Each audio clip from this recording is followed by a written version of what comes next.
Thank you. Please be seated.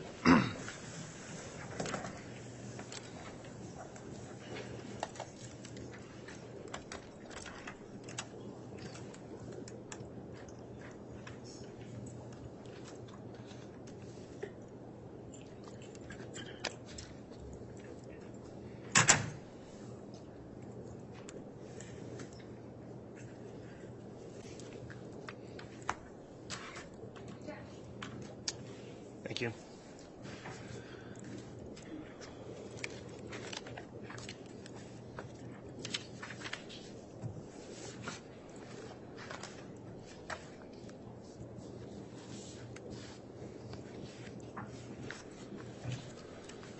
All right, good morning. We're back on the record on case CR 22-21-1624, State of Idaho versus Lori Noreen Vallow. This is a continuing time of jury trial. The state's still in its case in chief at this time.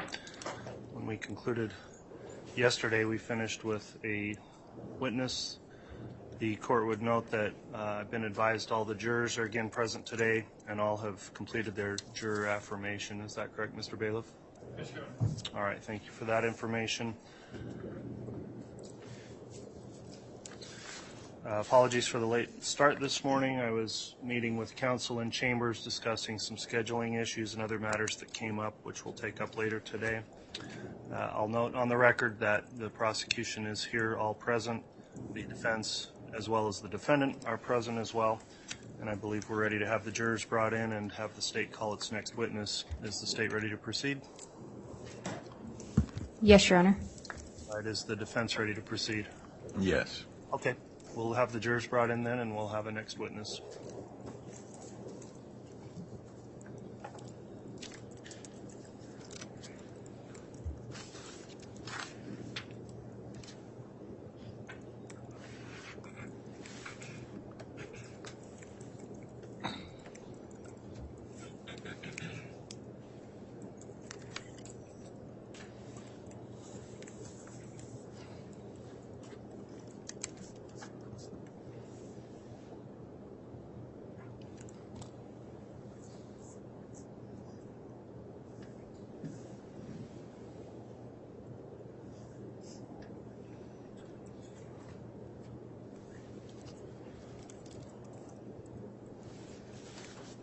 All right, please.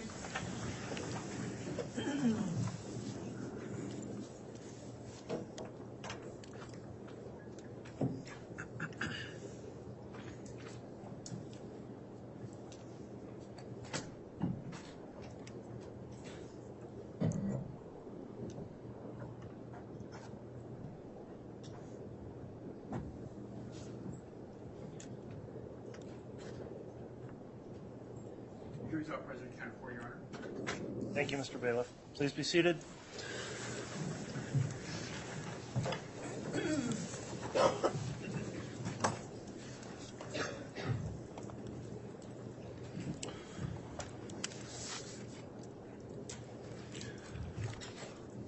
Okay, we are on the record on case CR 22-21-1624, State of Idaho versus Lori Noreen Vallow. The case in chief is continuing by the state. The jurors are all present, accounted for, and properly seated. To the ladies and gentlemen of the jury, thank you again for your continued service in this case and for all completing your juror affirmation this morning. We very much appreciate your continued compliance with the admonishments given each day when you go home. With that in mind, I believe the state's got another witness they're prepared to call at this time. Who will be examining the witness? I will be, Your Honor. All right, Ms. Blake, who will your next witness be? Detective Nathan Moffat. All right, thank you.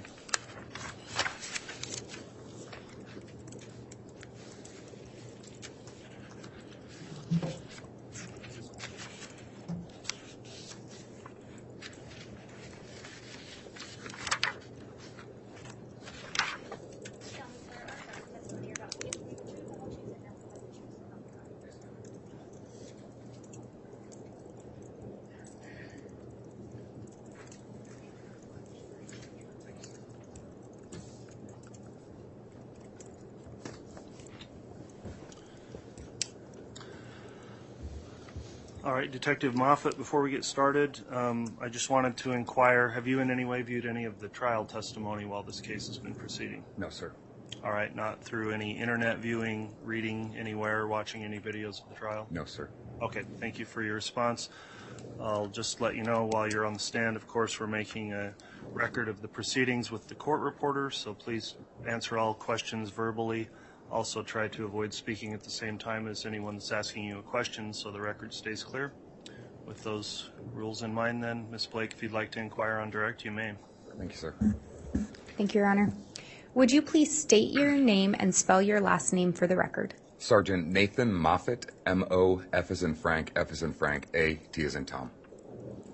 Where are you currently employed? The Chandler Police Department in Arizona. How long have you been employed with them? I've been with Chandler Police Department for about 21 years.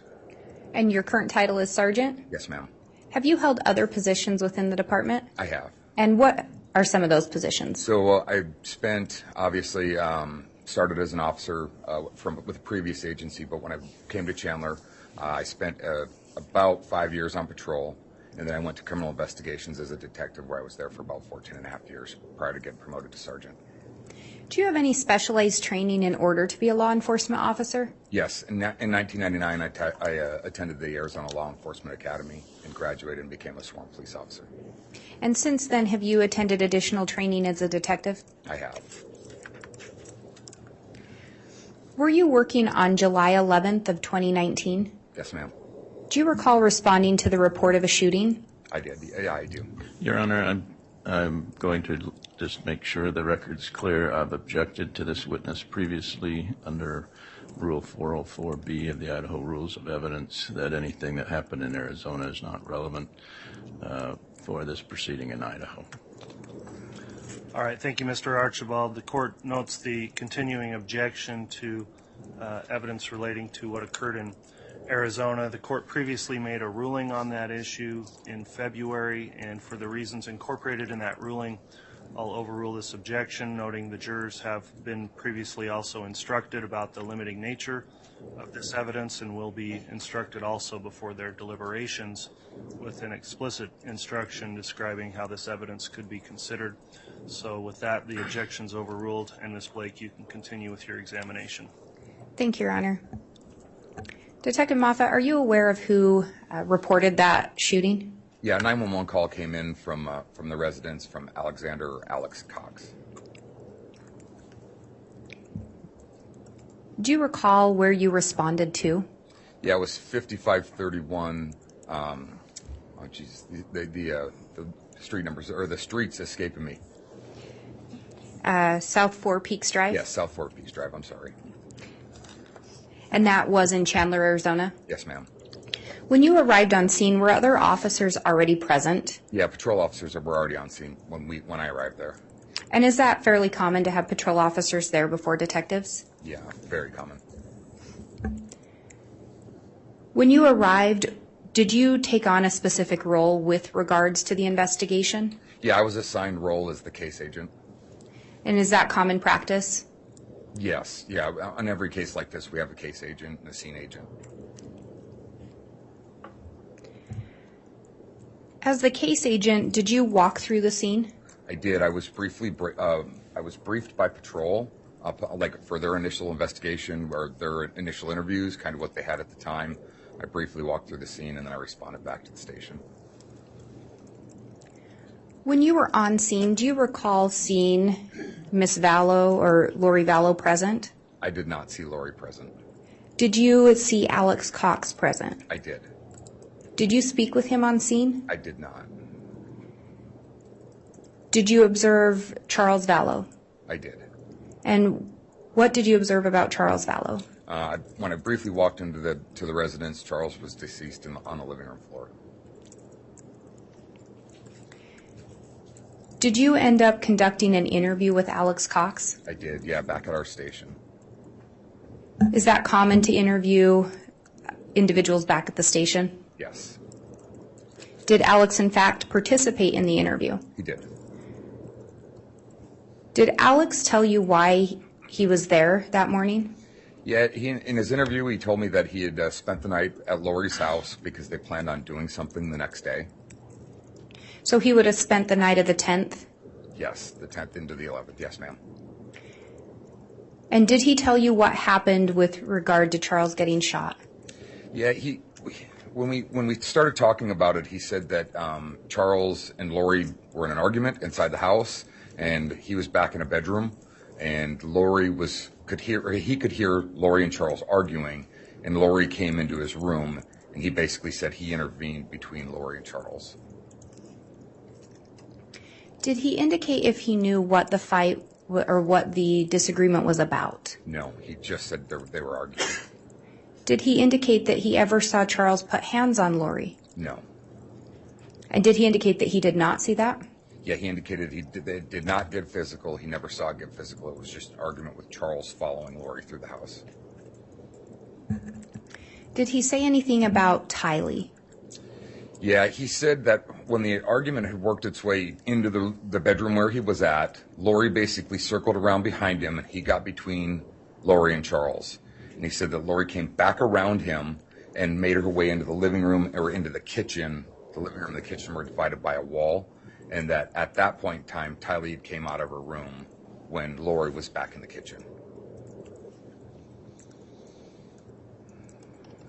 Did he tell you why or how he ended up shooting Charles? Yeah, he said that when Tylee came out of her bedroom, Tylee came out of the bedroom with a bat and was basically trying to protect what he was saying is protect her mother, and that at one point in time, Tylee took the bat and kind of poked it out at him.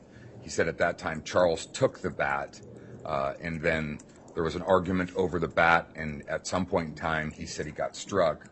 He, being Alex, got struck by Charles with the bat in the back of his head. So he described Tylee as having the bat towards Charles pointed out at him? Yeah, he kind of demonstrated poking it out towards him. And that Charles had then grabbed a hold of the bat from Tylee? Yes, ma'am. Did you observe any injury to Alex consistent with being hit with a baseball bat? I observed a small laceration on the back of his head. It was a laceration, but it wasn't consistent with being hit extremely hard in the back of the head with a baseball bat by an athletic man. And have you responded out to battery cases where people have been hit by objects? Yes, ma'am. Was it consistent with what you've seen before? Not with a violent strike.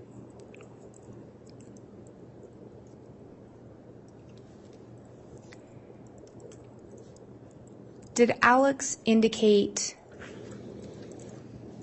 did Alex indicate he had done after he shot Charles?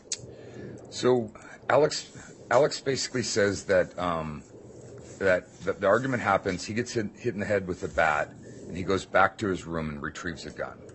And that he came back out into the living room to confront Charles because he was still in the house with the bat. Alex says he told Charles to drop the bat.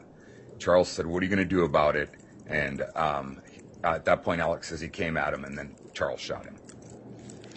You said Charles shot him. I'm sorry, Alex shot Charles. And Alex claims Charles came at Alex. Yes. And at that point, did Alex tell you how many times he had shot Charles? He said he was not sure, but he said it was more than once. Did he tell you where he thought he had shot him on Charles' person? Yeah, he said center mass, so torso area. Did you ultimately determine that Charles had been shot center mass? Yes, Charles had 2 gunshot wounds, one to the chest, one to the lower abdomen. And after Alex had shot Charles, did he tell you what he then did? Yeah, after he shot Charles, he said he walked into the kitchen, washed his hands, because he said he had blood on his hands from his head, and then walked back into his bedroom, set the gun down, and then called 911. Did he tell you anything about where Lori and Tylee were when he shot Charles? He said he didn't know. He didn't know where they were at. Did he indicate that they were in the room with him? I asked a couple different ways, and he just said, "I don't know where they were at at the time of the shooting."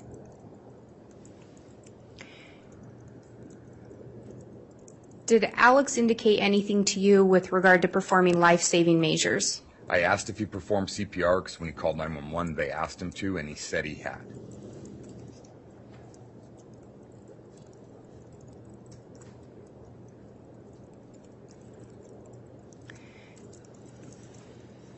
Did you ask Alex if he was there to help Lori? I did. So when I was conducting my interview with Alex, we took a break for a minute. I stepped out because Detective Inclin was interviewing Lori and Tylee, and when I talked quickly to Detective Inclin, who said that Lori asked Alex to stay the night at the house because he was there because she wanted him to be there to protect him from Charles. And so I went back in and asked Alex, actually on more than one occasion, if he had been there, in fact, to protect Lori from Charles, and he adamantly said no. He said multiple times that's not the case. But Lori had indicated that he had stayed there to protect her. Yeah, according to Detective Inclin, that's what Lori said.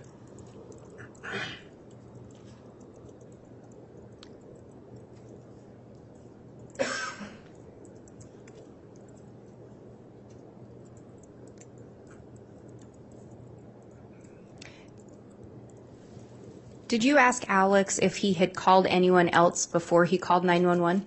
I did. When I was briefed by Detective Inclin about what her interviews kind of had revealed, she told me that Lori told her. I'm going to object, Your Honor, to hearsay. That's sustained. Is it common that as the case agent you speak with other detectives? Yes, And do you speak with other detectives about the portions of the investigation that they are conducting? yes, And did you in fact speak with Detective Inclin regarding what she had learned from an interview with Miss Vallow? I did. Based on what she had learned from the interview, did you ask Alex whether or not he had called anyone? I did. And what did he tell you? He said he had not. Was it your understanding that that was inconsistent with what Lori had stated? It was. I'll object. The only way he can answer that is based upon hearsay. And Your Honor, it's not being offered for the truth of the matter. If it's not the truth, then it's not relevant. I'll sustain the objection.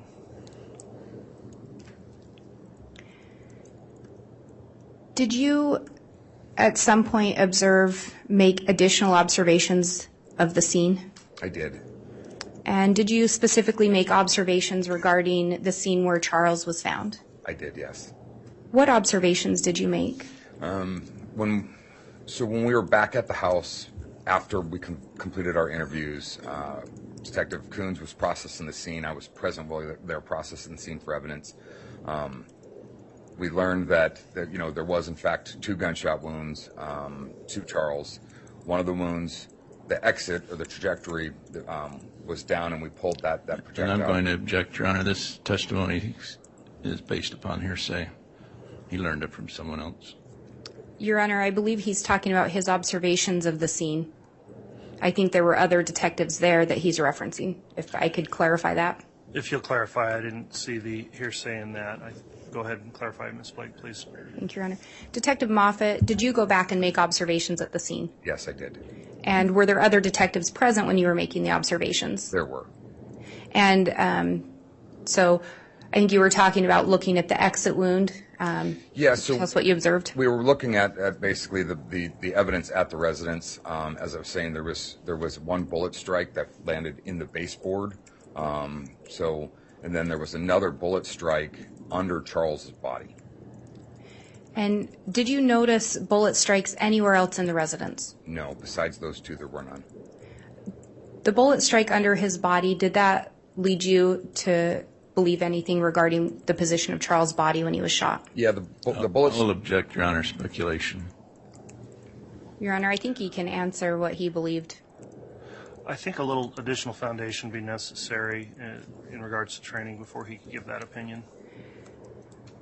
How long Sustain the objection on those grounds for now. How long were you a homicide detective? I did 11 and a half years in homicide and 3 years in family crimes before that. Have you responded out to gunshots before? Yes, several. Have you observed bodies that have been shot before? Several. Have you done trainings on bullet wounds, things of that nature? I have. I'm currently assigned to the executive board of directors for the Arizona Homicide Investigators Association. I've been for 11 years. We conduct about 100 hours of training a year. So I have hundreds and hundreds of hours of training in homicide and related items. And based on your training and experience, based on that mark in the floor, where did you believe Charles' body was when he was shot? Yeah, my observations from where Charles was shot, especially when we rolled him and saw the strike underneath him, is the wound to his abdomen was what is called a shored gunshot wound. So the wound to his abdomen traveled through his abdomen and out of his shoulder, and was consistent with Charles being flat on the floor when that projectile exited his body out of his shoulder. And was that consistent with what Alex Cox reported? It was not. Were you involved in transporting Lori Vallow back to the residence? I was. Did you make observations of Lori on the way back? Yes, I did. And what were those? I'll object, Your Honor. Relevance. That's overruled. So Detective Inklin and I transported Tylee, Lori, and Alex back from the station to the residence while we were still processing the scene, so they could get a car and go somewhere else, or stay on scene outside of the scene, or stay at the residence outside of the scene. So Detective Inklin was driving. Tylee was in the front seat. We were in a minivan, so I was in the far back of the minivan, and Lori and Alex were sitting basically in the middle row. The ride back from the station was bizarre, to say the least. It was very lighthearted, very just conversationalist. It was, like I said, it was very different, but bizarre.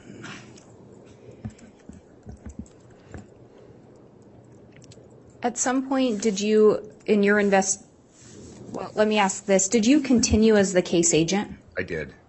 At some point, did you switch and you were no longer the case agent? Yeah, once I was promoted to sergeant in June of 2020, I was no longer assigned to homicide, and it needed to stay with the homicide detective as I was going back to patrol. So Detective Duncan took over as case agent for me. So, and that was based on your promotion? Yes, ma'am. And Detective Duncan had been involved from the initial part of the investigation? He had since the day of the incident. And prior to you being switched as the case agent, did you learn anything with regard to an insurance policy? I did on I'll July. object, Your Honor, based upon hearsay.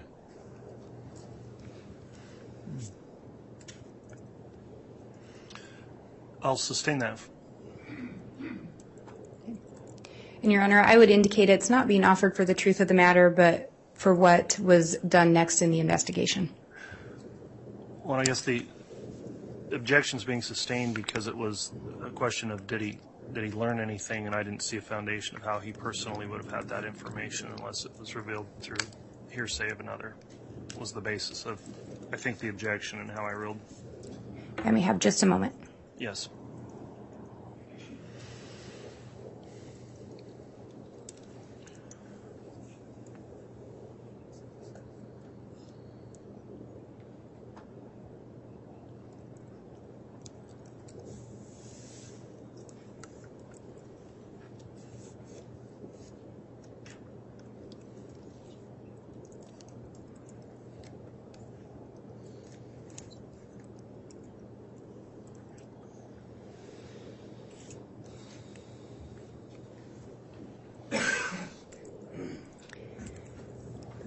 Detective Moffat, in your experience as a homicide detective, are finances oftentimes a motive for homicide?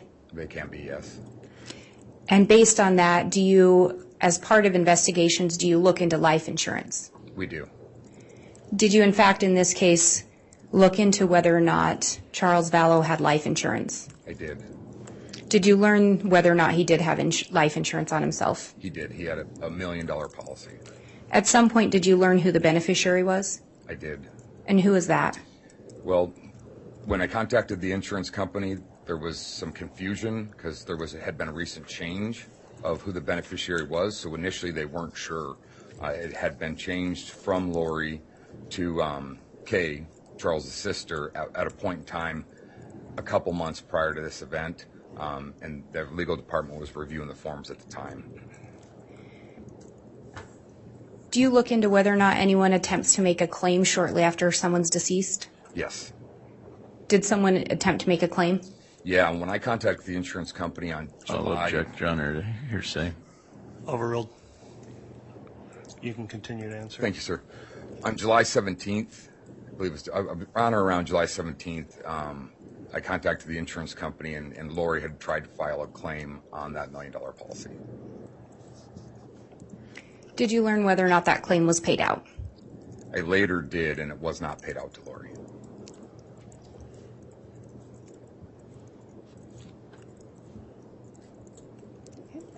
Just one moment.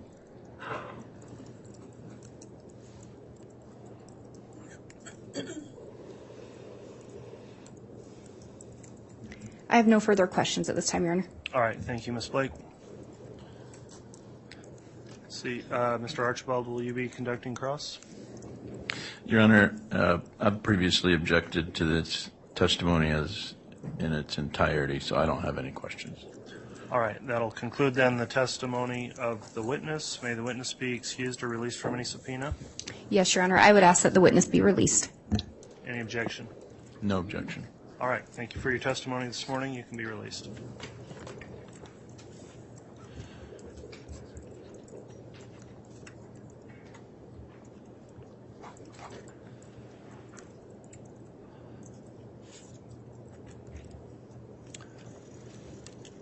And the state can call its next witness.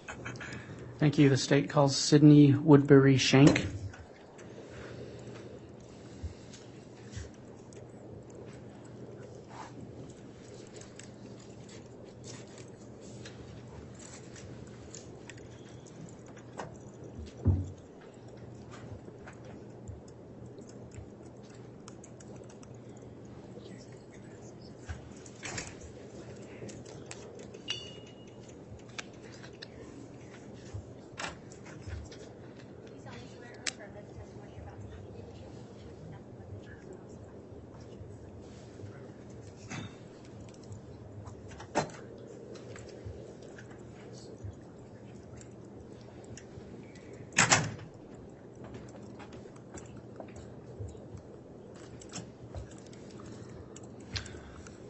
All right, before you inquire, Mr. Wood, I just have a question or two for the witness here. Prior to coming in today, have you observed any of the trial testimony in this case in any way? No. Okay, thanks for that response. In your examination here, we are making a court record, so please make verbal responses to any questions, and please try to avoid speaking at the same time as anyone questioning you, so the record stays clear. With that in mind, then, Mr. Wood, you can inquire on direct.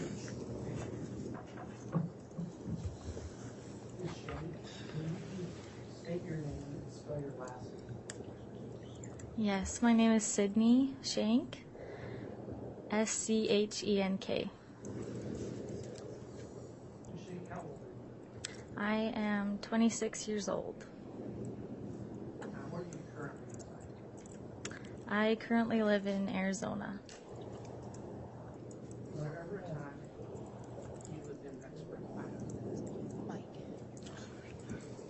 Sorry, I just realized the mic wasn't on. Okay, thank you, Mr. Wood. Do I need to repeat those questions, or do you have me on the record? Did we get it on FTR? I think there's enough to pick it up on the Okay. FTR, Mr. Wood, and the reporter got it apparently. All right. Was there ever a time that you lived in Rexburg, Idaho? Yes. When was that? It was back in 2019. Okay. And what were you doing in Rexburg, Idaho? I was attending BYU, Idaho. Were you working at the time? I was not. Okay. Were you, excuse me, were you looking for work? Yes, I was. Okay. How were you going about doing that? I had always nannied and babysat in the past, so I went on a website called care.com where you can place a job listing for nannying or cleaning services or senior care, like nursing stuff, and I had placed a listing to be a nanny. Okay. Through that listing, Mr. Wood, I want to make sure we get this. If you can kind of talk right into that mic, they're not Yeah. that sensitive, so we'll make sure to get all your testimony. Thank Okay, you. thank you. through your listing on care.com, Did you ever meet a Lori Vallow? I did. She had replied to my listing looking for help with her son, JJ. Okay. So you met her through the listing. How did you communicate? We had messaged through the app and then later continued talking through text messaging because it was easier. Okay. So you exchanged numbers. Yes. Did you keep those messages? I didn't. Okay. After messaging with Miss Vallow, did you ever meet her? I did. We had discussed a time for me to come kind of do an interview and see if I was a good fit for them. She had mentioned that JJ had some special needs and that he had autism, and so he required just extra help and wanted to make sure that I was a good fit. Okay. When did you meet her? I met with her on Wednesday, September 18th, 2019. Okay. Where did you meet her? I met with her at her townhome in Rexburg. Okay. How did that interview go? It went well. I arrived at her home and she greeted me warmly, gave me a hug, and introduced me to JJ and sort of told me about their life and that they had recently moved to Rexburg from Arizona, and that, JJ had some tendencies that he could get emotional easily, distracted, frustrated, and has trouble communicating with others, and that if you gave him a direct command and looked him in the eyes, that he would listen better. Okay. While you were there, did she say anything about her husband, Charles Vallow? She did. She had mentioned that he had just recently died of a heart attack, and that JJ was kind of having a hard time understanding what had happened. Okay. So you testified that she told you about JJ and that he had some special needs. While you were there, did you see a teenage girl? I did not. Did she tell you anything about a daughter? She did. She said she had a daughter that also lived in Rexburg and was attending college, and that sometimes she would come to visit them for dinner or to do laundry, but that her daughter didn't like to babysit without being paid, and that's why she needed me to come and help. Okay. Through your interview, did she hire you to watch JJ? Yes, she did. We had discussed a time for me to come the next day. Okay. Really quickly, I'm going to take you back for just 1 second. When you spoke with her about her daughter, did she say which school her daughter was attending? She did not. Okay. Did she say college? From what I remember, yes. Okay.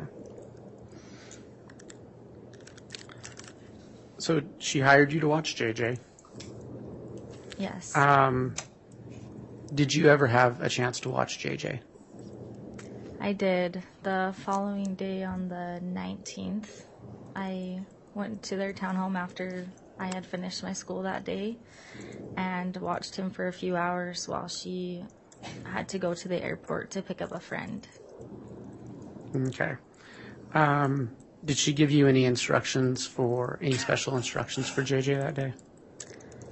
Yeah, she did. She talked about kind of what to feed him, what things he likes to do for fun, that I could take him to go play at Gravity Factory, which is like a trampoline park, and that if she got home later, I could give him his medication that helps him fall asleep faster. Okay.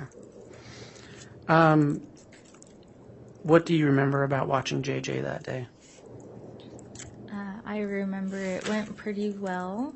He just played outside with the neighbor friends and kids for a while. I brought him in to feed him dinner, and then he went back out to play at their house. So I went back to her townhome and waited and kind of cleaned, and then I went to go pick him up, and JJ and his friend had gotten in some sort of dispute over not sharing toys, and so I had him come home. And when he came home, he was very upset and sad that his friend didn't want to play with him anymore.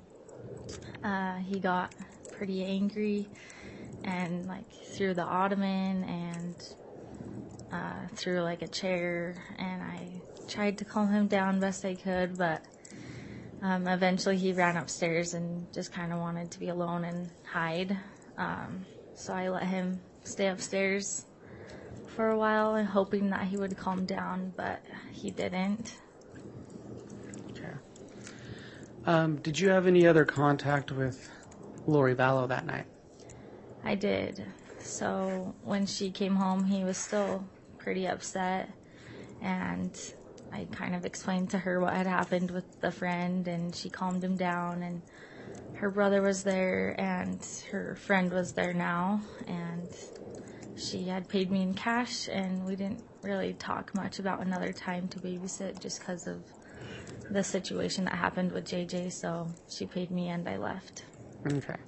Did you believe that you would be watching JJ again?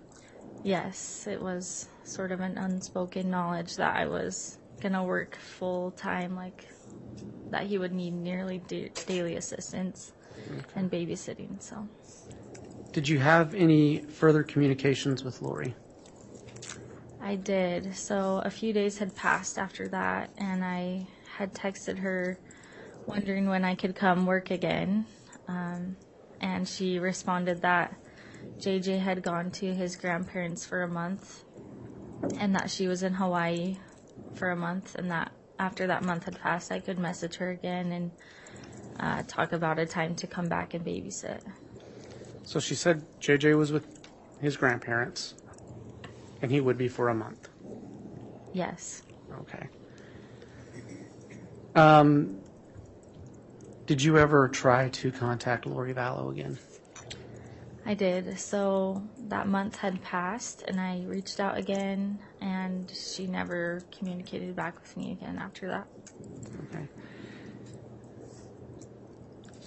Did you ever see JJ Vallow after September 19th? No, I did not. Okay. Your Honor, at this time, the state has no further questions. All right, thank you, Mr. Wood. Cross-examination?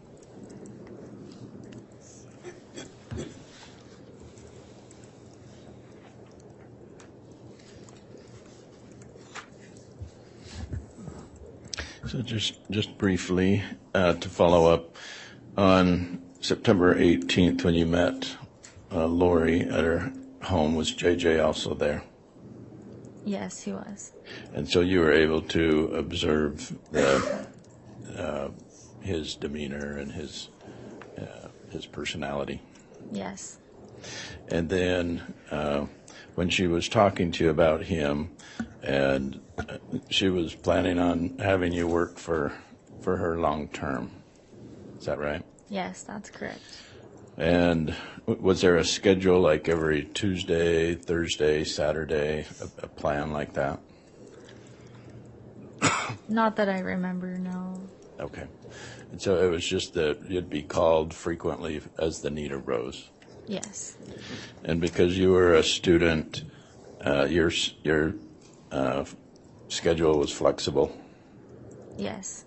And so you agreed to be able to provide assistance as the need arose. Yes, that's correct. Was it daytime, evening that you had time available? It just depended on when my classes were. I don't remember the specific times. Okay. And so this, the time that you spent with Lori and JJ on September 18th, you were given a lot of information about JJ so you could take care of him long term for like the next several months or a year. Was there talk about that? There wasn't specific talk about long term, like a year, but I was, expecting at least the next several months to be able to work. And so you weren't planning on leaving town. You weren't graduating and leaving town right then that semester. No, not for a couple years. Okay. So with your talking with Lori, she was giving you information so that you could plan on how to take care of JJ long term. Yes. And with your knowledge of JJ's special needs, you agreed to that. Yes, I did. There was, Lori didn't give you any indication, did she, that, hey, I'm just hiring you for this week and then never again? No, she didn't. Okay. All right, thank you.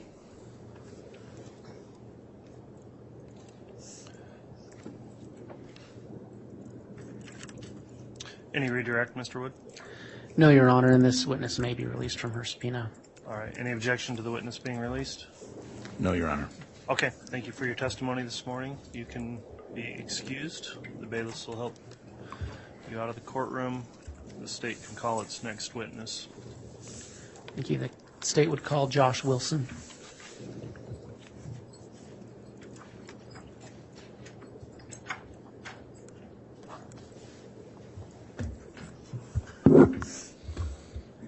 And, Your Honor, Spencer Rammel for the state.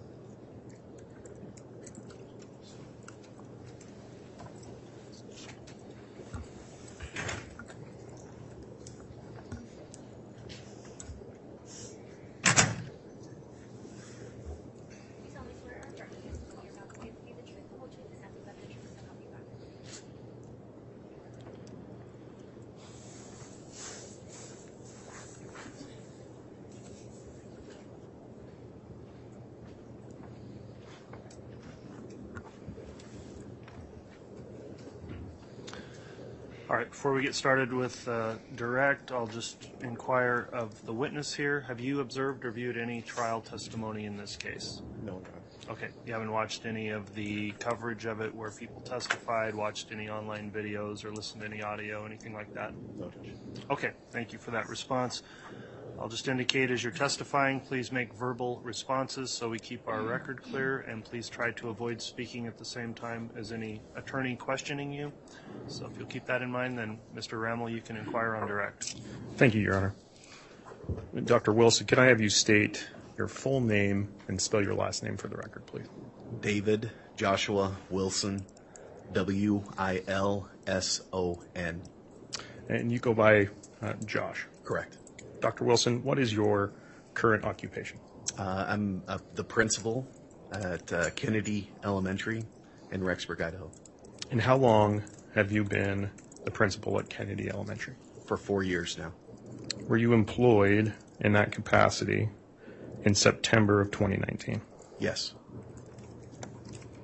Dr. Wilson, as a part of your employment, do you oversee and have access to records involving students? Yes. Does this include weekly attendance records? Yes. Record of correspondence between parents of students and school employees? Yes. Did you review and provide documentation to law enforcement of a former student of Kennedy Elementary by the name of Joshua Jackson Vallow, or JJ Vallow? I did. Was he a student at Kennedy Elementary? Yes. Who was listed as a parent for JJ Vallow? Lori Vallow. Do you recall the dates when he was enrolled in the school? September 3rd of 2019 through September 24th of 2019. So we just talked about enrollment. Do you recall the last day he was physically present at the school? If I remember correctly, that was the Friday. the 20th of September. Did the school receive correspondence from Lori Vallow regarding his continued attendance at the school? Yes. Do you recall when that correspondence was received? Around the 24th of September. Okay. And do you recall the contents of that email? Yes. What were they? She had indicated that that they were removing JJ from school from Kennedy, and were sending him to Louisiana to be with grandparents. And did you follow up with Ms. Vallow that day? I did. How did you do so? I called her on the phone. And do you recall what she said, if anything? Yes. The conversation was that as soon as they got him enrolled in a school in Louisiana, that just have that school contact our school, and we would be happy to forward any records that we had on file to that school. She then indicated that they weren't going to enroll him in a school, that they were going to, in fact, homeschool, that there was a cousin with similar needs as JJ, and that so they weren't going to enroll in a school. And so I informed Ms. Vallow that whenever she re-enrolls him back into public school, just let us know. We would house the records and are available at any time that she needed. Dr. Wilson, after that point, did any other school in Louisiana or otherwise request records of JJ Vallow? No. And again, you testified that this conversation was on September 24th, 2019. Yes. Was JJ Vallow present at school that day? No.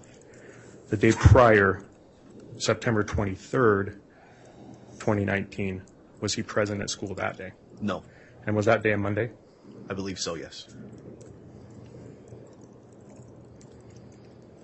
So just to be clear, the last day that JJ Vallow was physically present at Kennedy School, or Kennedy Elementary School in Rexburg, Idaho, was September 20th of 2019.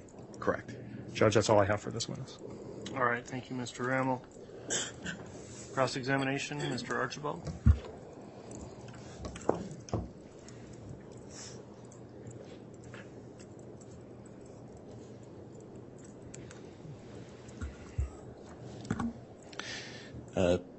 It's Dr. Wilson. Yes. Okay. Were you present during the enrollment of JJ? Yes. And you remember meeting him? Yes. And did you have a program for special needs children? We have, yes, we do. And did you receive special funding for special needs children? Is that right?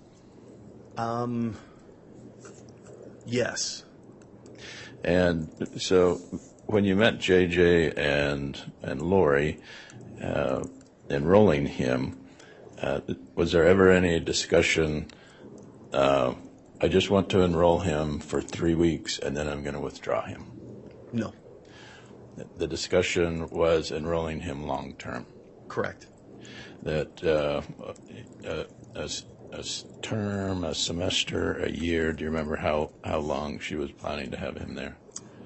No, it was my understanding that they were enrolling and then going to be there for the long term. Okay. And so when you learned 3 weeks later that she was unenrolling him, did that surprise you? Yes. Okay. Because that was not what was initially talked about on September 3rd, 2019. Correct. Okay. Thank you, sir. Judge, nothing based on that. All right, with no redirect then, that will conclude your testimony. Dr. Wilson, any objection to him being excused or released from any subpoena? None from the state, Your Honor. Any objection from the defense? No, Your Honor. All right, thanks for your testimony this morning. You can be escorted out of the courtroom by the bailiffs.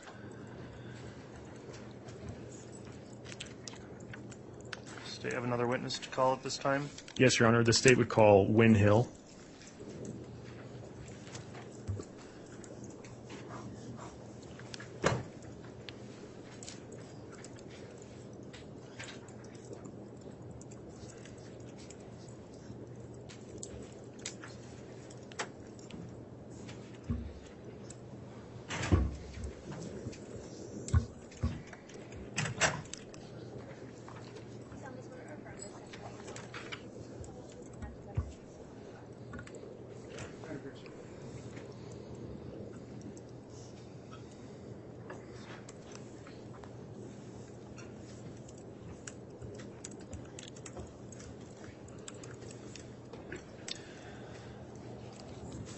All right, the witness sworn now. Before we commence with direct examination, I just have a few questions for you.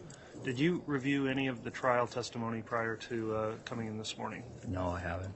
Okay, you haven't watched anything about coverage of the case involving any testimony of any other witnesses? Nope. Okay. With that in mind, then, I'll just ask that as you're answering questions, please talk right into that microphone so we make sure to pick your voice up. Please make verbal responses to any questions so we have a clear record, and try to avoid talking at the same time as any attorney that's questioning you. So with that in mind, Mr. Rammel, if you'd like to commence with your direct examination, you may. Thank you, Your Honor. Mr. Hill, can I have you state your name, spell your last name for the record, please? Yeah, my name is Wynn Hill, Hill. Mr. Hill, where are you employed? I'm employed at Brigham Young University, Idaho. And how long have you worked at BYU, Idaho? Nearly 17 years. And can you tell the jury where BYU, Idaho is located? Rexburg, Idaho. Mr. Hill, what is your current role at BYU, Idaho? I'm the Dean of Students at BYU, Idaho. Does BYU, Idaho use a student management system? We do.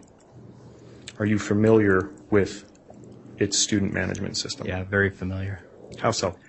Well, I'm in the student life area, and in student life we have a management system that keeps track of our students, and it's connected to the larger school system as well. And what information does your student management system hold? Oh, everything, but things like application information, student directory information, educational records. And Mr. Hill, does your system allow you to look up current students attending BYU, Idaho? It does. Does your system allow you to look up past students that have previously attended BYU, Idaho? Yes. Does your system allow you to look up individuals who have applied but are not yet attending or have been admitted to BYU, Idaho? Yes.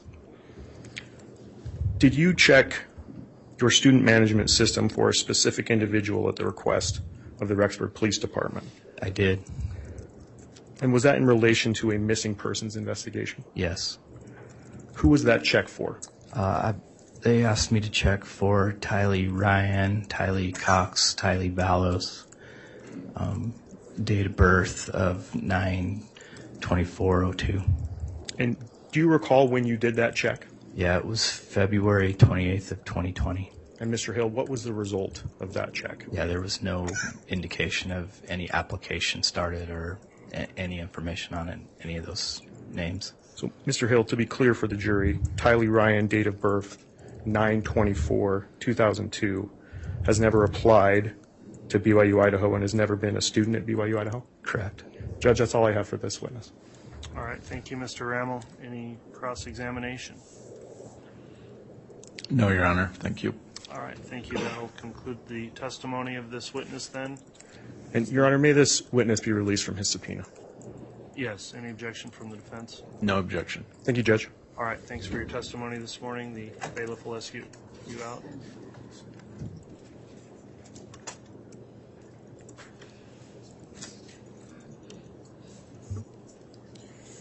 Could I have a brief sidebar with counsel? Yes, Your Honor, I was just going to request that. Thank you. Thanks.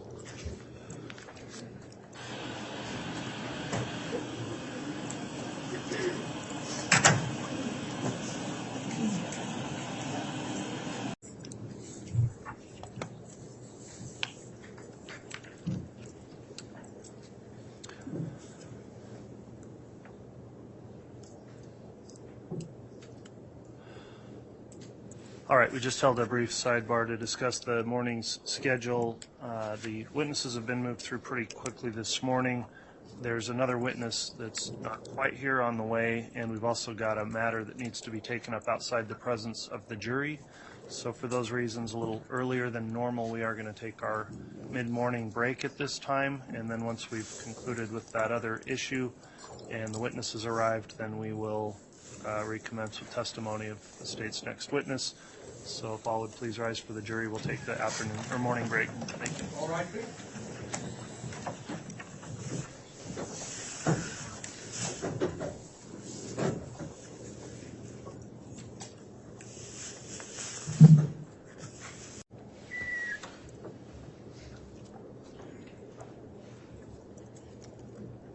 Thank you. Please be seated.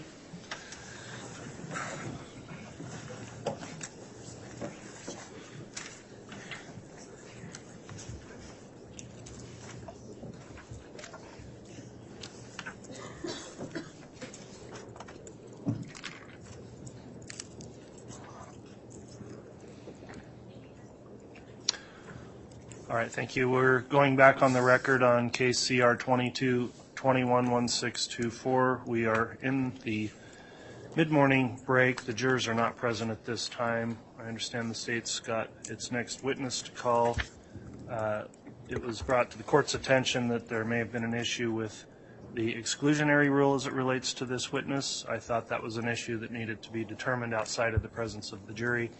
So, Ms. Smith, first of all, is the next witness you're calling the witness that may have had an issue with that? Yes, Your Honor, it's David Warwick. Okay. My suggestion then is if you'd like to call the witness, we'll have the witness sworn, and then we'll go into the issue of whether or not the exclusionary rule's been violated in the case, and if so, what would be an appropriate response. I'll allow the defense to comment on that as well. So if you'd like to have your witness brought in and sworn, we can take it up in that approach. Thank you, Your Honor. He's in the witness room. All right.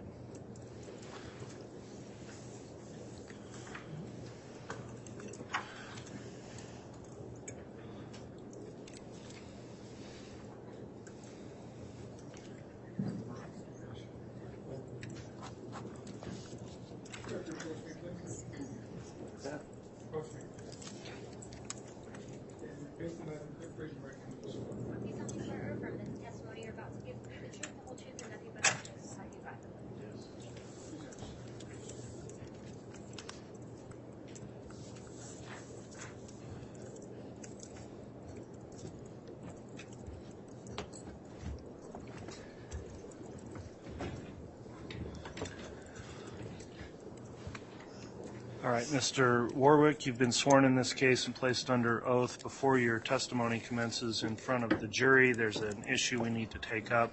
The court has previously issued an exclusionary rule in this case under Idaho Rule of Evidence 615, and the state, in good faith, I'll indicate, has brought to the court's attention there may have been some issue with that. So I'm going to permit some inquiry into that issue, allowing the state and the defense to lay a record of what may have occurred, and then the court will consider what should be an appropriate response after I've heard that testimony. So, Ms. Smith, without going into trial testimony, obviously, just on the issue of the court's exclusionary rule, if you'd like to inquire, I'll have you inquire, and then I'll allow cross from the defense, but only limited in scope as to whether or not the exclusionary rule is at issue in this case. So, Ms. Smith, with that in mind, you may ask your witness questions. Thank you.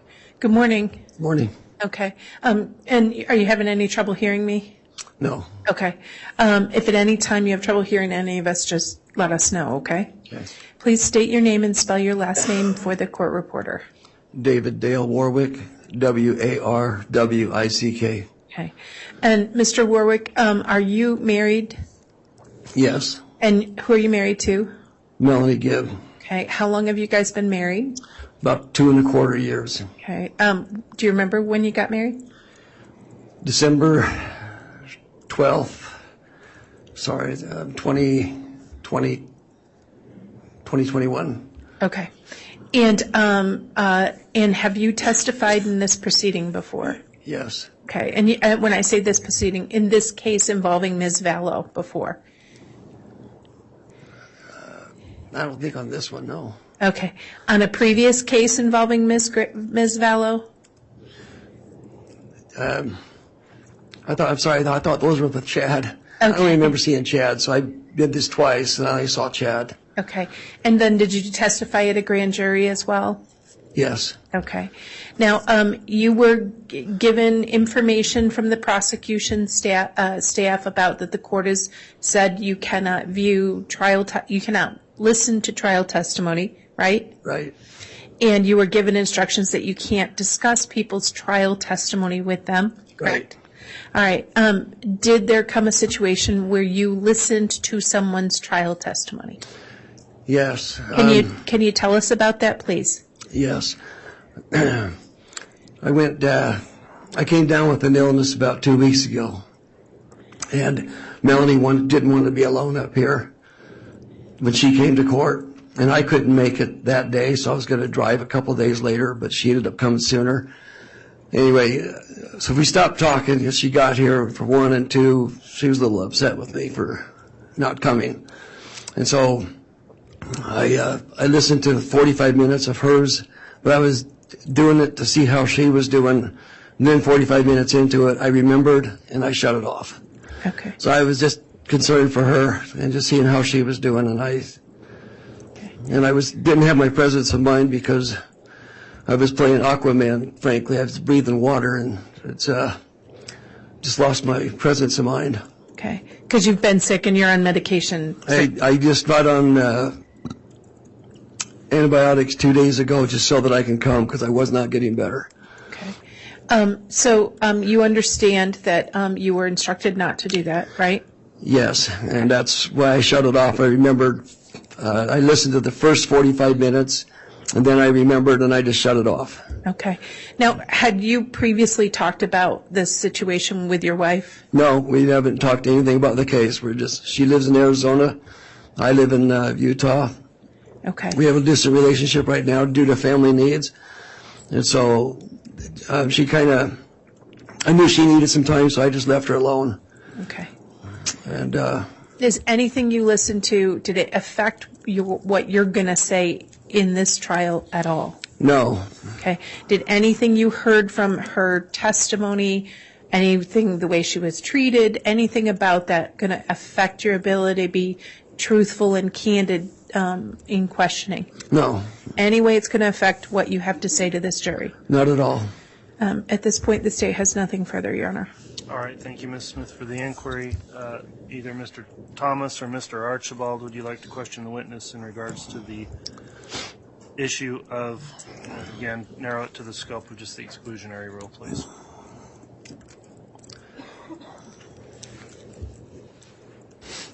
Yeah. So after your wife's testimony, what did you two talk about? We didn't talk about it at all. We didn't talk at all. You haven't talked to your wife since last week? Nope. And that's normal for you two? Nope. So where is she right now? She's at home working in Chandler, Arizona. And how would you know that if you haven't talked to her? It's because that's where she lives, and I know she works. And she took a week off to come, and she needed to go back. She couldn't take any more time. So how do you know that she's not still here in Boise if you haven't talked to her? Well, I got a text from her saying that she was done and she was going home. Okay. But we didn't talk. We didn't talk anything about the case. All right. She just told me that she's going home. And so what did you learn from her testimony in the 45 minutes that you listened to it? Nothing. I'll be honest with you, I was so sick. I was listening to her tones and how she was feeling, and there's nothing that stuck out to me at all. I really wasn't listening for anything, And so you were listening for her tone of voice rather than what she actually said? Yes. And so how was her tone of voice? She seemed somber. Okay. And so that's what you did you listen to the direct questions or the cross-examined questions? No, nothing on cross-examination. It was all the first 45 minutes. Whatever the first 45 minutes was about. And where would you have accessed that information? YouTube. So what other articles did you pull up on YouTube? They were just a couple relating to Melanie. And then when the one had the court, and so that's where I listened to the 45 minutes, and then that's when I recalled and shut it off. And who posted that on YouTube?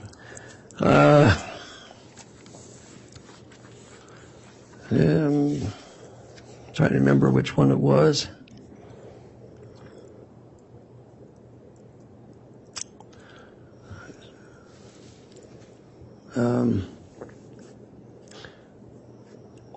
It was either Hidden Crime or something like that, or East Idaho News. I don't remember. I remember seeing headings. Okay. But they're right next to each other, and I'm not sure which one I. So what was the heading that you clicked on?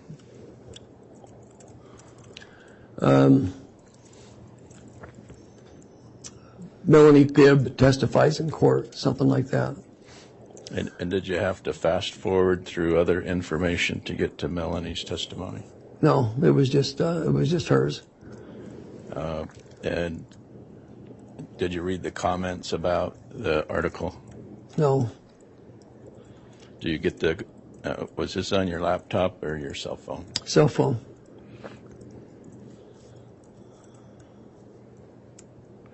And did you download it? No. You just played it on YouTube? Yes. And did you do that with? Have you done that in the past with other articles about this case? In the past, yeah, I have in the past. Back, that was like a couple of years ago when we were dealing with stuff then. Since you received your subpoena in this case, how many articles have you clicked on? How many articles? Yeah. There was 2 on Melanie, and then there was one on Zulema and Alex back when they got married. Okay.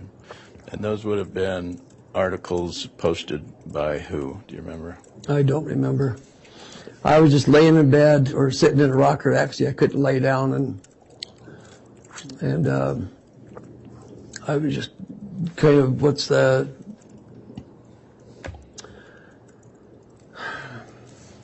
trying to come up with the right word. Okay. Is that where you get most? I was just kind of surfing, just kind of doing my time until I got up, and then when I got 45 minutes into Melanie's testimony, then my presence of mind said, "Hey, you're not supposed to be doing this," and I shut it off. Okay. And I didn't pick it up again after that. And the other articles that you accessed, was that also on YouTube or some other format? Objection, vague. If we could get a time frame of when he's saying he accessed those other articles.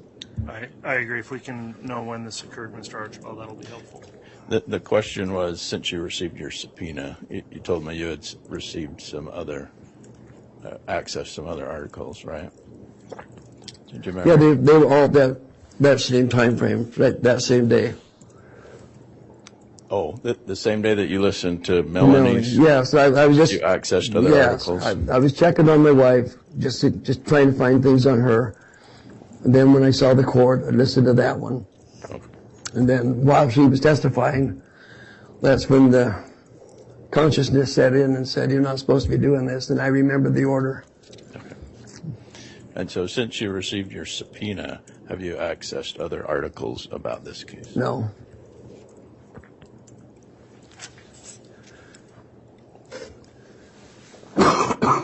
Excuse me.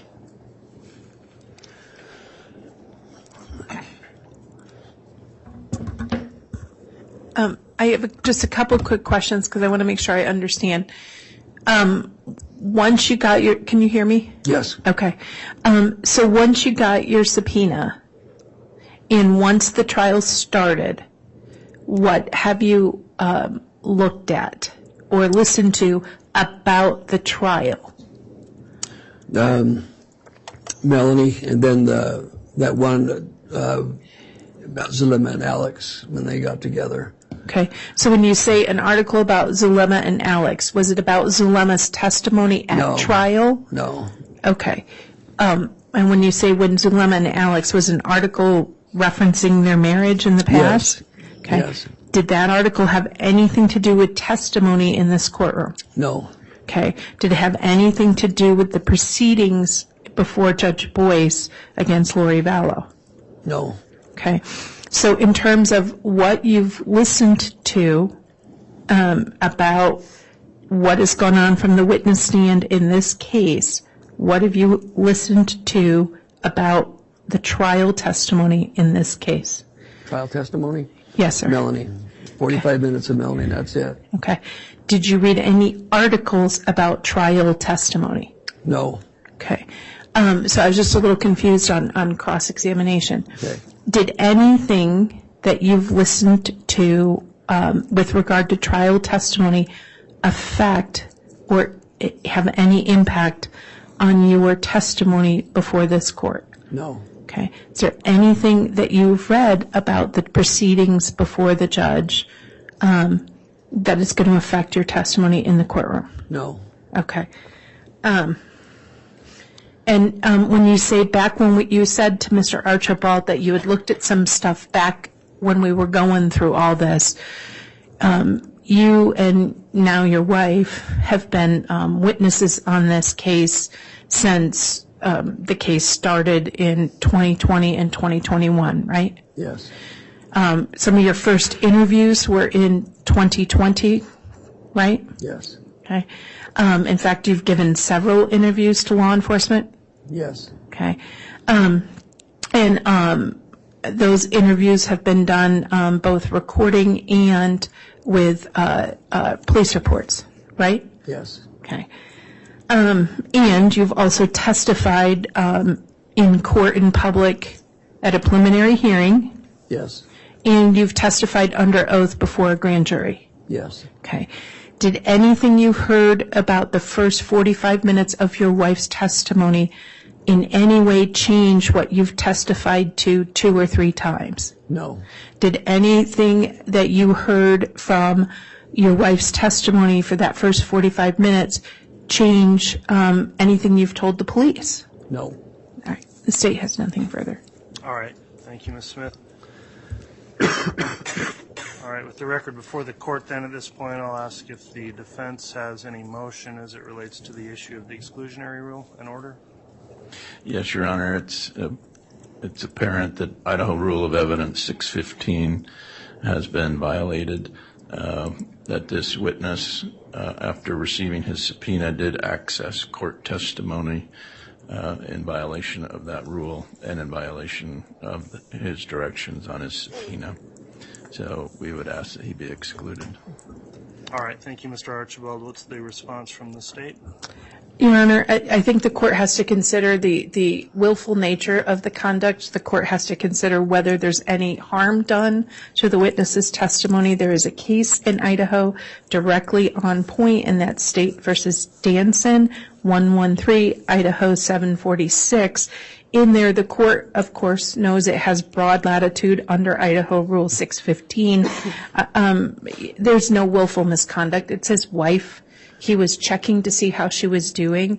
It's one of the hazards in a trial that is recorded and televised or published across the country, that that presents significant risks to this situation happening. What is notable in this situation is the witness, when he was asked, immediately told the state and the investigators who were there. We immediately brought it to the attention of the court. This man has testified a couple of times under oath, given multiple interviews, both recorded and noted in police reports, and has been completely forthcoming. There was no willful violation of this court's order. And under State versus Danson, The court recognizes there are situations such as this where the daily proceedings are broadcast to the world at large, that the court is going to have to craft a remedy for those accidental things that happen or those inadvertent things that happen. And specifically the court's remedies, if the court is concerned about the conduct of the witness, you could craft an instruction to the jury, allowing them to consider that he has listened to portions of his wife's testimony in assessing his credibility. The court can also allow the defense counsel to do take a statement from him. We could take a break and they could do a specific statement on any other things.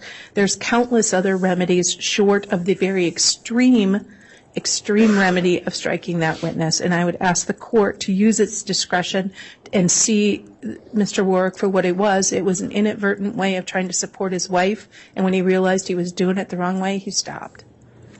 All right, thank you, Ms. Smith. Does the defense wish to make any rebuttal argument before I make a ruling? Well, Your Honor, there's a reason that we have rules, and we don't just say, golly gee, made a mistake, my bad, no harm, no foul. That's not the language of Idaho Rule of Evidence 615. The reason that we have this rule is exactly for this predicament. He's accessing information on the internet, on YouTube. He knows he's not supposed to. His motivation for it is really irrelevant. He purposefully accessed it, and he purposefully listened to it. And he not only did that, but accessed another article regarding other people who have testified in this case.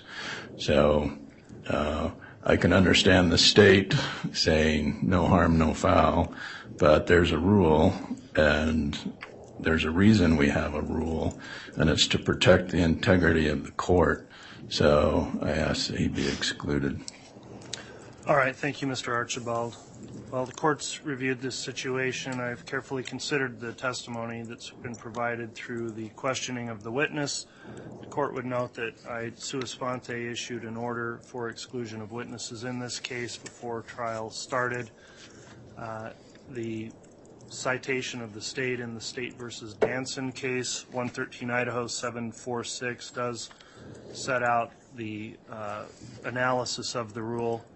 Talks about, first of all, it is correct that it is within the trial court's discretion to determine the nature of any sanction that may be imposed. That also cites the State versus Christensen case, 100 Idaho 631.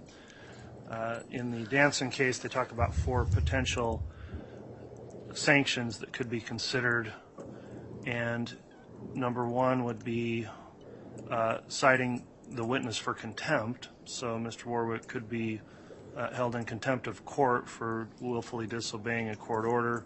Number 2 is permitting comment on the witness's non-compliance in order to reflect on his credibility.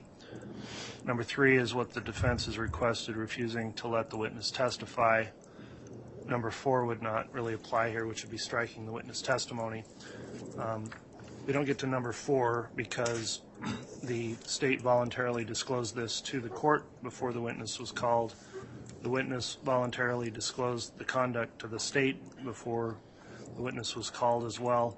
So I have to look, I think, at the level of both conduct and whether or not this is going to interfere in the fair administration of the trial and the credibility of the witnesses who testify before this jury. In looking at the options there, I don't consider that contempt would be an appropriate response given the record before the court. So I'm looking at the other 2 options as either permitting comment on the noncompliance or refusing to let the witness testify. In this case, the state has gone through a series of questions indicating that the witness at this point states this is not affecting his testimony or what his testimony would be. The reason for the exclusionary rule, as noted in that case law, is it's to reduce the possibility of a witness shaping their testimony to conform with or rebut prior testimony of others. I don't believe at this point the conduct rises to the level to require the excusal or that the witness not be permitted to testify. What the court will do is a sanction, and I do find that the conduct was willful conduct. I think it was a willful disobedience of a court order that Mr. Warwick knew was in effect. The court's going to allow the defense, in this case, as the appropriate sanction, to permit a comment on the witness's noncompliance with the order in order to reflect on the witness's credibility. So to the extent you want to bring up what's occurred with his failure to obey the exclusionary order, that is going to be permitted on cross-examination and liberally permitted in order for the defense to allow the jurors to be aware of the conduct of the witness prior to testifying in the case. So that will be the court's determination on the ruling. I'm not going to exclude his testimony, but obviously admonish the witness that it's unfortunate that happened, and it's created this delay in our trial and proceedings, and we've had to make this ruling. However, I do appreciate you bringing the attention to the prosecutors before you were here on the stand this morning. So that's the court's determination as it relates to the motion of the defense. Do you have any questions on the court's ruling? Our judge. Yes.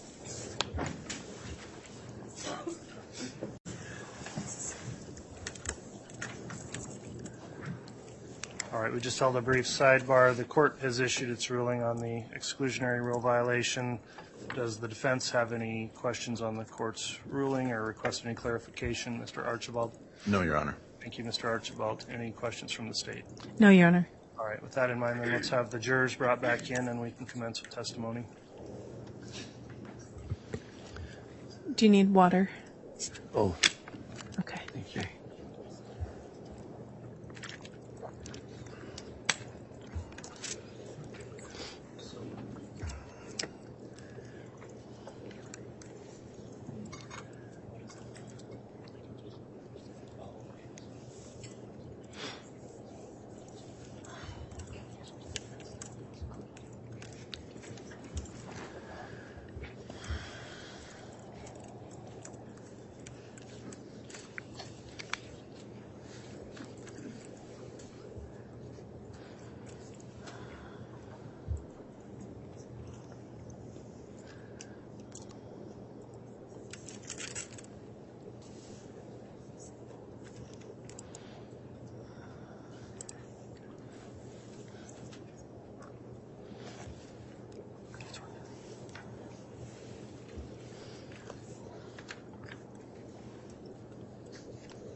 All right, please.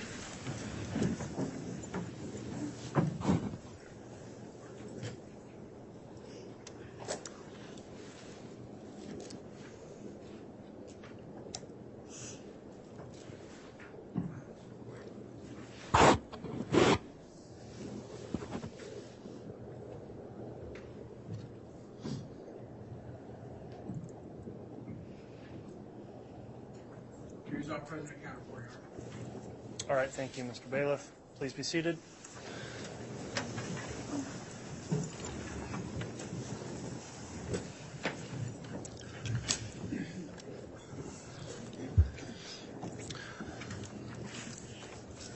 We're back on the record after the mid-morning break. This is CR 22-21-1624, State of Idaho versus Lori Noreen Vallow. The state has called its next witness, who has been sworn and is on the stand. Ms. Smith, if you'd like to commence with your direct examination, you may. Thank you, Your Honor. Good morning. Good morning. Can you introduce yourself to the ladies and gentlemen of the jury, please? David Dale Warwick, Okay. Mr. Warwick, where do you live? Pleasant Grove, Utah. Okay. Are you married? Yes. Who are you married to? Melanie Gibb, Okay. How long have you been married to Melanie Gibb? about 2.25 years. Okay. So if I'm doing the math, what year was that? 2021? 2021. Okay. And do you know Lori Vallow? Yes. How do you know Lori Vallow? I met her through Melanie. Okay. Do you remember when you first met her? Yes. When did you first meet her?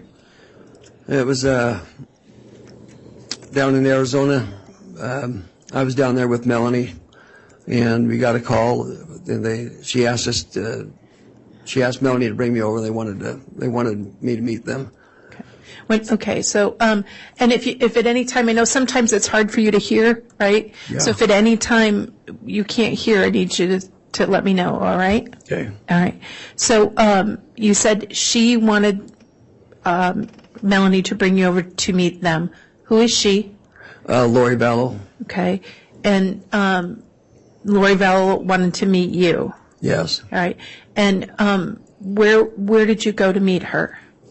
To her house. Okay. Where was that?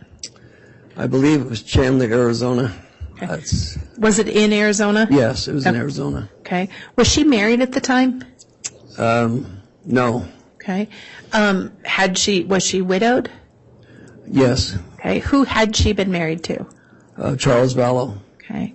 How close in time was this to that you met her? Was it to the time that Charles died? I met her the first week of August, and I just knew Charles had died previously to that, but I wasn't sure how. Okay. I didn't know them. Okay. So the first week of August of 2019? Yes. Okay. And so when you met her, you went to her home in Arizona. Yes. Who was there at her home when you met her? There was Chad, Alex, Melanie, I think her last name was Bordeaux at the time, and then Zulema showed up, and then another lady showed up, but I don't remember her name. She was pretty quiet. Okay. And when you said Chad, do you mean Chad Daybell? Yes. Okay. So prior to August of 2019, had you ever met Chad Daybell? Just over the phone. Okay. How was it you talked to Chad Daybell over the phone prior to August of 2019? A few years previous, he reached out to me and wanted to do a book with me. And did you ever do that with him? No. Okay. Why not? 'Cause I didn't feel it was right, and I didn't feel like he was the one that, if it was to be done, that it should be done with. Okay. And so at the house, at Lori Vallow's home in August of 2019, you saw Chad there. Yes. Okay. What happened at the house when you met Lori Vallow? They were just sitting around the table and Lori was she was an amazing hostess. She was fixing food, and it was just kind of they were like having a social. Okay. And, All right. And then did you have an opportunity to meet her again at any point after that? yes, Okay. Where was it you met her again? at her apartment in Rexburg, Okay. Idaho. Now, to be clear at this point, were you married to Melanie Gibb? No, Okay. Were you guys dating at this point? yes. Okay. So how did it come to be that you met Lori Vallow at her place in Rexburg, Idaho? Melanie and Lori wanted to do a podcast with me, which was supposed to happen in Arizona, which it didn't happen. I was coming up to see Melanie, and I was coming up for the Book of Mormon conference, and I was also coming up because my son just moved to Pocatello, Idaho. Okay. So I just kind of took a long weekend, just kind of see everybody and just enjoy the weekend and do the podcast. Okay. And so when you say you took a long weekend, what weekend was that? September 2020 through the 23rd, 22nd, right in there. Okay. Of 2019? Yes, Okay. And so forgive me, you were coming up for kind of three purposes? yes. And those three purposes were what? To go spend some time with my son, with his family in Pocatello. They had just moved there a couple weeks previous. And then the Book of Mormon conference was there in Rexburg. And then to see Melanie. Okay. And to do the podcast. Okay. When you say to do the podcast, had you participated in any of the podcast sessions that Lori Vallow and Melanie and others had done before? No, I did some with Preparing the People, but nobody else. Okay. And so one of the purposes was to come up and to do the podcast with Melanie, Lori. Anybody else going to participate in that podcast? No, Okay. Where were you supposed to record the podcast? at Lori's apartment. Okay. And so you came up, I believe you said September 20th, and you were going to go to Lori's to do the podcast? Yes. All right. Where did you stay that weekend? Well, I was going to stay in a hotel in Idaho Falls to kind of be in the middle with everything. But Melanie called me and said, hey, don't waste money on a hotel. Lori's got an extra room here. Why don't you just come and stay here? Okay. And the majority of the weekend is going to be in Rexburg anyway, so I decided to stay there. Okay. So when you got to Lori's place in Rexburg, Idaho, who was at the house, if you remember? When I got there, Alex Cox, Melanie, Lori, and JJ. Okay. Now, had you met JJ Vallow before that time? No. Okay. Do you remember what JJ was doing when you got there? He was sitting on the couch playing with toys. Okay. And did you interact with him at all? Yeah, I got a Down syndrome boy, autistic, so I just sat down with him to include him. I wanted to see how he was doing and talk to him, but it was like I wasn't even there. He never acknowledged me. Okay. Now, when you got there, did you see Tylee Ryan there at all? No. Did you ever see Tylee Ryan that weekend? No, never did. Never did see her. I never did meet her. Okay. Were you told where she was? I was told that she was attending Rexburg, Idaho College, and she wanted to be independent. Okay. And who told you that? I think it was Melanie told. If I remember right, Melanie asked Lori in front of me. Okay. And then who told you that Tylee was attending college in Rexburg Yeah. and wanted to be independent? Yes. Who said those words? Lori. Okay. And so after you have that interaction with JJ, did you have any other interactions with JJ that weekend? Yeah, there was he had a cardboard box and he was cutting doors and windows out of it, making a home out of it.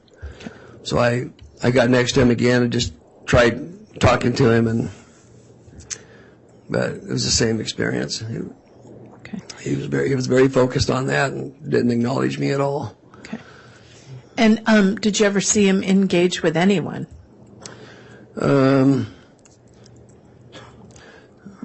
think he engaged with Alex once, and I can't remember what they were talking about, but it looked like a good relationship. Then he got to go outside and play with some children. Okay. And when he went outside, he just looked really happy. Now, that weekend, did you see Chad Daybell at all? Yes. Okay. How many times did you see him, if you remember? I would say 4 times, Okay. according to memory. Okay. Can you tell us about any those interactions? That's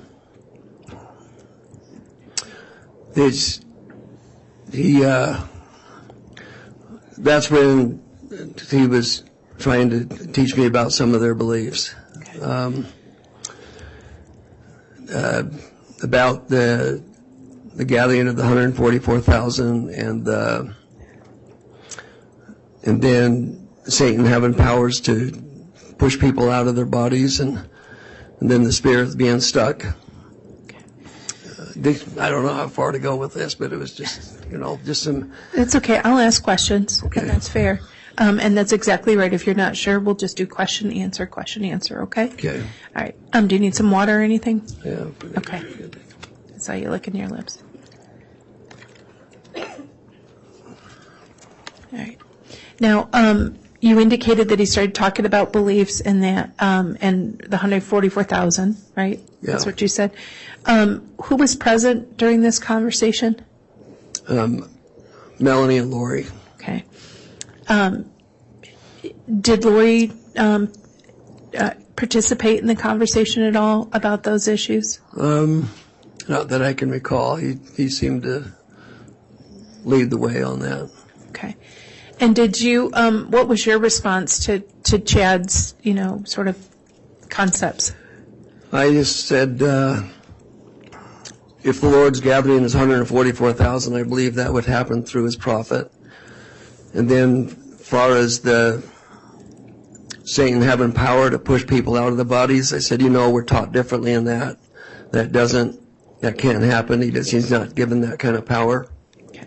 So let me stop you there. So you are a member of the Church of Latter-day Saints, right? Yes. Okay. And I heard you say through the prophet. Are those doctrines taught through the mainstream LDS church? Yes. Okay. And so your response was things more in line with the teachings of your church? Yes. Okay. Were you sort of going along with what Chad was telling you? I was listening, and then I questioned, and that's, I don't know what you mean by going along. I didn't. Did you believe him? No. Okay. Did you let him know you didn't believe him? Yeah. Okay. So after that interaction, did you have any other interactions with Chad? Yeah, he had us meet him at a property on the east side of a church. When you say had us meet him, who was together with that situation? Me and Melanie met with Chad and Lori at this property. Okay. And it was next to a church? Yes. Okay. What happened when you met with Chad and Lori next to a church? They just trying to tell us about that beautiful building, like a temple that was there, and that was in spirit. But so they wanted to show it to us, but I couldn't see anything. Okay. Why did they want to show you the temple or the heavenly building they said they were seeing? I think it tied in with things that they believed in, but I didn't know all their beliefs. Did you believe it? Could you see a building? No, I didn't believe it was there, and I couldn't see it, but I was trying to be respectful and just kind of follow along, I guess. Okay. And then after the visit of a site, what was supposed to happen at that site where you were meeting with Chad and Lori? We were just supposed to be able to witness it. That's all I recall. Okay. And then Did you run into Chad Daybell again that weekend? Yes. Okay, where was that? They had 80 acres that was out by his place. It was for sale. It was for development.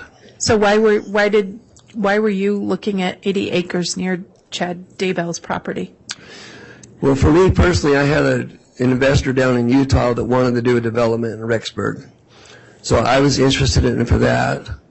And Chad was interested in it because he wanted me to move up to Rexburg. Okay.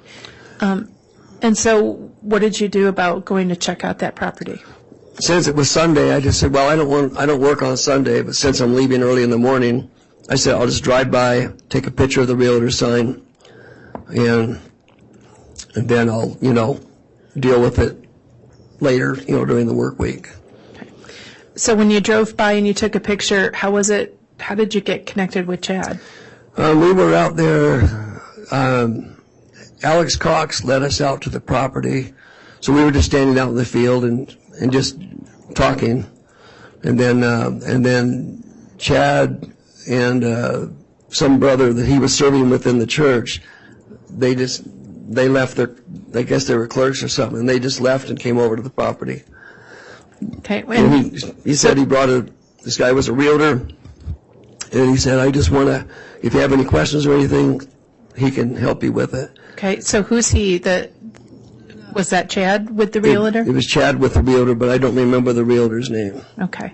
And what was your response to Chad coming and showing up with the realtor at the property? I just said, I don't do business on Sunday. I don't want to talk about it. I'm not here for that, and because I didn't know they were coming. They just showed up. Okay. So after that interaction, did you see Chad Daybell again? No. Okay. Did you ever see Chad that weekend at Lori's apartment? Yes. Okay. Tell us about that situation. That's where he came. That's where he was coming over and teaching me some of their beliefs. Okay. Did you ever see Chad with JJ that weekend? No. Okay. Did you ever hear about any interactions between Chad and JJ? I heard that he had a scuffle with JJ, and that's how he got the scratch on his neck. But I don't remember what that was about. Okay. And when you say he got a scratch on his neck, who got a scratch on their neck? Chad did. Okay. During the times you saw Chad, what was his interactions like with Lori Vallow? They were really loving with one another and affectionate. Okay. Now, at this time, were you aware that he was still married to Tammy Daybell? Yes. Okay. Did the fact that he was married come up at all? Yes. All right. How did that happen? I asked him I just asked him how his marriage was with the Tammy and if she was a good wife, and he said he had no complaints, that she was a good wife, but he said her time was coming up, and that him and Lori were gonna go do the things that they had committed to do for God. Okay. So when you say her time was coming up, your Tammy's time he was... said he had a dream that she was going to pass away before he was 50 or by the time he was 50. Okay. And so that was Tammy was going to pass away before Chad was 50? Yeah, by the time Chad was 50. Okay. The dream was I think he said 3 years previous. Okay. And that, and then he said he and Lori were going to be together. What did that mean?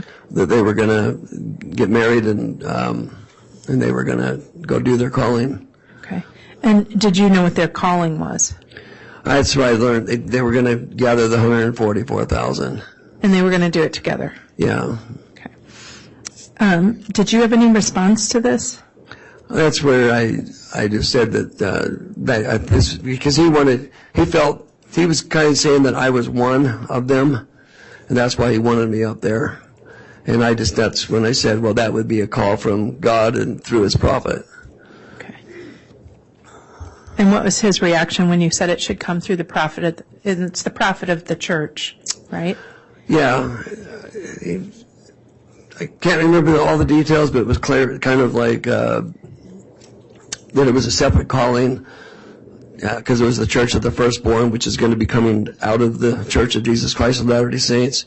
And so that was his position, and he had his authority under John the Beloved, if I remember right. Okay. And was that your belief? No. Okay. Now, did you do the podcast? Yes. Okay. And when did you do the podcast? We did that on Sunday night. Okay. When it was late. All right. So that's Sunday the 22nd? Yes. All right. And so where did you do the podcast? At Lori Vallow's kitchen over the island. Okay. And when you said who's we did the podcast? Melanie, Gibb, and Lori Vallow. Okay. So you're in Lori's kitchen in her home, right? Yes. On a Sunday evening? Yes. Was JJ there? No. Where was JJ? Alex was babysitting him. Okay. And was he babysitting him in the apartment or somewhere else? At his place, his apartment. All right. Who told you that? Lori. Okay. She just wanted to have uninterruptions so we could do the podcast, so she asked him to watch him. Okay. And did you see JJ again that evening? Yes. About 10:30, I believe it was 10:30 at night, I heard the front door open, which was to my back. I turned around and I saw Alex carrying JJ, and JJ was asleep and his head was on his shoulder. And Alex carried him in the house? Yes. Did you see where Alex went? He took him upstairs. Okay. And put him in bed. All right. Do you remember what JJ was wearing? Seemed like it was shorts and a T-shirt, but I can't remember the colors. I almost want to say it was the camouflage shorts, if I remember right, but okay. All right. So Alex, and did you see Alex leave that night? Seemed like I heard the door open and close. I didn't turn around again. Once I knew what was going on, I just stayed focused on the podcast. But I didn't see him leave, but it seemed like I did hear the door open and close. It's the vague memory. That's fair enough. So, where was JJ sleeping while you were staying there? in Lori's room. Okay.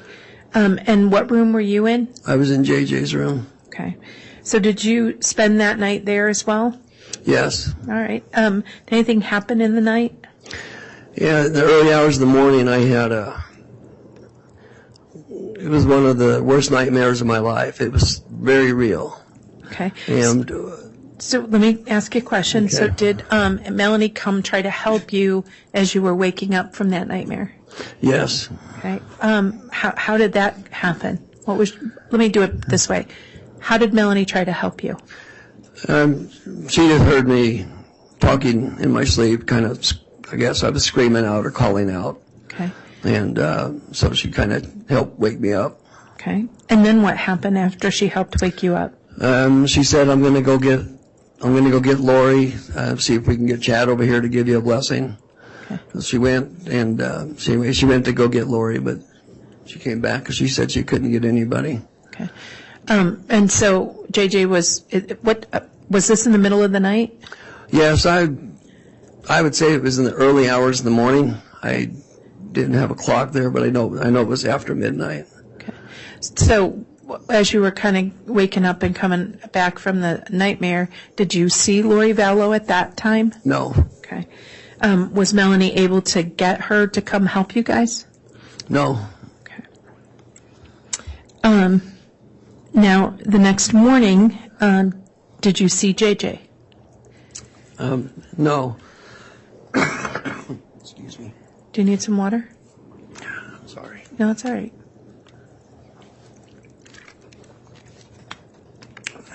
You okay? Yeah. All right. And so when you woke up the next morning, did you see JJ that morning? I did not. Okay. Did you make any inquiries about JJ? Yes, I did. We went downstairs to say goodbye, and Lori was there, and she just said that JJ had an episode, and he climbed up on the cabinets, and then he climbed up on top of the fridge, and then he climbed up on top of the upper cabinets and knocked over her picture of Christ. And she just said that he was out of, she couldn't control him. So what did she say she did? She called Alex and had Alex come and get him. Okay. So when she said she had Alex take JJ, what did you do? Well, before she told me that Alex took JJ, I said, well, I'd like to see him because I wanted to make sure he was okay. Why? Well, because I didn't see any signs of the cabinets. There was no damage on the cabinets. There was no scuffs on the stainless steel fridge. And I just was trying to understand what was going on here. But I also, if JJ did have a problem, I'd like to give him a blessing. Okay. And so then you ask her where he was. Yeah. And what did she say? She said Alex. She had Alex come and get him.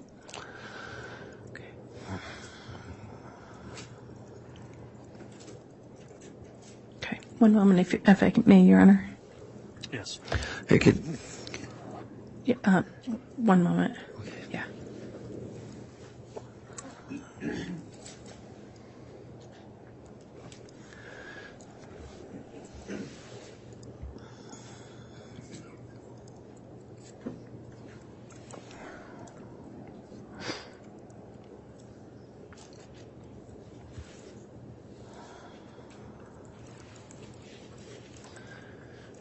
Just to make sure I was, and I may have forgotten to ask, the date that Lori Vallow said she sent JJ with Alex was what? That was Monday, the 23rd of September. 2019. Yes. Okay. Thank you. Nothing further. All right, thank you, Ms. Smith. Who will be doing cross-examination? Mr. Archibald.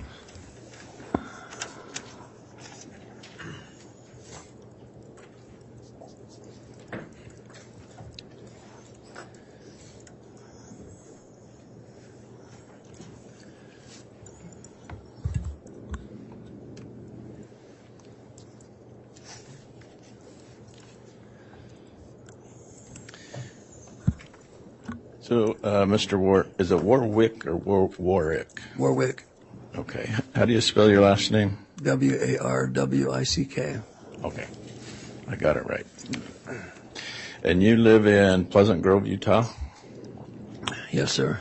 And your wife, Melanie Gibb, lives where? Chandler, Arizona. Okay. And you two married in December of 2021? Yes, sir. So in this weekend of September 2019 that you've talked to us about, were you still married to someone else? No. Was Melanie Gibb still married to someone else? What's that? Was Melanie Gibb still married to someone else? No. Okay. Both of you had been divorced by the time of September of 2019? Yes. When did you start to see Melanie before your divorce went through? Objection relevance? Overruled. We were seeing each other at events. Okay. So you were separated and then started to see Melanie. Yeah, I was in the divorce process, and so I had a Downs boy that I was taking care of, and Melanie really hit it off with him at a camp, and so my divorce didn't final as fast as I had hoped it would, but she was divorced. Mr. Warwick, also I'll ask you to please wait until he's completely finished his question before you answer, just because it helps our court reporter keep the record. I'm sorry, I thought I was still on the same answer. I apologize. Fine. Thank you. And what do you do for a living? I'm a general contractor. And have you also done podcasts on religious topics? Yes. And so that's how you and Melanie Gibb were interested in each other, because you had the same common interest in religious topics? That would, yes. And is that how you met Lori Vallow? Well, I met Lori through Melanie. I would say it was the same intent. Okay. And that's how you met Chad Daybell as well? Yes. And that's how you met Alex Cox? Yes. And how would you describe Alex? He was a fun-loving guy. He was very humorous, and he can be genuine and he can be lighthearted. And that's how you also met Zulema about the same time in late 2018 or 2019. I met Zulema at Lori's the first time. And so that was August of 2019. Yes. Okay. And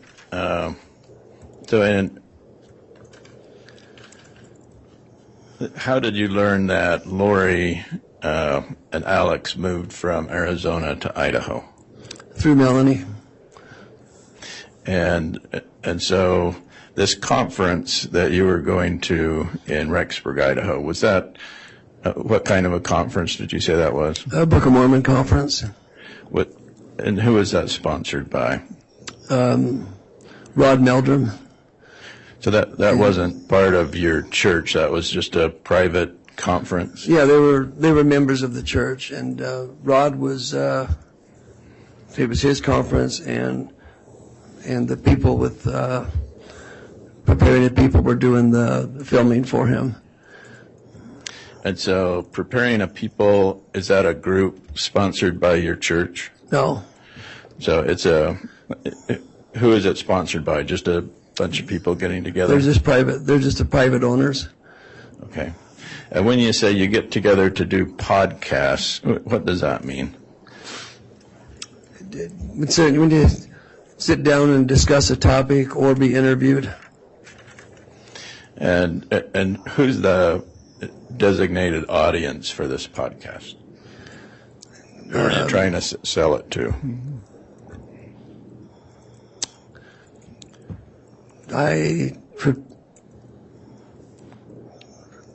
I'm just trying to think what their it was mainly to the saint for the Latter-day Saints. And so have you ever made money on these podcasts? No. So the podcasts are for education and not money? Right. And where would your podcast be downloaded to? Objection, Your Honor. Relevance. I understand it's cross, but it's relevance. All right. I'll allow some more here, Mr. Archibald, but it needs to tie into direct, if you could. Well, you told the prosecutor you were doing podcasts with Preparing a People. That's what you told the prosecutor. Now, they're interviews. I don't know if podcast is the right name. Melanie and Lori called theirs podcast. Preparing the People, I think they just called theirs, they just did weekly things where they would highlight topics. And then they would ask people to come in, and then they would just kind of go into that topic and, scripturally and experience with it. And so your purpose in doing these podcasts was just to talk about your religious beliefs? Yes, and to build faith. We did most of the ones I did with Preparing the People. Well, sorry, I'm saying too much.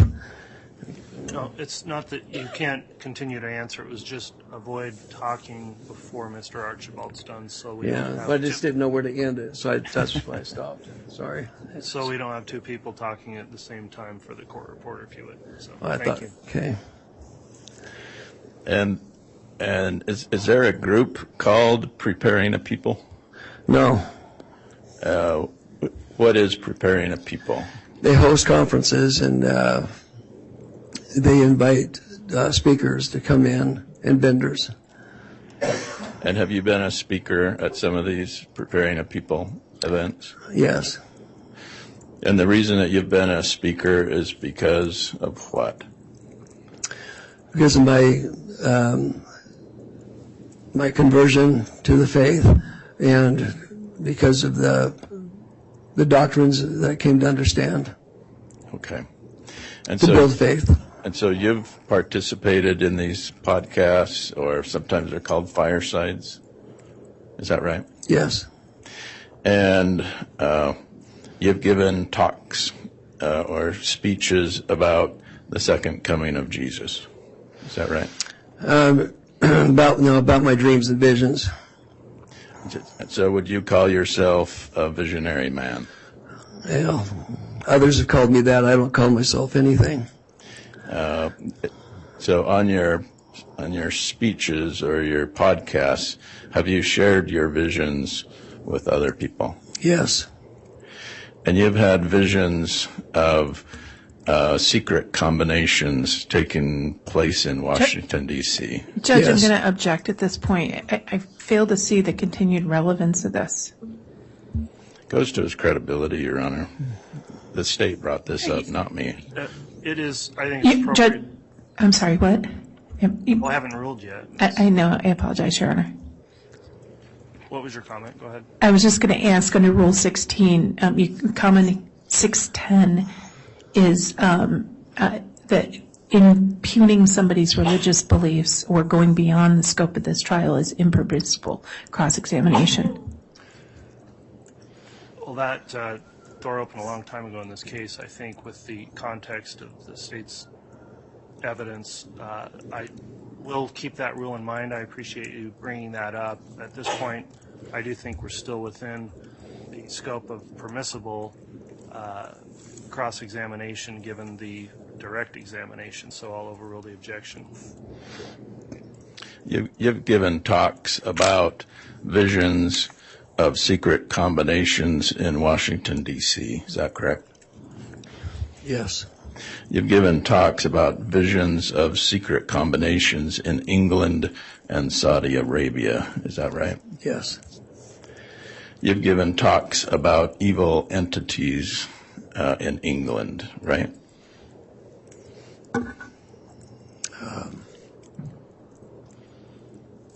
No, I'm not sure where that one's going. Okay. You've seen visions of Russia and China invading the United States. Yes. You've seen visions of Russia and China attacking the United States military and defeating us in 3 days. Yes. You've seen visions of the United States being sacrificed for a one-world government, right? I don't know where that one came from. You've been, well, I didn't make this up. Yeah. Well, the context is what's being avoided. That's why it's difficult here. So. Okay. So what's the concept about the United States being sacrificed for a one-world government? Judge, objection again on that concept. I mean, relevance. All right. At this point, Mr. Archibald, I do think we're getting away from the evidence of the case and direct. So if you could tie this in some way, if it does. If not, I'll sustain the objection. You talked about having a vision while at Lori Vallow's home in September of 2019. You told that to the prosecutor, right? Objection misstates the evidence. Overruled. If the witness can answer, you can correct if that's misstating evidence. I had a nightmare. So a nightmare and a vision are two different things. Yeah. So how do you define a nightmare versus a vision? Well, it's like whatever the nightmare was about, it was like I was living in it. And a vision is just pretend? No, a vision is when you're observing and you're being shown. So both a vision and a nightmare are real? No, not necessarily. So can you further explain the difference between a vision and a nightmare, how one works and not the other one? The vision is when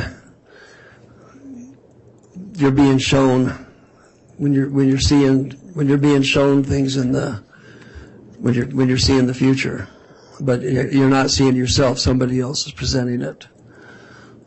And so your visions come from who? The ones I talked about came from angels. under God. And your nightmare comes from who? It was very adversarial. There was no, it was consumed. It was a lot of fear and a lot of darkness, and there was no order to it. So the fear and darkness came from who? Well, it was adversarial. I don't know who it came from, but. And when you say adversarial, are you talking about the devil? I would say it was from that direction. An angel of the devil? Could have been.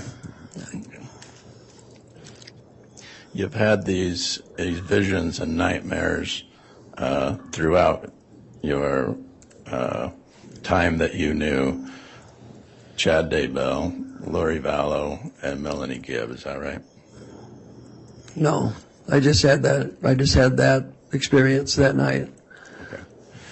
So on the night that you were in Rexburg, you wanted to get a blessing from Chad Daybell. Is that right?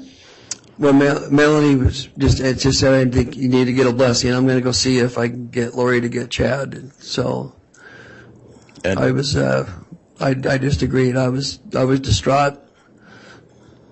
And what is a blessing? It's when it's exercised under the direction of the priesthood to bless you with deliverance, comfort, or healing, or guidance. So you wanted a blessing from Chad Daybell? Well, Melanie just offered to get it. I was in a position where I wasn't all there. I was really struggling with whatever. I just remember it was horrified with what I was seeing. And so what would a blessing from Chad Daybell do for you? Give us just a moment.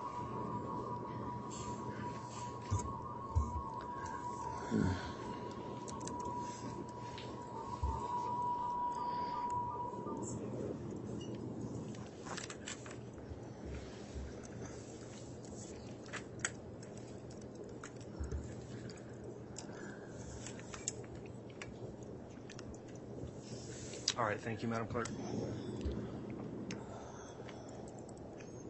What would a blessing from Chad Daybell do for you?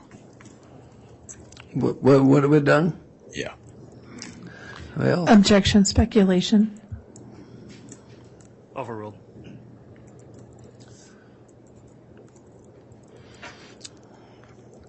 I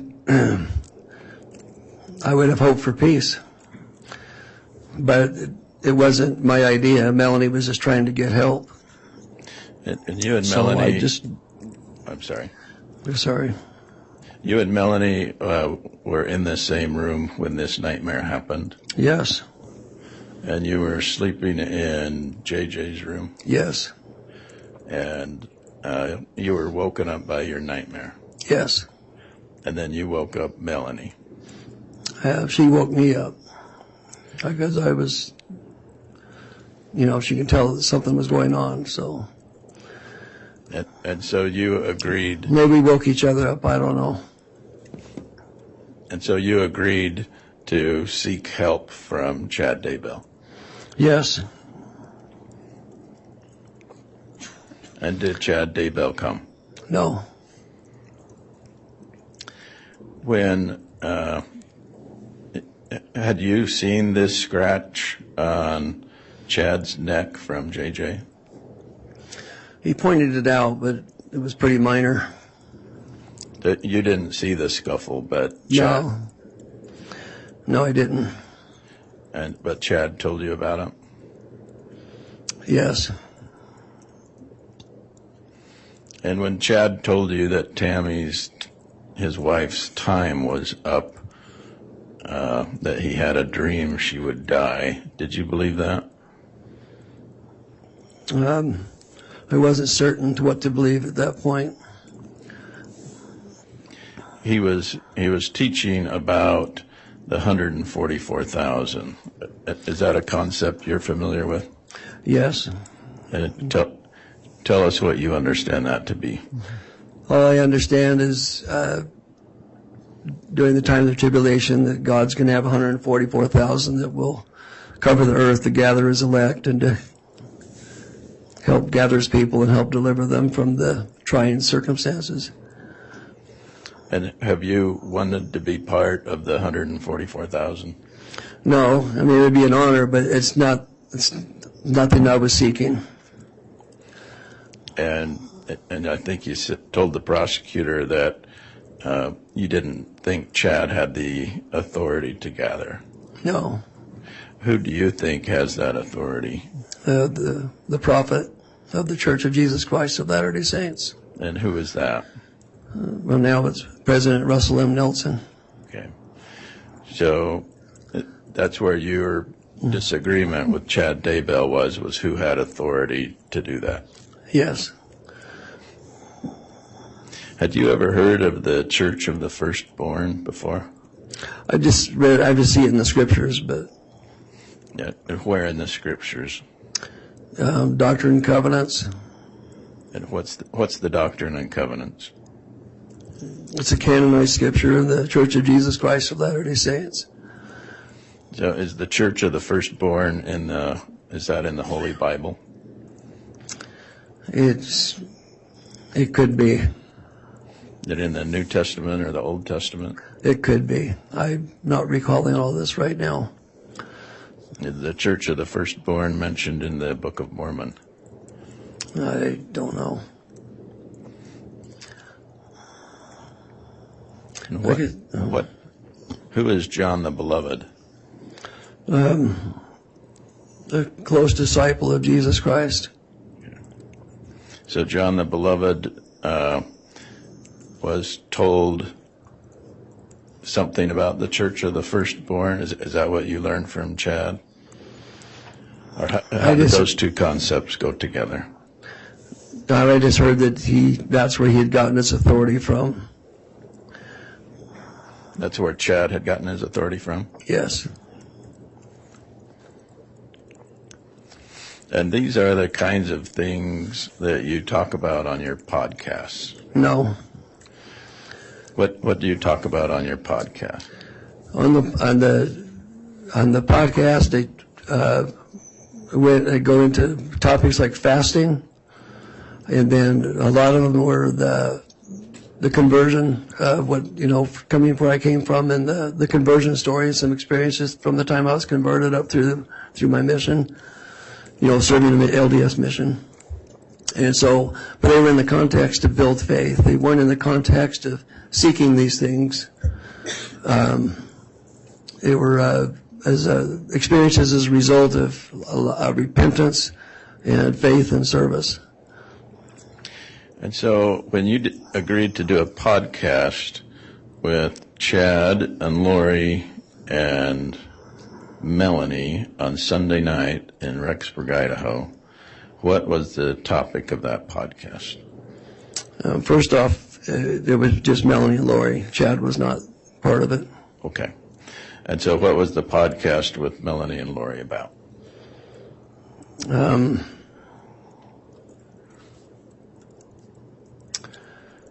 It's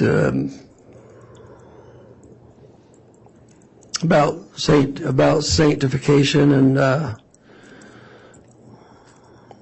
trying to remember what the actual topic was. What does sanctification mean? Well, it's when as you repent and serve God, and as you prove faithful to Him, your heart, the Lord changes your heart, makes you clean, makes you whole, and endows you with greater faith.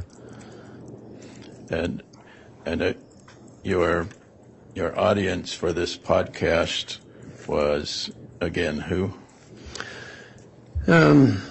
It was preparing of people, and there was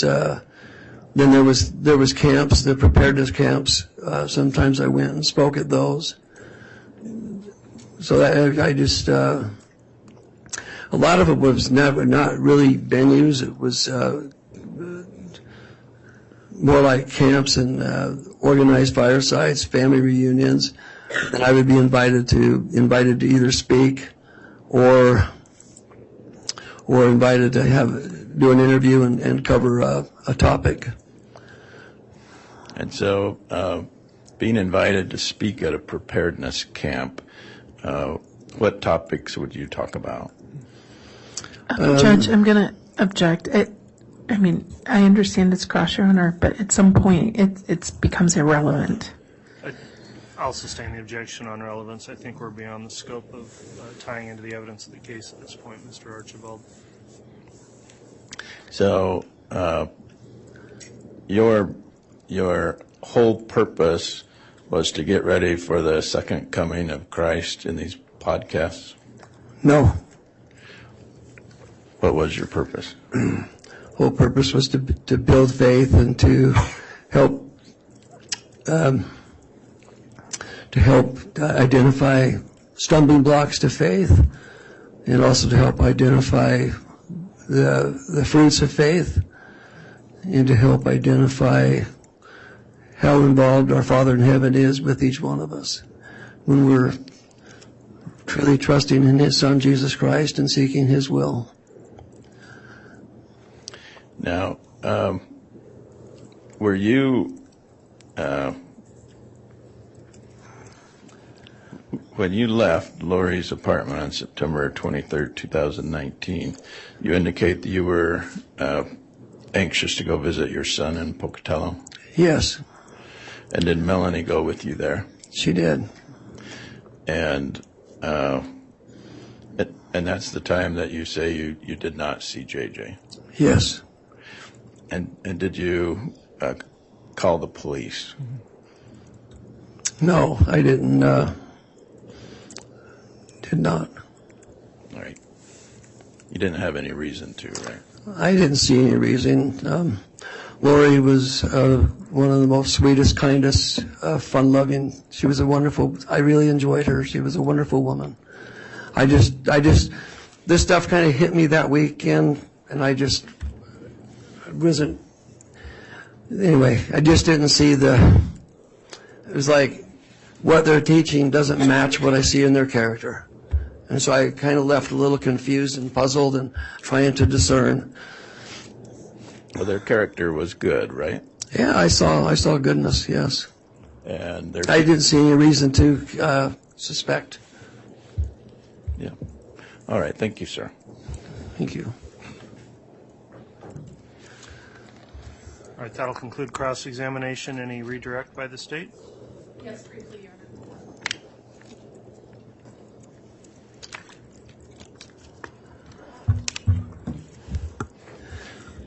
Honor. Defense counsel asked you about dreams and visions. I want to ask you about reality. Okay. The morning of the evening of September 22nd, who carried JJ up to bed? Alex. Okay. And the morning of September 23rd, who told you where JJ was? Lori Vallow. And what did Lori Vallow say to you about what happened to JJ on the 23rd? She said he was out of control and she couldn't control him, so she had Alex come and get him. Okay. And when she said he was out of control, did she give you specific examples, real examples of what she said out of control meant? That's when she said that he climbed the cabinets in the fridge and the upper cabinet and pushed over her picture of Christ that sat on the top of the upper cabinets. And did you see any evidence with your own eyes that any damage had occurred that would be consistent with JJ climbing the cabinets? No, I didn't see any scuffs on the fridge, and I didn't see any bent door hinges and the crown molding. That's the way it's fastened. It would have popped off if he would have gotten up there. Okay. And so when she said that, what did she say she did with JJ? She just called Alex and just said that you need to come and get him. I can't handle him. Okay. And then she said she sent JJ with Alex. Yeah. Nothing further. All right, thank you. That'll conclude then the testimony of this witness. Is there any objection to him being released from any subpoena? The state would ask that he is. No objection. All right. Mr. Warwick, that concludes your testimony today. Then you can be escorted out of the courtroom by the bailiffs, and you are released from any subpoena that you're currently under. Thank you.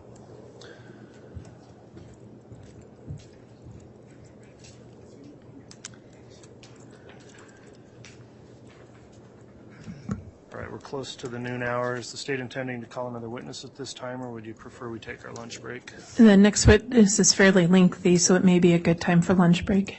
Okay, let's go ahead and take the lunch break, and then I will have a quick sidebar with council just on scheduling if we could, and we will try to be back on probably between 12:30 and 1 for further testimony of the next witness. All right, please.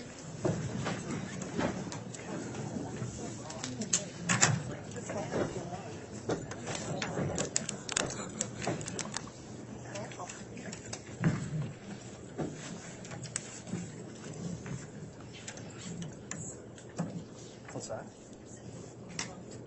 What did I say? Oh. It'll be sometime. I hope it's...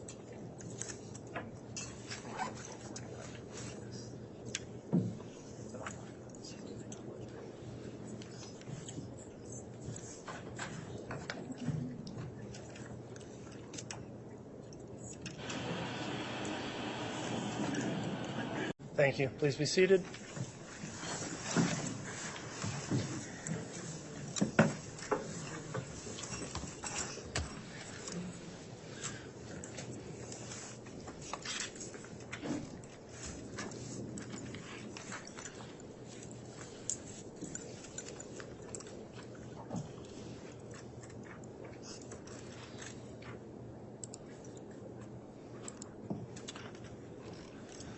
All right, I believe we're ready to have the jurors brought back in. Is the state ready to proceed?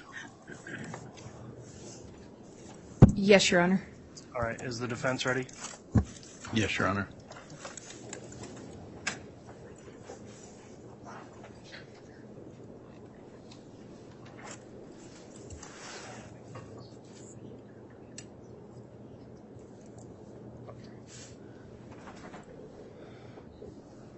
Let me have just a quick sidebar with counsel, please.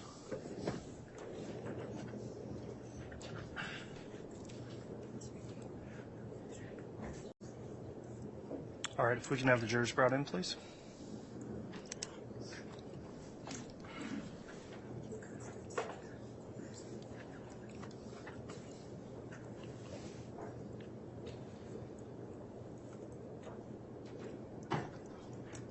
All right, please.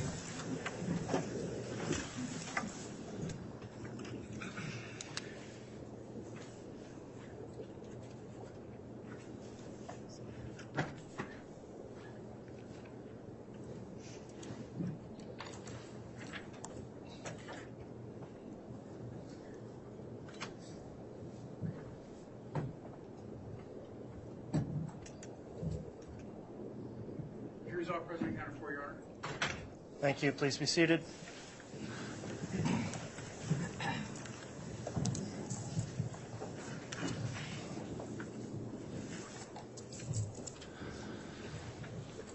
Okay, we're back on the record on case CR 22-21-1624, State of Idaho versus Lori Noreen Vallow. We just completed the lunch break. The jurors are all back and accounted for, properly seated. The state's going to be calling another witness here shortly. Before we do that, I'll note that I've met with counsel in a sidebar to discuss scheduling. Essentially, the state's case in chief has been moving forward a little more quickly than may have been anticipated, and in order to avoid some gaps in trial time in the middle of days next week, there's been a proposal that we not have trial tomorrow on Friday and then start back up again with a full week on Monday. I think that's what the state's requested. Is that correct? Would somebody from the prosecution confirm that? Yes, Your Honor. The case is moving much more quickly than we thought, so it won't delay the end of the trial at all by doing that. So that's our request. Okay, thank you, counsel. Is the defense concerned at all about having a day off tomorrow? No, Your Honor, that's fine. Okay, I appreciate you working towards that and letting the court know in advance. So for the jurors, again, we'll discuss that at the end of today, but we'll not be conducting trial tomorrow. We'll start again on Monday. That'll be our schedule moving forward. So, and as mentioned, it's not going to extend out the total time of the trial. The trial's just coming along more quickly than had been anticipated. So with that in mind, then, one other thing I'll note is there is a technical issue that's being sorted out right now, and it relates to the ability to show the demonstrative exhibits or use the overhead projector. So I'm fine with tech people in here working on that as we go, because we're here with some witness testimony we can commence with. If that's reset, we'll let you know. If we need to take a pause while they work on that in order to show exhibits, we'll deal with that when it comes. So with that in mind, then, let's see, Mr. Rammel, I think you're going to be calling the next witness. Is that correct? Yes, Your Honor. Okay, if you'd like to call your next witness, you can do so. Thank you, Judge. The state would call Detective Bruce Madingley.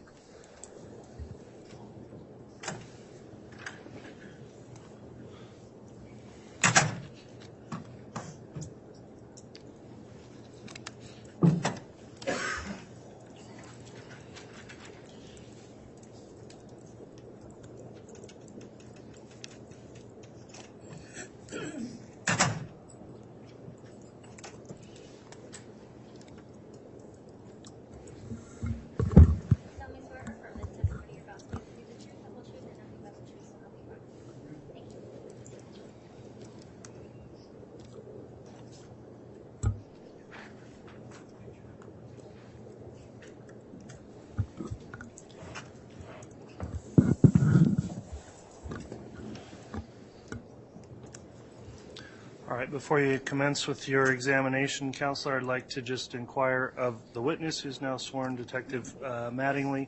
Have you viewed any of the trial testimony in this case since it started? No. Okay, with that in mind, then, I'll just ask you to please speak directly into that microphone. Try to avoid, well, make verbal responses to all the questions so we can keep the record straight, and try to avoid talking at the same time as anyone questioning you. Keep our record clear again with those rules in mind. Mr. Rammel, you can go ahead and inquire on your direct. Thank you, Your Honor. Detective, can I have you state your full name, spell your last name for the record, please?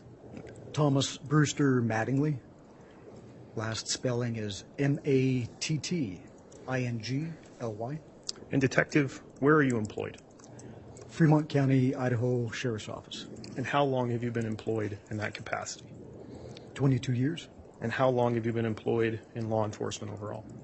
Sorry, let me restate. Overall in law enforcement, 22 years, and as a detective for the last 6 years. Okay.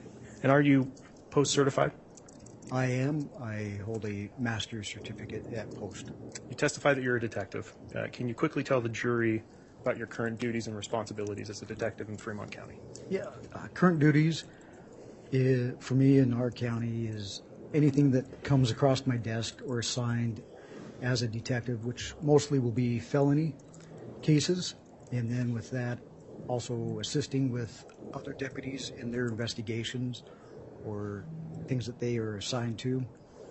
And also I work with evidence, logging that in, logging it out, and also with that will be death investigations. Detective, I'm going to draw your attention to January 3rd of 2020. Were you working as a detective for Fremont County at that time? Yes, I was. What were you working on that day? We were executing a search warrant at Chad Daybell's property located at 202 North, 1900 East in Fremont County, Idaho. And Detective, were other agencies involved? Yes. Was FBI ERT on scene? Yes, they were. Detective, were you involved in the initial search and collection of evidence from that residence? Initially, yes.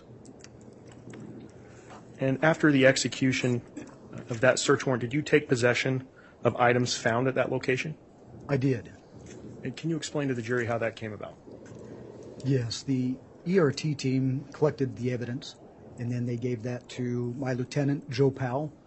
And Joe Powell and I took those items to our station in St. Anthony, and we put them into evidence. And then after that, I logged it into evidence. And you have detailed evidence logs of what you logged in? Yes, each item is numbered sequential and with a description of what those items are. Detective, who has access to your evidence lab? So that'll be 3 people. That'll be myself, Detective Vince Kayakakamanu, and Detective Jim Fabinich. Jim Fabinich. Spelling of... Yeah, Jim Fabinich. Spelling of his last is Fabnich. Could you spell the other detective's name also, the last name? I can. Kayakakamanu. Kaiakakamanu. All right, that's what I thought.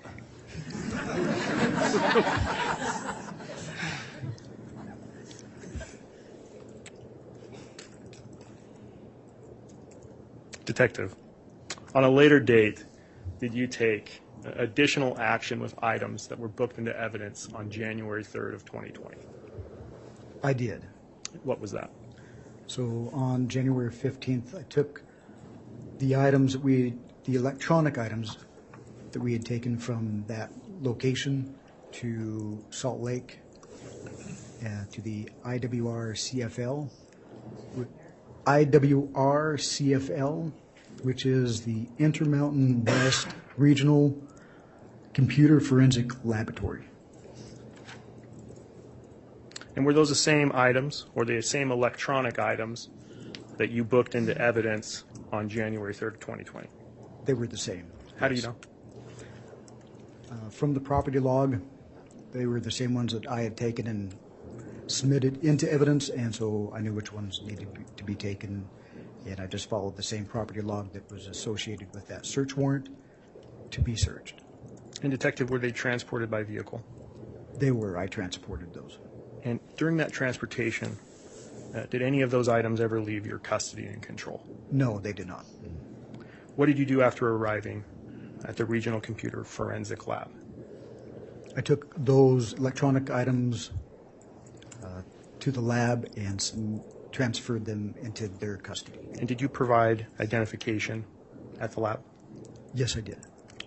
Your Honor, that's all I have for this witness. All right. Any cross-examination? No, Your Honor. All right. Thank you, Detective Madingley. That'll conclude your testimony this afternoon. And Your Honor, and this has been discussed with defense already, we do have Detective Mattingly under subpoena, and we're not going to be releasing him from that subpoena. There will be other unrelated items that he will be testifying to in this trial. All right. Thank you, Mr. Rammel. So, Detective, you'll be remaining under subpoena at the direction of the state to be recalled as a witness. During that time, please continue to avoid viewing any of the trial testimony in this case in any way. You'll be asked about that again if you're recalled to the stand. With that in mind, you can be excused for the day, and the bailiffs will direct you out of the courtroom. Thank you. Thank you.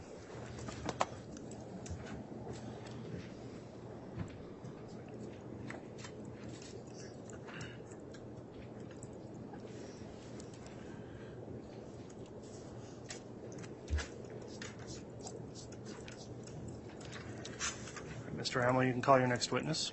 Thank you, Judge. The state would next call FBI intelligence analyst Benjamin Dean.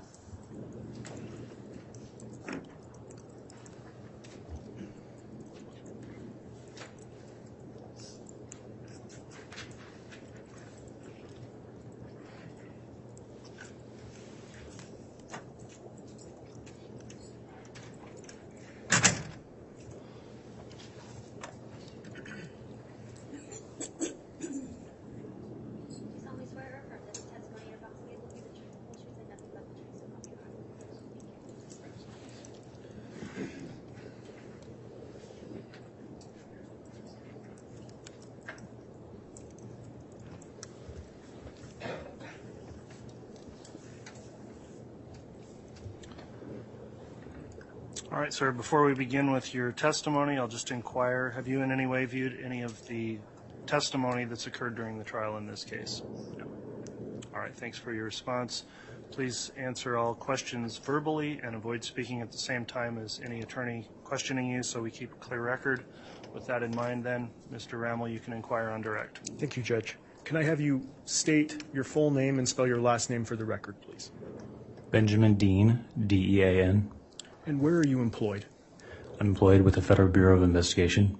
And how long have you worked for the FBI? Approximately 8.5 years. And what position do you currently hold with the FBI? I'm an intelligence analyst. And Mr. Dean, you're an intelligence analyst. Are you referred to as IA Dean? Yeah. And yes, sir. I have permission to refer to you as IA Dean? Is that okay? You do. Thank you.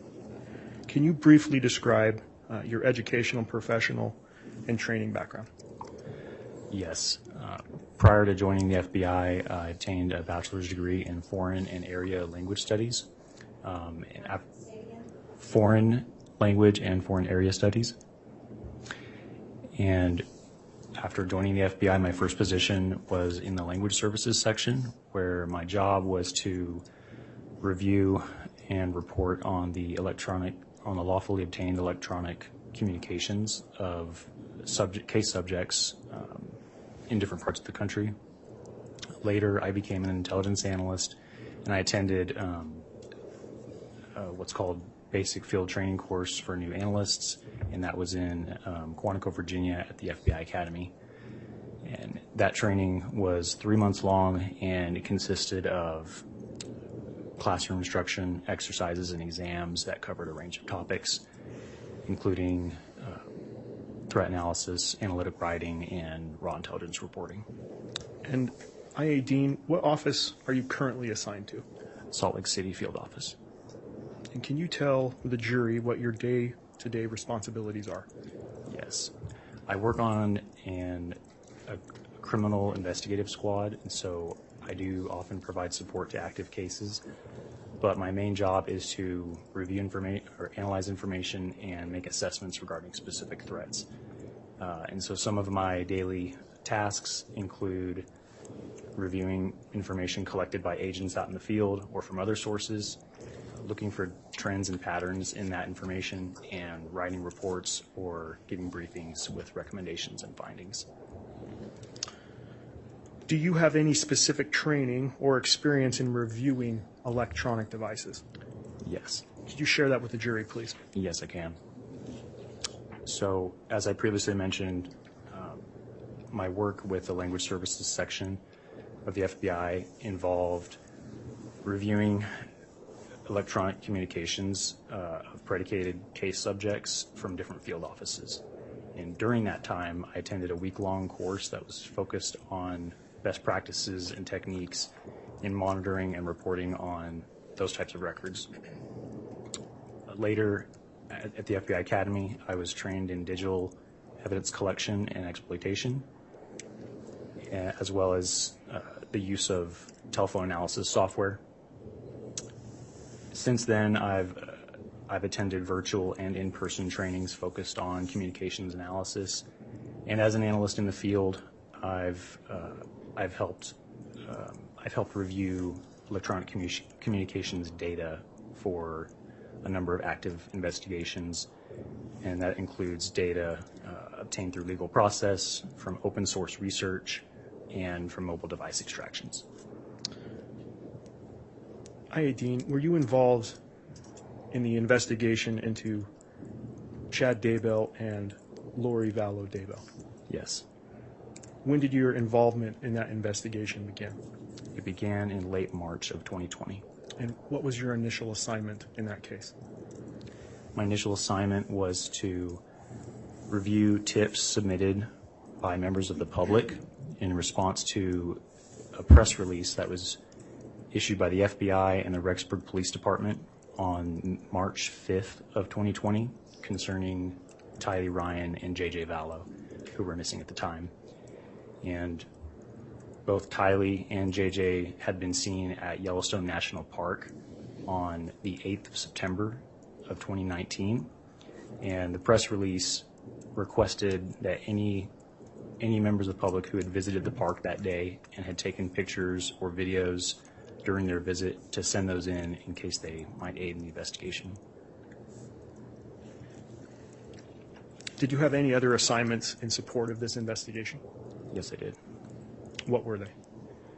I was asked to assist in the review of data extracted from electronic storage devices that had been seized from the residence of Chad Daybell on January 3rd of 2020. And when did you complete your review of those devices? In late May of 2020. Were you asked to review data from any other devices after you had completed those initial reviews? Yes, I was. And what were those additional devices you were requested to review? I was asked to review the contents of 2 Blu-ray discs containing data that was extracted from storage devices that were seized on the same day, January 3rd, 2020, also from Chad Daybell's residence. And how were they labeled? A unique FBI specimen number was clearly written on each disc. One disc had the label IWR091201, and the other disc was labeled IWR091202. Also, both discs had clearly written on them the words "working copy." I-18, I'm quickly going to draw your attention to the second disc. Testified IWR091202. You analyzed that disc? Yes, I did. Were you able to attribute that device to a specific user? Yes, I was. And who is that? It belonged to Seth Daybell. And are you aware throughout your investigation in this case who Seth Daybell is? Yes. And who is he? He is the son of Chad Daybell and Tammy Daybell. I-18, I'm going to draw your attention now to the first disc, IWR091201. Is that the disc that you began reviewing first? Yes, it is. I'm going to draw your attention to that device. Through your investigation, did you review a chain of custody document on that specific device? I did. To your knowledge, where was that device immediately prior to being provided to you on that disc? It was with the Regional Computer Forensic Laboratory in Salt Lake City. Dean, when did you begin your review of that disc? I began review of that disc on Tuesday, May 26th of 2020. And can you describe to the jury, please, the process you used in doing that review? I can. I used a Blu-ray disc reader to open up the disc on my FBI-issued laptop computer. I was able to see that the main file on that disc was named IWR091201, and I copied that folder onto my laptop and began looking through its contents.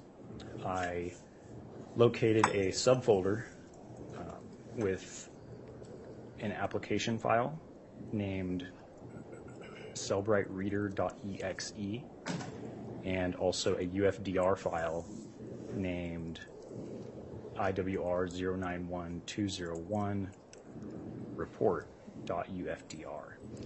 And so I double-clicked on the application file to launch the Cellbright Reader software program. And once it was fully loaded, I used it to open up the report. And Dean, how does the data appear in Cellbright Reader? Cellbright Reader organizes a device's data, so meaning all bits of information and files on a device, into categories based on a file's item type.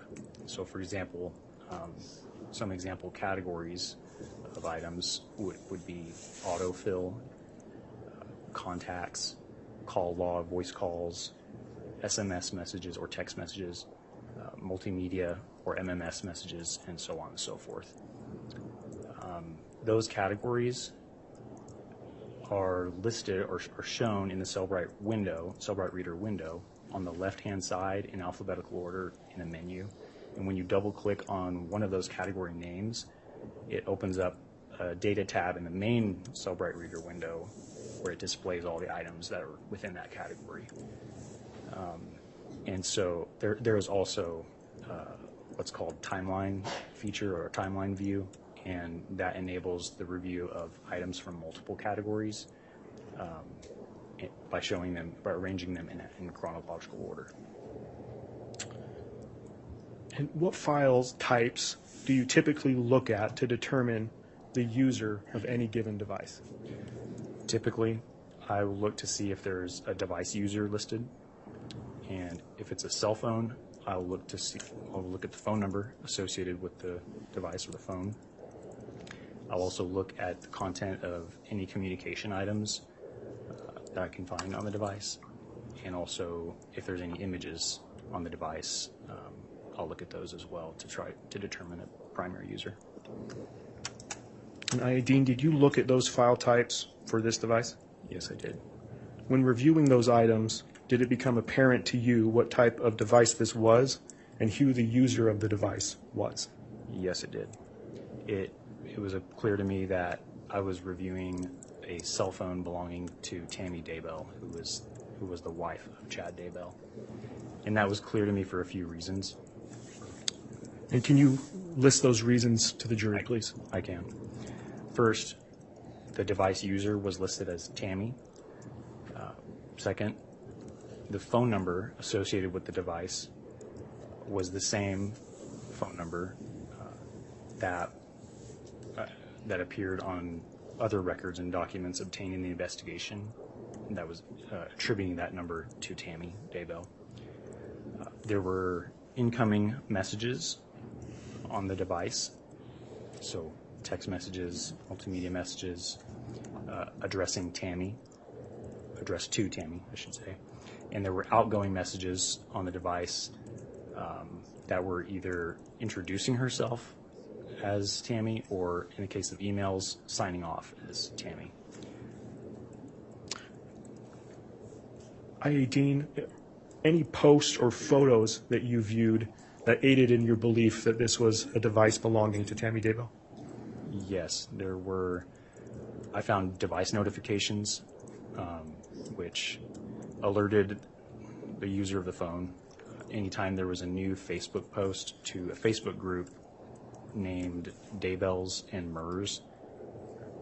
And also, there were communications on the device with members of the Daybell family, including the Daybell children, and all of whom were named as contacts in the device. And the content of those communications suggested that the user of the device had a close family relationship with the Daybell children. Anything else? Yes, there were images on the device. There were photographs of Tammy Daybell, both by herself, with Chad Daybell, with their kids, and with their grandkids. And also, I did observe that all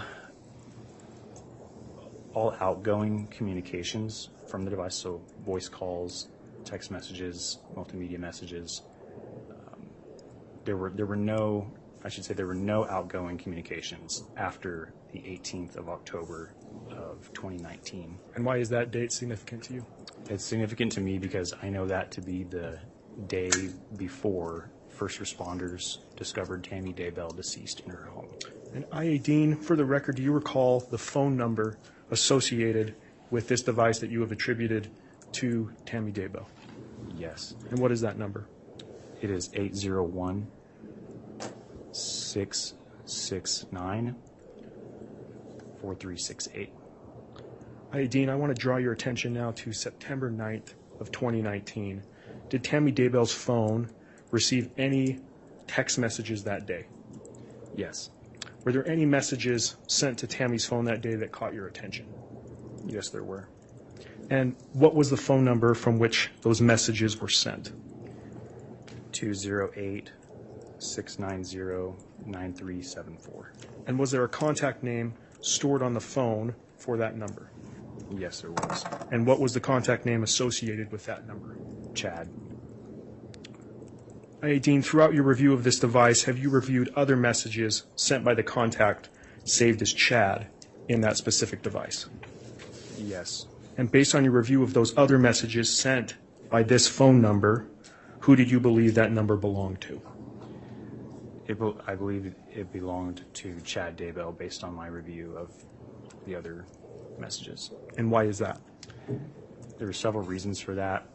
First, the phone number ending in 9374 was a match for the phone number that appeared in other documents and records obtained in the investigation to that point, and associating that number as one of the phone numbers used by Chad Daybell. So that was one indicator. Also, there were group that number ending in 9374 was part of group messages found on the device with members of the Daybell family, so with the Daybell children, and the content of those communications likewise suggested that the user of that number had a close family relationship with the Daybell children. And in addition, there were text messages, or I would say the exchanges between Tammy and the user of this 9374 number indicated that they lived in the same home and that another individual named Garth also lived in the same home. Hi, Dean. I'm going to draw your attention back to messages sent on September 9th, 2019 from that specific device that caught your attention. Your Honor, may I have the witness be hand what has been marked as State's Exhibit 229? Yes. Your Honor, for the record, I have provided defense a courtesy copy and the court a courtesy copy as well. All right. Thank you, Counselor.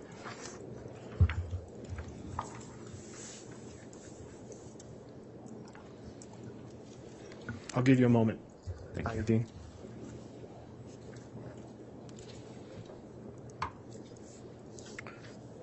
Dean, will you look at what has been marked as State's Exhibit 229?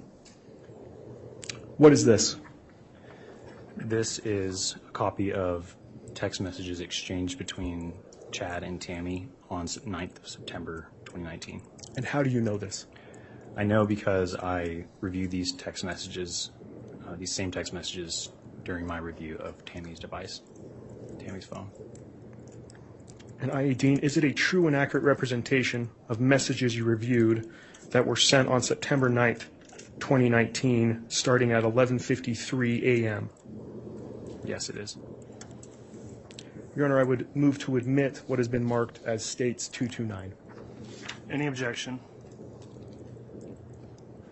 Your Honor, I can't recall when counsel gave me a copy of this in all my stacks. I don't know where it is. Can I see the exhibit? Your Honor, I have another copy. It was before lunch.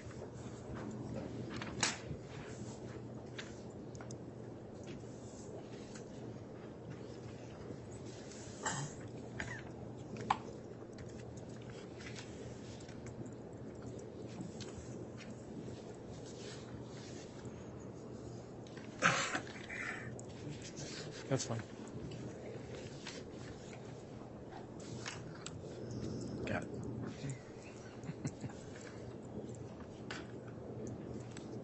I found it. Can I have the extra copy back?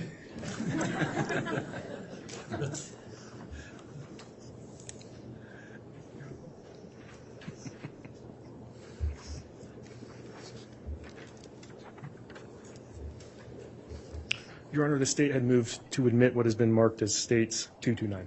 All right. I knew that motion. And is there any objection from the defense? No, Your Honor. All right. Exhibit 229 is admitted. And, Your Honor, at this point, I would put it on a duplicate of it on the screen. I think it's working. Okay. Is it working? I believe so, if you want to publish it. Your Honor, do I have permission to publish a duplicate copy that defense has just reviewed. You have permission to publish the exhibit. And, not Your the Honor, copy.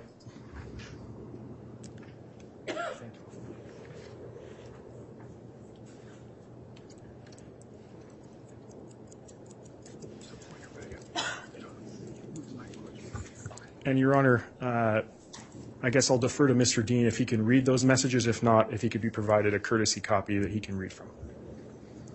All right, it's on his monitor as well. So I think Mr. Dean, are you able to read what has been marked as State's Exhibit 229? Yes. Okay. Will you please read aloud the messages in this exhibit, including the timestamps and the contact name associated with these messages? Yes. So starting with the first one, 9/9/2019, 11:53:27 a.m. from Chad. Well, I've had an interesting morning. I felt I should burn all of the limb debris by the fire pit before it got too soaked by the coming storms. While I did so, I spotted a big raccoon along the fence. I hurried and got my gun, and he was still walking along. I got close enough that one shot did the trick. He is now in our pet cemetery. Fun times. And the next message. 9/9/2019, 11:56:59 a.m. from Chad. Gonna shower now and then go right for a while at BYU. Love you. And the next, please. 9/9/2019, 2:47:06 p.m. to Chad. Good for you. And finally, the last message. 9/9/2019, 2:48:20 p.m. from Chad. I'm back home now. I.A. Dean, why did these messages catch your attention? The first message in particular stood out to me because it was longer and more detailed than any of the other messages exchanged between Chad and Tammy that I had found or that I would later find on the device. Generally speaking, Chad and Tammy kept their messages relatively short, to the point, and they mostly had to do with financial or logistical issues of day-to-day life, such as picking up or dropping off checks, whether or not food needed to be picked up for animals at the house or at their property, and what time one or the other was planning to get home or planning to leave the house. This message appeared to be the first and only time that I could see from everything on the device, wherein Chad texted Tammy a rather detailed and step-by-step explanation of his day's events in sort of a narrative style. And I.A. Dean, based on your investigation, including your initial assignment in this case, did the date of this message catch your attention? It did. Why? If you recall from earlier in my testimony, my initial assignment for this case was to review tips submitted by members of the public in response to the joint FBI Rexburg PD press release from March 5th of 2020 concerning the whereabouts of Tylee, Ryan, and JJ Vallow. And both Tylee and JJ had been seen at Yellowstone National Park on the 8th of September of 2019, and so that press release was requesting members of the public who were at the park that day and had taken photos or videos to send those in so that they could hopefully aid in the investigation somehow. After reviewing hundreds of tips containing information, photographs, video footage taken from across Yellowstone National Park on or around that date, the 8th of September 2019, I was well aware that that was the last day that Tylee Ryan was seen alive. And so upon reading this text message, sent from Chad, wherein he claims to have built a fire, shot and killed a large animal, and buried it on his property, I became concerned because I recognized that it was sent the day after Tylee Ryan was last seen alive. And I.A. Dean, what did you do after reviewing this information? I relayed the information to the case agents. Thank you. Your Honor, this is all I have for this witness. All right, thank you, Mr. Rammel.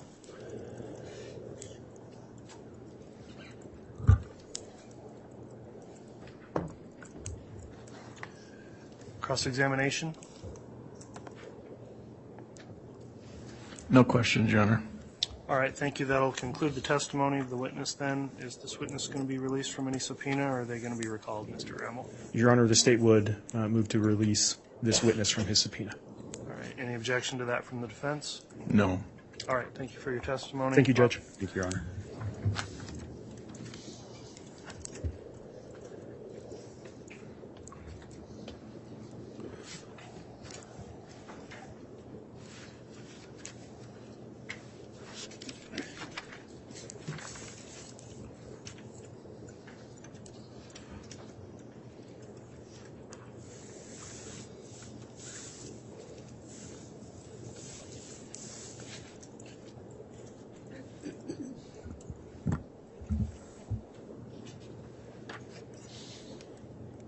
All right, does the state have a next witness to call?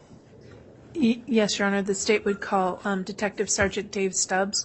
While he's coming in, may we have a brief sidebar? I just want a couple housekeeping issues real quick. Yes.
All right, if we're ready to have the, you indicated who the witness is going to be. They could be.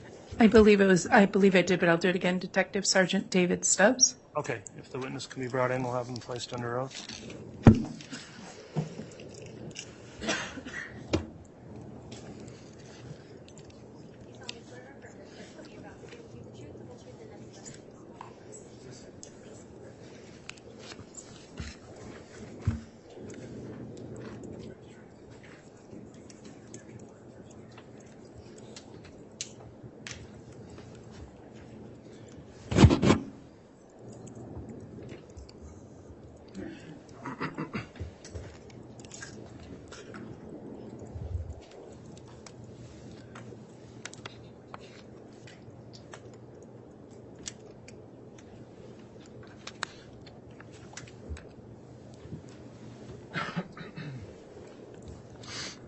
Before we get started with your testimony, Detective Stubbs, I'll just advise you we're making a court record here, so please avoid talking at the same time anyone else is talking. Make verbal responses to any questions you're asked. And then I'll also inquire and ask, have you reviewed or listened to or in any way seen any of the trial testimony that's taken place so far in this case? I have not. Okay, thank you for that. With that in mind then, Ms. Smith, you can inquire of the witness on direct. As a preliminary matter, Your Honor, the state, well, let me do it this way. Sir, could you please introduce yourself to the ladies and gentlemen of the jury and spell your last name? Yes. I am Detective Sergeant David Stubbs with the City of Rexburg Police Department. I spell my last name Stubbs. And, Your Honor, to ease his testimony and in agreement in part with defense counsel, the state is going to move to admit various certified copies and business records that relate to this and other witnesses' testimonies.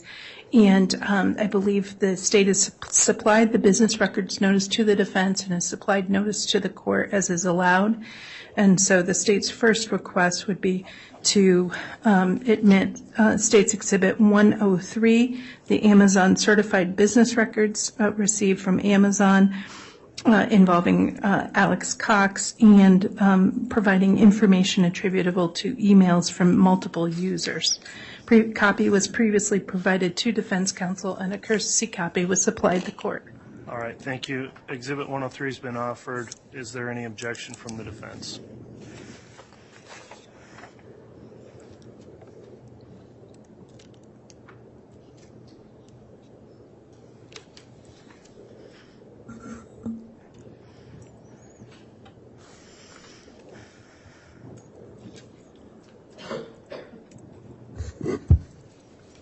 No objection. All right, 103 is admitted. Your Honor, the state would next move under the same posture. The state filed the notice for business records and had certified copies supplied to the defense for States 104, the Ballard Insurance Group certified business records involving Chad Daybell. All right, 104 has been offered. Any objection from the defense?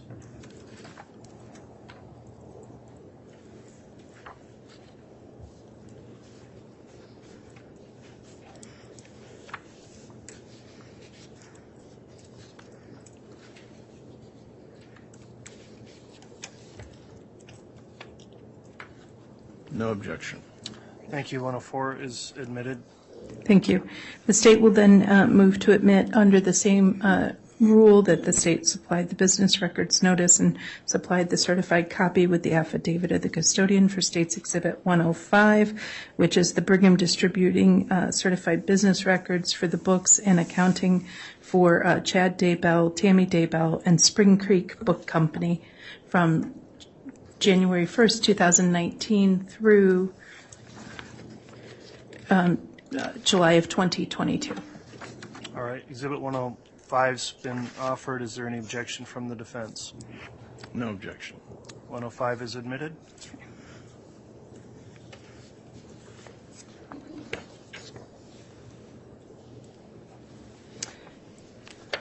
The state would move to admit State's Exhibit 106. It is the certified records from the Expedia Group reflecting the travel records and various account records of Lori N. Vallow. Any objection on 106? On these certificates, it's affidavit of records, the actual pages aren't attached to it. I'm just looking at the affidavit of records. Is that correct, counsel? Yes, as we've done with previous, all of these were supplied to you in discovery, but rather than supply tens of thousands of sheets of paper to the jury, we will do the specific pages by each witness, just so that we don't have, there's over 100,000 pages with some of these records, so we are doing the business record certification just like we did with Detective Consitis. Okay, very good. Yeah, no objection to 106. Okay. All right, thank you. 106 is admitted. The next one is State's Exhibit 107, which are certified Google business records from multiple users and accounts, and was previously supplied by defense counsel. Exhibit 107 is offered. Is there any objection? No objection. That will be admitted.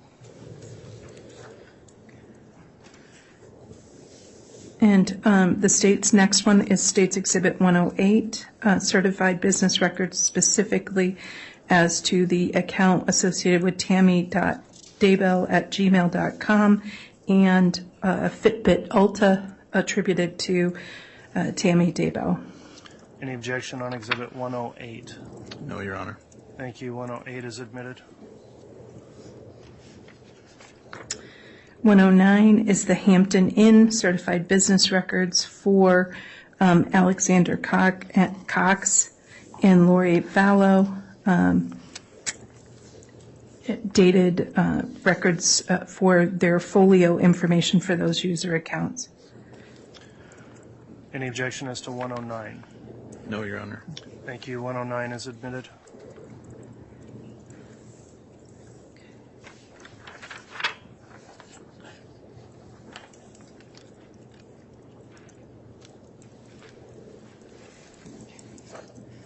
Moving forward in the exhibit list, Your Honor, the state is moving to Exhibit 123,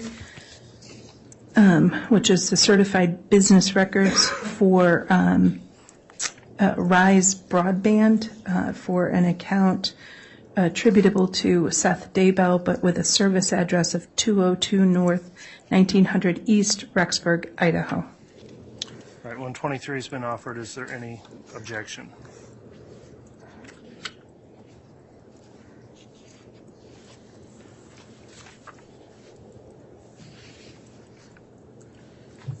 No objection. 123 is admitted then. The next record would be the certified business records from Southwest Life Insurance Company. It is, let me make sure I get that title correctly, Life Insurance Company of Southwest, otherwise known as LSW. Any objection on, did we get a number on that? Oh, I apologize, maybe 124? Thank you. That's Exhibit 124. It's been offered. Any objection? No, Your Honor. 124 is admitted. The next would be certified business records from T-Mobile for a specific account 965804123. And what exhibit number is that? That would be helpful. I apologize, Judge. 125. 125 is offered. Is there any objection? No, Your Honor. 125 is admitted. Okay. The next the state is offering is 126, certified business records and notice for an account with a phone number 208-690-9374. Any objection as to 126? No. Exhibit 126 is admitted. The next one would be State's Exhibit 127, certified business records from Verizon for multiple phone numbers. Do you want those phone numbers in the record, Judge? Because we have a lot of business, a lot of Verizon accounts. Not necessarily. If these are previously reviewed with counsel and you believe there's a stipulation, I think that's sufficient to identify it. So 127's offered. Is there any objection to Exhibit 127? No objection. All right. Exhibit 127 is admitted.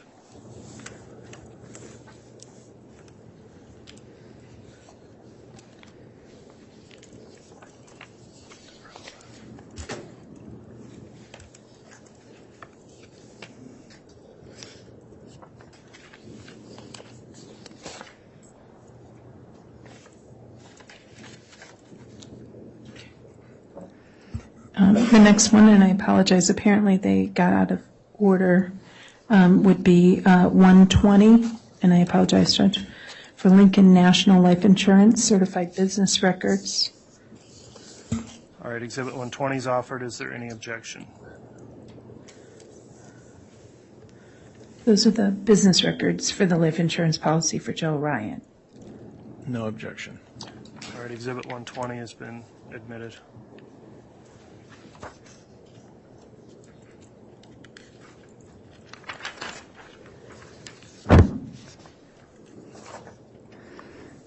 Next, the state would offer certified business records from Verizon from a search warrant 2019-42.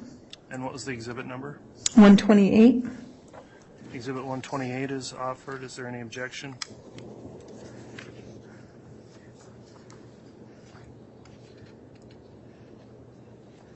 No. All right, 128 has been admitted.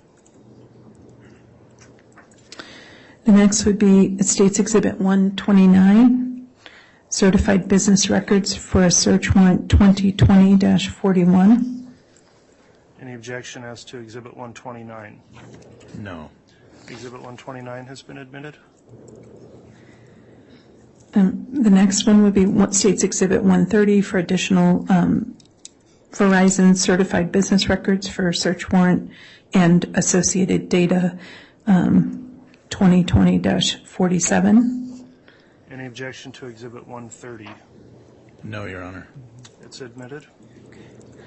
The States Exhibit 131, the business records from Verizon for phone number 801-669-4368, which would be search warrant 2020-14. I believe I said 131, but... You did. Okay, sorry. So Exhibit 131 is offered. Is there any objection? No, Your Honor. Exhibit 131's been admitted. Okay. The next one is States Exhibit 132 from Verizon, additional certified business records for cell phones, 20 associated with search warrants, and the phone number 480-341-9585. All right, that's Exhibit 132 offered. Any objection? No. Exhibit 132 has been admitted. The next one would be States Exhibit 133, additional certified business records for 4 different phone numbers attributable to and associated with some returns for 2020, search warrant 2020-28. Any objection as to Exhibit 133? No, Your Honor. That exhibit is now admitted.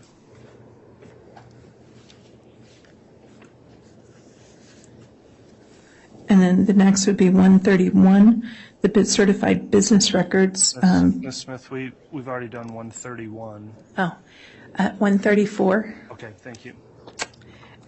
Clearly should have had more coffee at lunch, Judge. I'm sorry. Exhibit 134, the Verizon certified business records for search warrant and 2020-46, and the records for 2 different phone numbers. Exhibit 134 is offered. Is there any objection? No, Your Honor. That exhibit is admitted.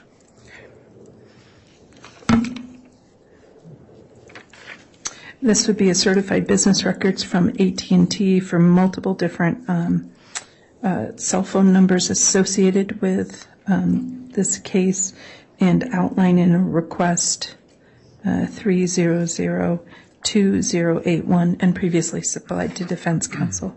And what was the exhibit number for that? 135. Exhibit 135 is now offered. Is there any objection? No. That exhibit's now admitted.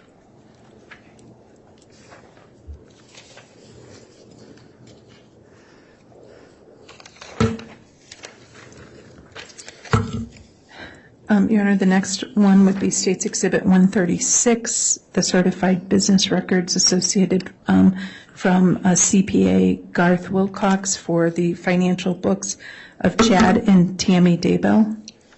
Any objection to 136? No, Your Honor. That exhibit is now admitted.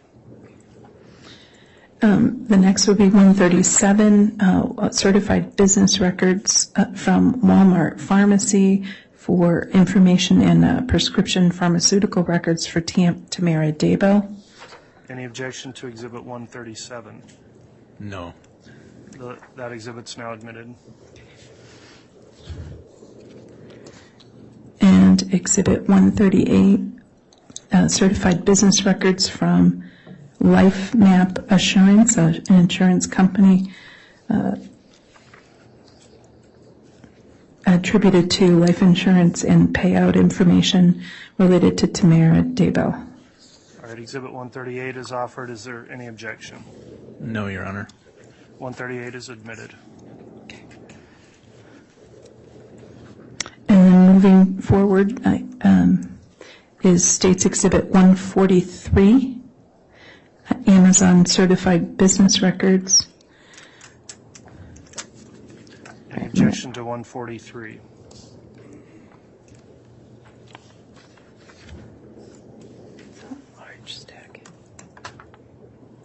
Is it just the one page or is this attached, counsel? It was attached. I could see you had the one page. It's the larger stack. It should be attached to it. No objection, Your Honor. Okay, Exhibit 143 is now admitted. Okay. I think that's all those for now, Judge. All right, thank you, Ms. Smith. Okay. All right, ladies and gentlemen of the jury, as I mentioned before, when we have voluminous exhibits that get admitted, this is sometimes a more efficient way to submit those. They will be available for you in your consideration during deliberations, and we appreciate your patience in working through that process, which we need to do orderly to make sure the record of the case is clear.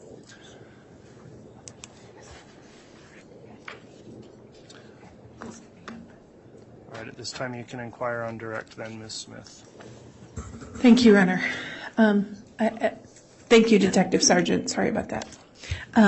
Sir, can you tell us a little bit about your background? Yeah. I have been involved in law enforcement for the past 30 years. I'm the, if you will, the second line supervisor over the detective division for the Rexburg Police Department. I guess what that means is our detectives, if you will, I assign cases to them. I communicate with them on what they've got going on and so forth and so on to keep things moving smoothly in our division. I am a advanced certificate holder for Idaho Post. So when you, what is Idaho Post? Peace Officer Standards and Training, located in Meridian. So you're a detective sergeant and you're a supervisor. Do you have any specific training in terms of the actual investigative techniques used in your department? So over the last, I would say about 12 years, I have, if you will, specialized in computer forensics, cell phone forensics, cellular data, cellular locating of cell phones and other electronic devices, anything basically dealing with electronic devices. I've received certificates, trainings, hundreds of hours dealing with these kind of things. So these kind of things, that means like the collection, the storage, the analysis of evidence obtained from electronic devices? That would be correct. Okay. Do you have any idea how many electronic devices you've looked at, used, and analyzed? I would have to say hundreds. Okay. I can't give you an exact number. Okay. Now, in addition to your personal investigative work and working in electronic evidence, do you also have supervisory roles that were implicated in a case involving JJ Vallow and Tylee Ryan? Yes. Okay. How did you become involved into what ultimately became a homicide investigation into the death of JJ Vallow and Tylee Ryan? Okay, so my first involvement with anything to do with the parties involved in this case would have started on November 1st of 2019. So, and what was that first involvement? We were contacted, first of all, by Fremont County Sheriff's Office. They were requesting that they had been given information from authorities in Arizona. They were interested in finding and locating, if you will, a gray Jeep Wrangler with Texas license plates that they believed was involved in an attempted shooting in their jurisdiction in Arizona.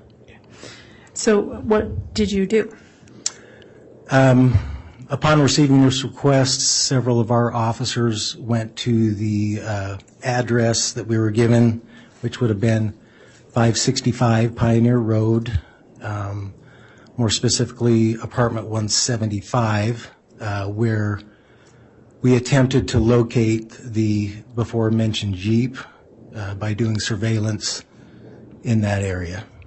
So why did you go to that particular apartment? You said you were given information. What information led you there? Information that the Jeep, the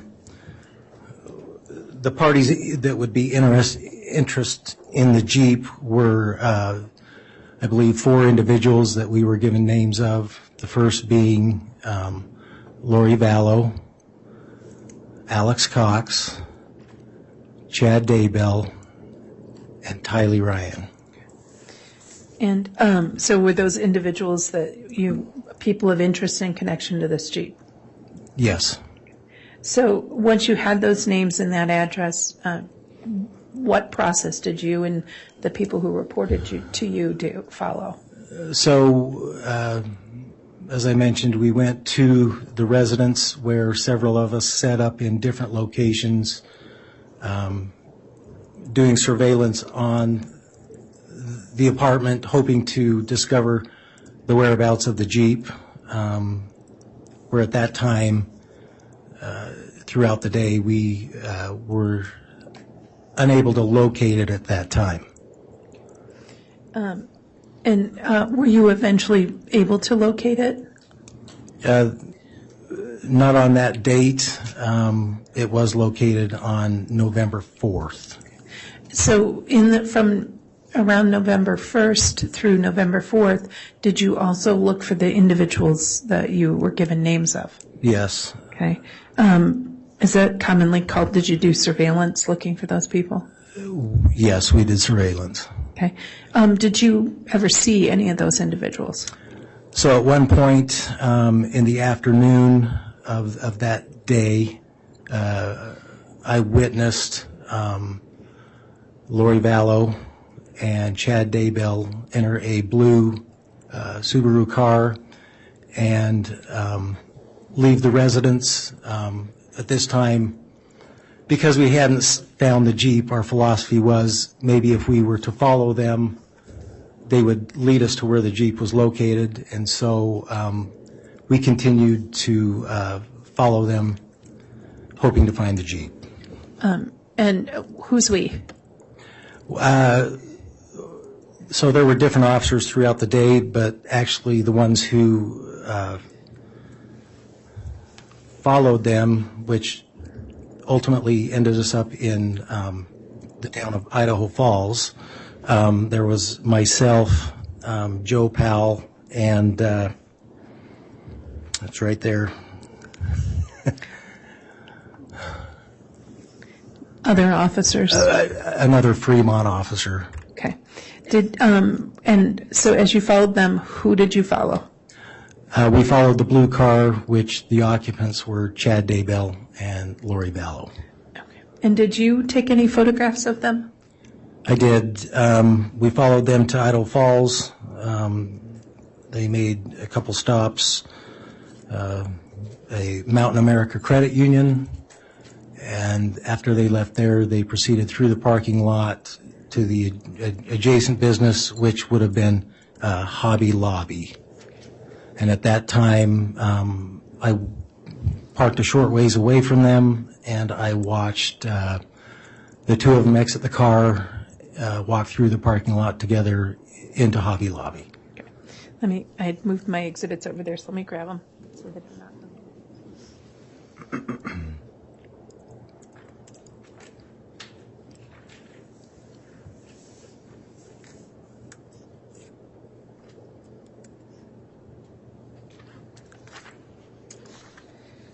And forgive me, I think you said you had made the observations. Did you actually photograph them as well? Yes, I took some photographs of them walking toward the store. Okay. Your Honor, the state would request that States Exhibit 36C and B be shown to the witness. Both a courtesy copy has been supplied the court, And a copy's been given to defense counsel as well. It was also previously disclosed to defense counsel. They can be shown to the witness. Thank you.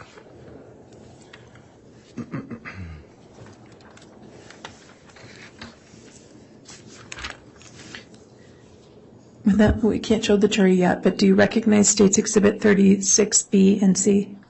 Yes, I do. Okay. What are they? These would be copies of the photographs that I took of the two individuals entering the store. Okay. And what date? This would have been November 1st, 2019. Okay. Your Honor, move for the admission of States Exhibit 36B and C. Any objection? No.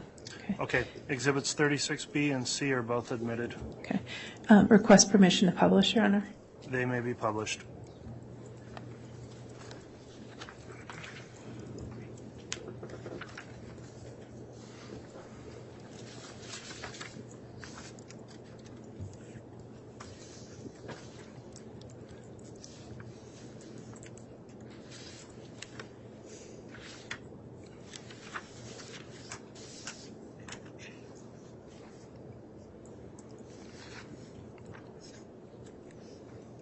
Confident it's user error, Your Honor? We'll check. We have had an issue, so let's make sure. What's that? I don't need the computer. I was just making sure it was. Okay. Oh, yeah. Sorry, no, ma'am.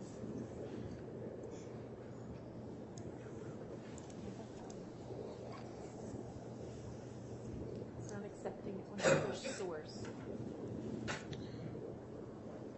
There we go. All right. I just need to be more patient.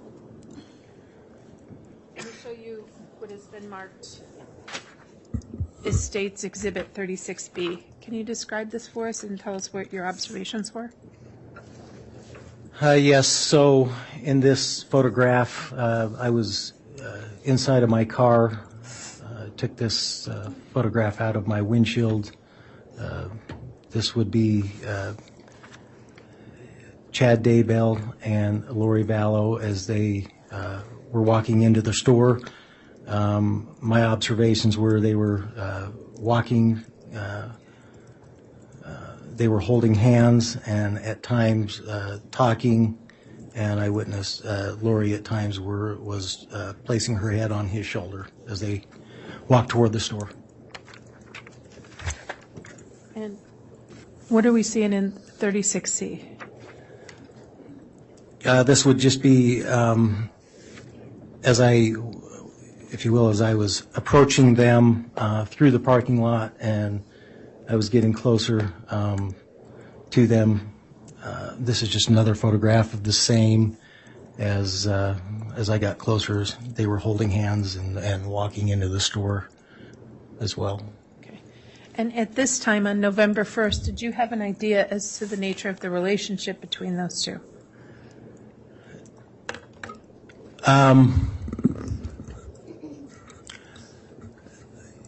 I had been told that they had possibly been together.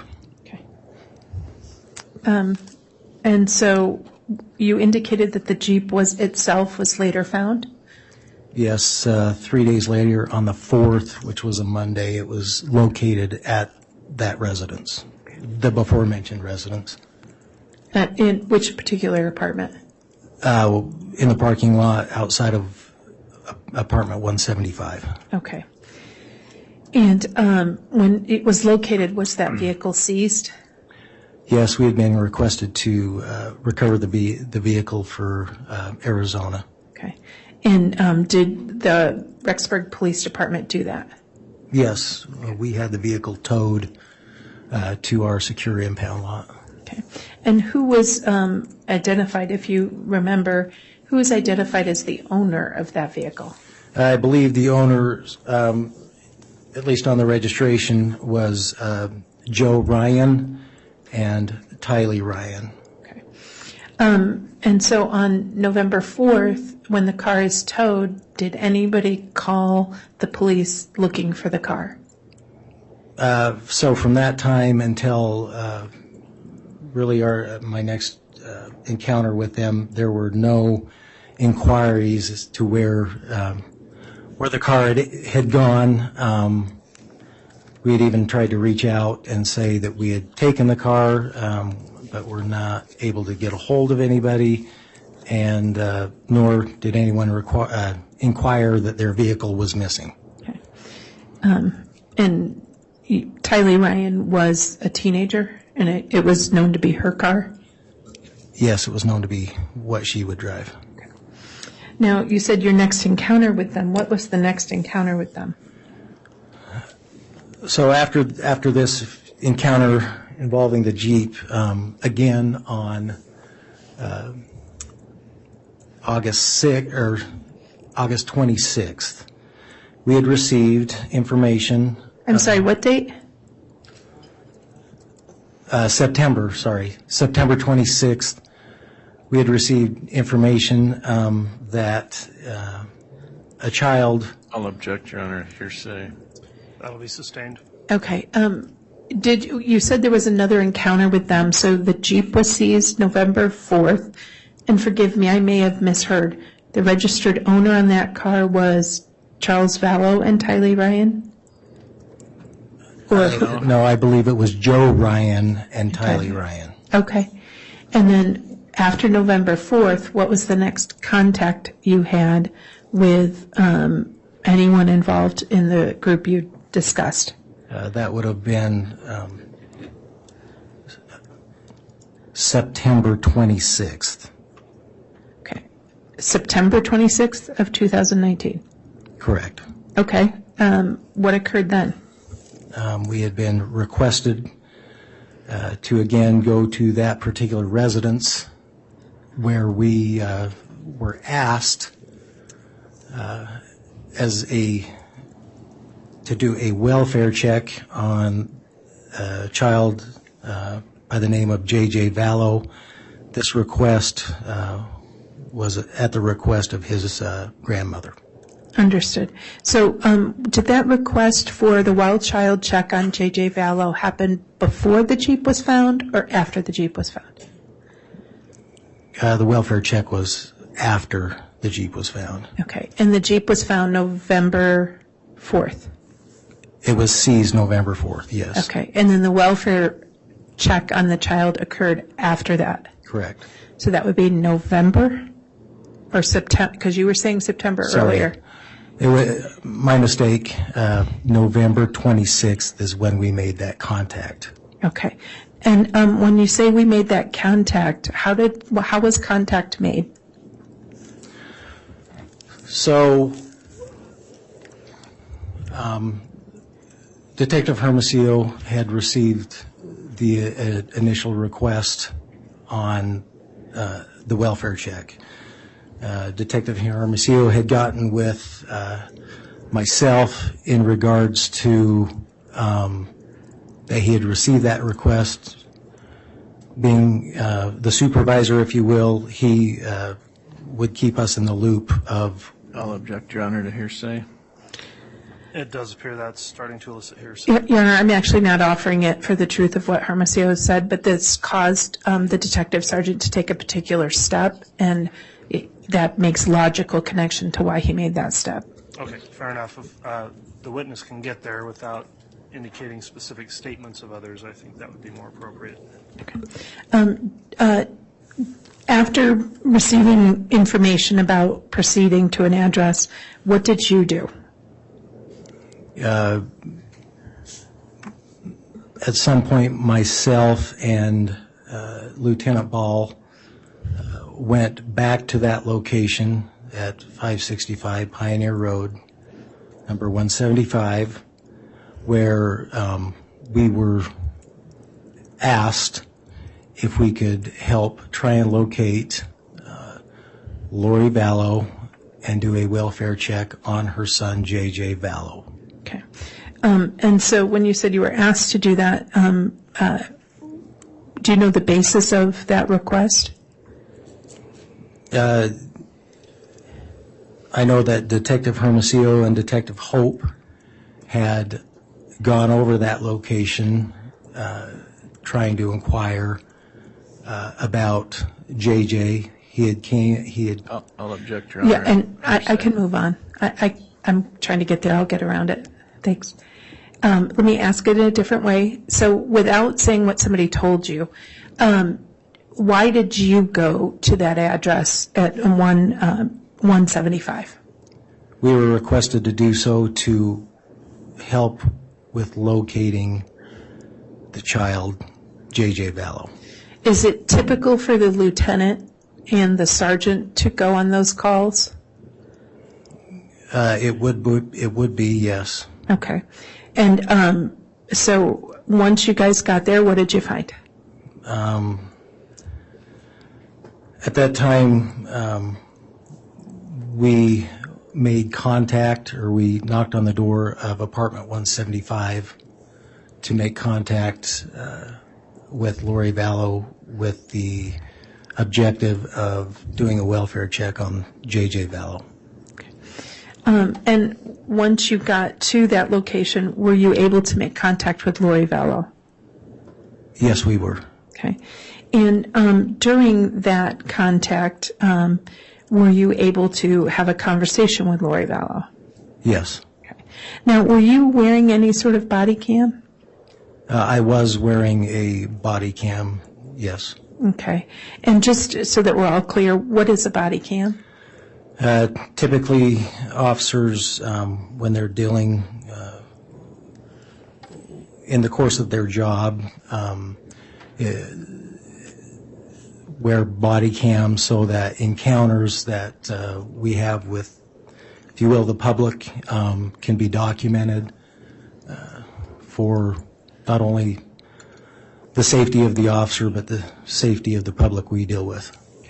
And the body cam you were wearing on November 26th, was it on and operating when you made contact with Lori Vallow? Yes.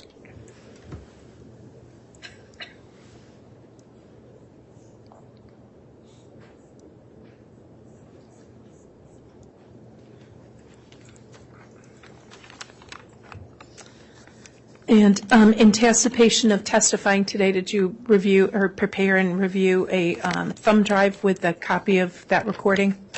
Yes, I did. Okay. And that recording, was it a true and accurate copy of the recording of your body cam of your initial contact with Lori Vallow on November 26th? Yes, it is. Okay. May I ask that the witness be given State's Exhibit 59, Your Honor? Yes.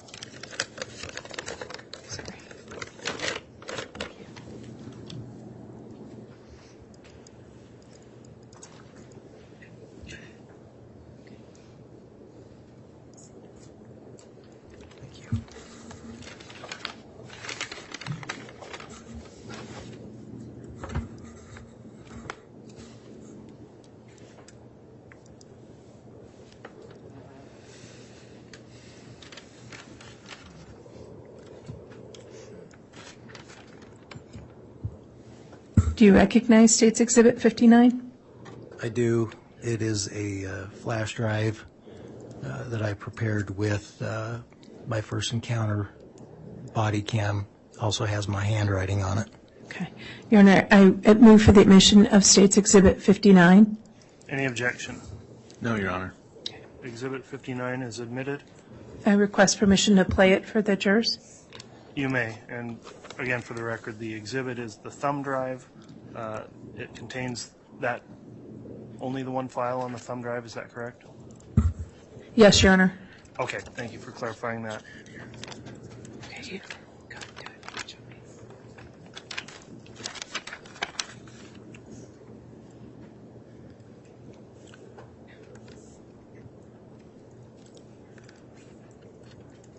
And Ms. Smith, do you happen to know the length of the footage?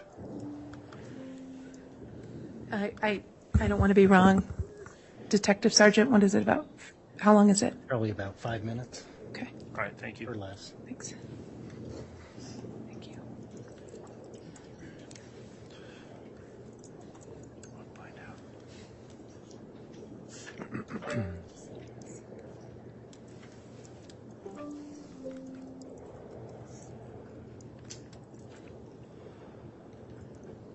Yeah, I know the court didn't.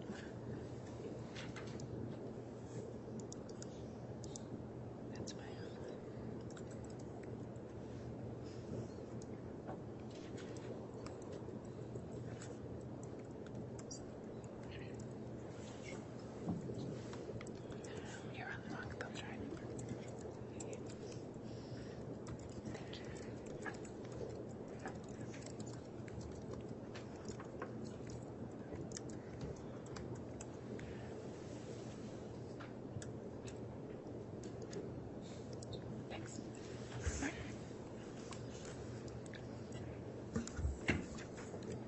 think we're ready, Judge. Thanks. Very well, you can publish that. Yes.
Concerned because it just was kind of weird. It is very weird. I've had to move around a lot. One of my brothers is trying to kill me. Not the brother that was here. Obviously, he's kind of my protector.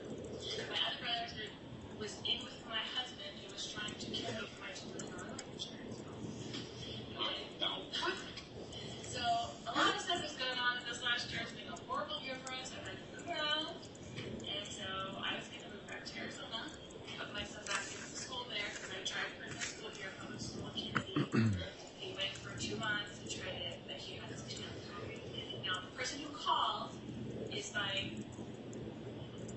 sister-in-law, but she's his natural grandmother. He's adopted by us. Okay, so her son, who's a drug addict, had a baby with a girl who's a drug addict, and they took him from CPS, took him, gave him to the grandmother. She came by, and then she wanted us to adopt him, which we did. Why us? My husband and I, who died earlier this year. He passed away. Since he passed away, she's been trying to fight me for him and being really horrible to me and that kind of stuff. She's kind of paternal friend. Okay, thank you. That makes sense. That's what I mean. The paternal grandmother. Yes, he has autism and ADHD. He doesn't really talk to people. Like he's very special needs. So I have him in a special needs school there. She was trying to. So what happened was, my husband, who we were married for 18 years and have raised all these 5 kids together, switched his life insurance policy to her, right? To his sister, who got $1 million when he died, and we got nothing. For me to raise JJ, and all the kids got nothing, and everybody got nothing. She got $1 million. So I knew she was going to try to sue me for him, or yeah, because she now has this $1 million, so she can hire people to help him, and I have nothing. But you have legal custody. He's my son. I adopted him. Right. He's 2 years. We had him from the time he was 8 months old until 2 years old. She does nothing that wants to cause me trouble. So I don't tell people the truth about where we're going or what we're doing because of those reasons. So I look like a suspect, but I am not a good person. Raised all of my kids. I've done everything that I'm supposed to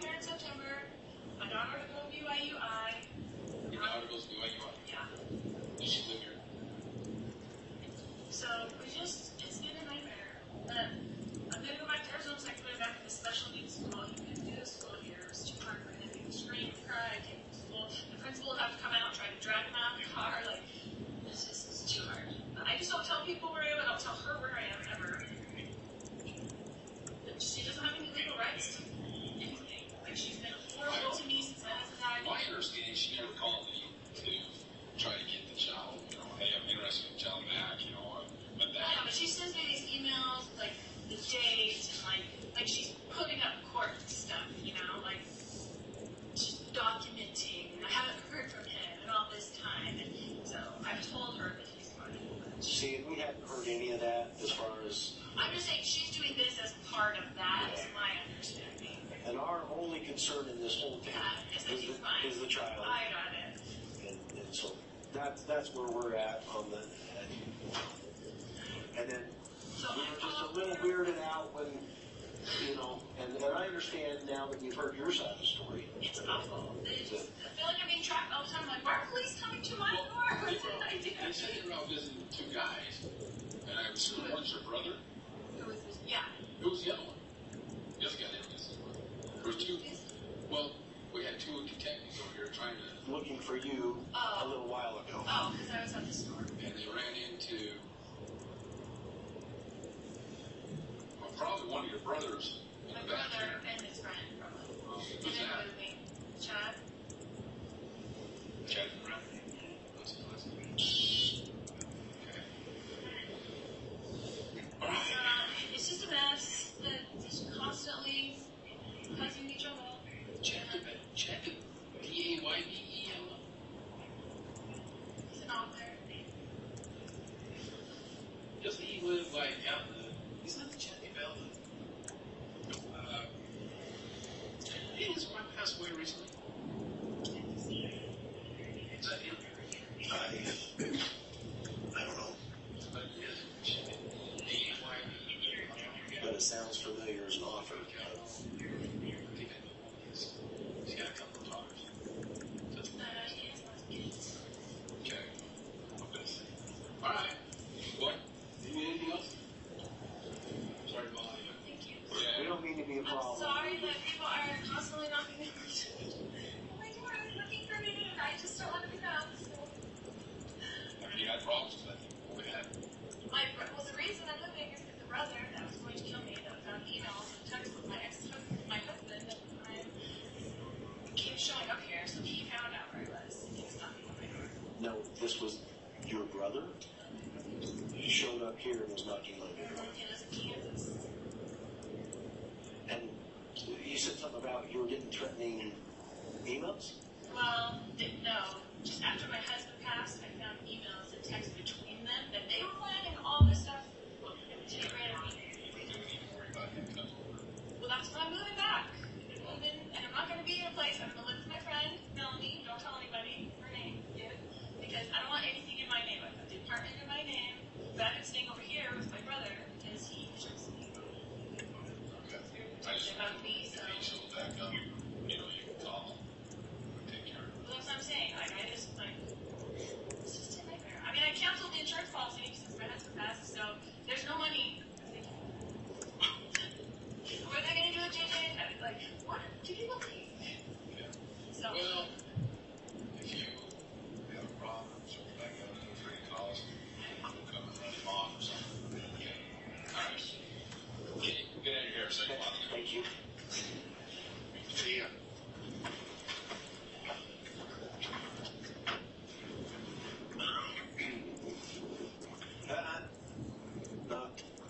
Not.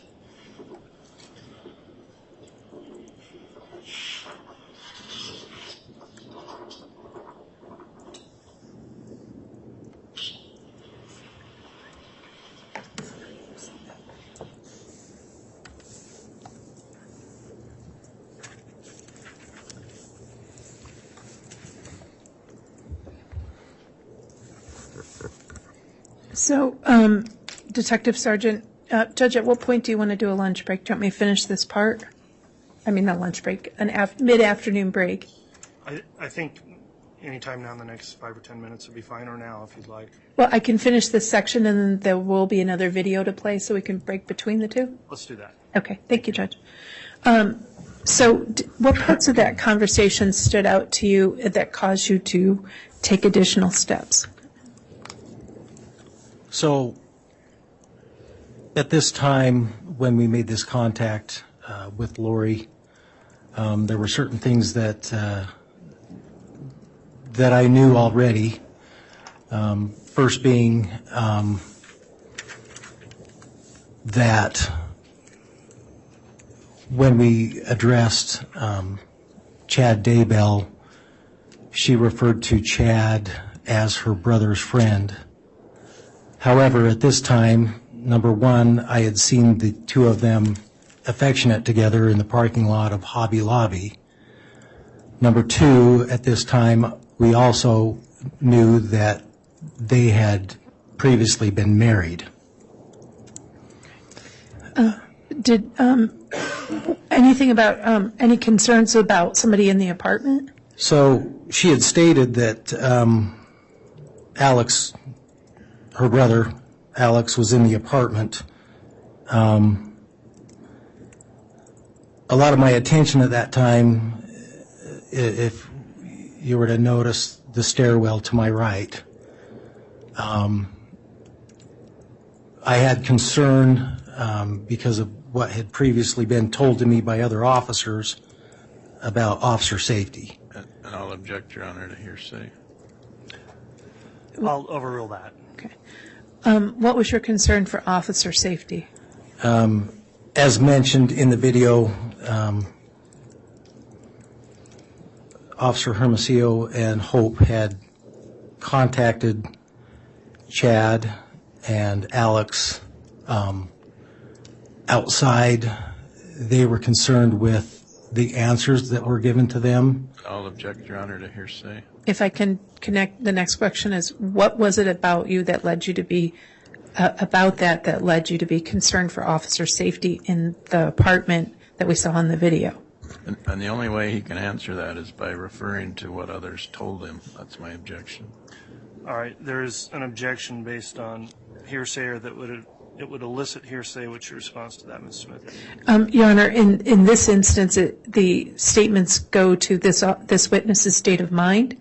It also explains some of his observations inside the apartment, and I'm not technically offering it for the truth of what Detective Hermosillo said, is to explain what his observations were and his reaction to the situation he was in inside that apartment. All right. The court does find that in this instance the hearsay objection will be overruled based on the response of the state, so you can re-ask the question if you want, or if the detective remembers, he can answer. Okay. Do you remember the question? Why don't you refresh my memory? What information did you have that led you to be concerned for officer safety? Well, not only were we dealing with a situation where one of these individuals possibly was involved in an attempted shooting in Arizona, was one of our concerns for officer safety. And number two, statements made to us that the individuals were being evasive and lying. Also, as officers, heightened our awareness of our own safety. So while you were in there, you mentioned something about observations of the stairs. What were your observations of the stairs? Well, one of the other odd things that I felt at that time, Lori said that her brother was there. And I found it odd that where he had been talked to just minutes earlier, that he wouldn't come down or if he was there, engage in this conversation.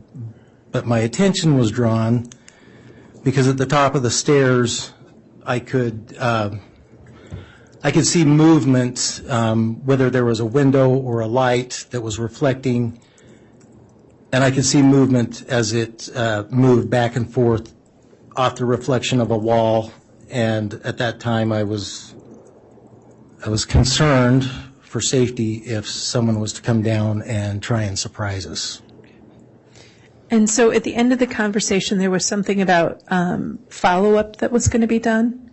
When you left Lori Vallow's apartment that day at that first visit, what information, where is the law enforcement going to act on? So she expressed when we talked to her that she had given the information by phone to one of my coworkers to how to contact her friend Melanie Gibb, who she claimed JJ was with, and work out some kind of a welfare check so we could check on the safety of the child. And so at that point, that's when you and Lieutenant Ball, and who else was in that video from the law enforcement end? That would have been Officer Kellen Wetton. Okay. So that's when you, Officer Wetton, and Lieutenant Ball left under the belief that there was going to be contact with Melanie Gibb? Yes. Okay. Your Honor, this would be I have another video after this, so.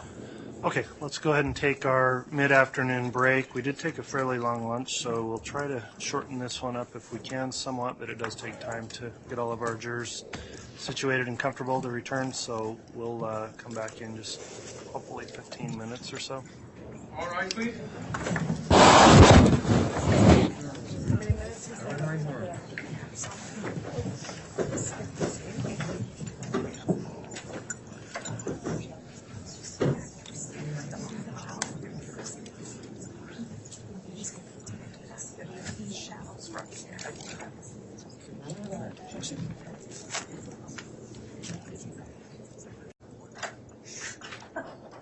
Thank you. Please be seated.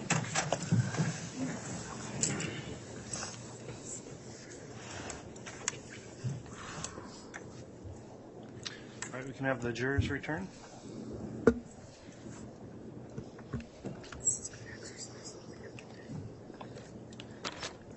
Judge, while the jurors are coming in, I ask the bailiff to give him the next exhibit, just that way it's up there?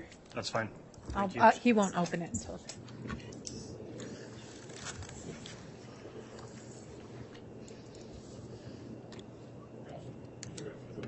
Oh, those can go to the clerk. I think we're done with those. No, those we can publish another time.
All right, please.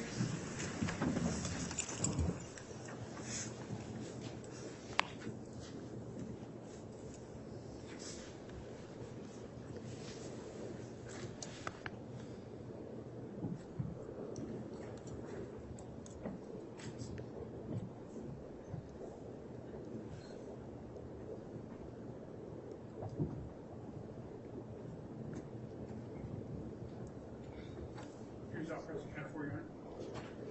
Thank you, Mr. Bailiff. Please be seated.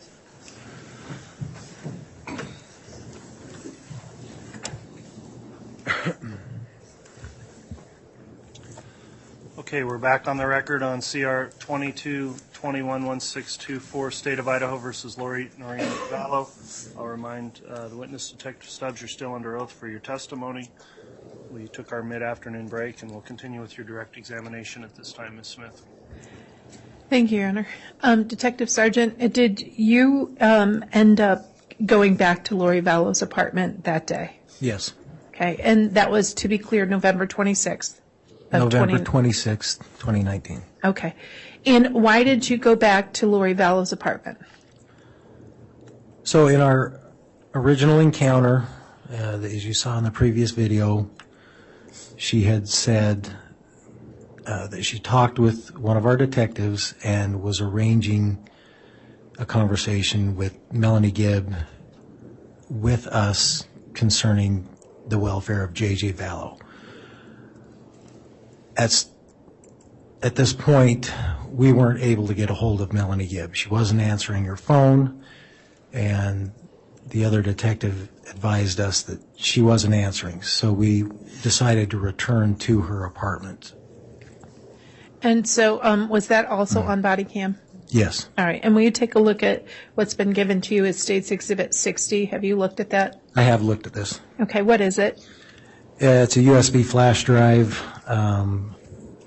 containing the second encounter with my body cam when we went back the second time to Lori's residence. Okay. On November 26th? Correct. And you prepared that exhibit, and it's the same exhibit you prepared?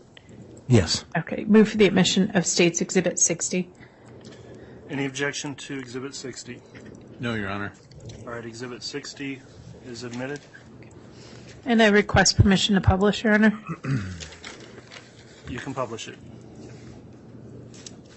Thank you, sir. Appreciate it.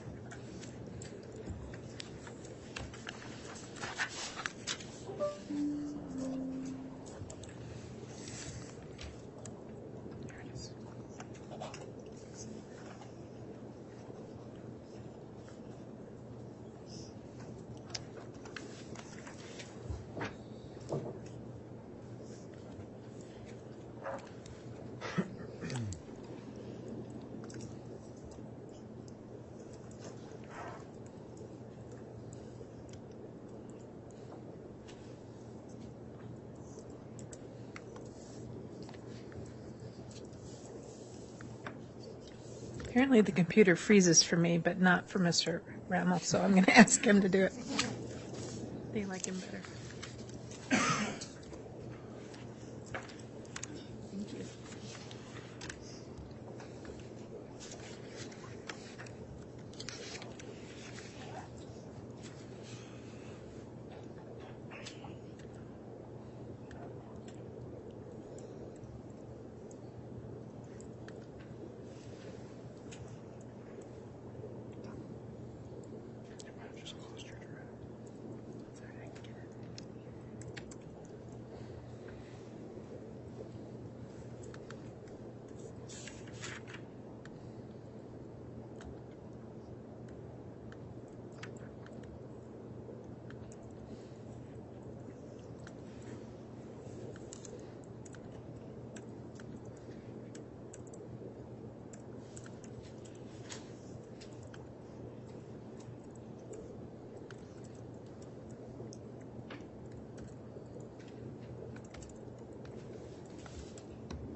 would call and have Melanie get a hold of Hope and just do a verification. Because apparently she's not answering the phone down there.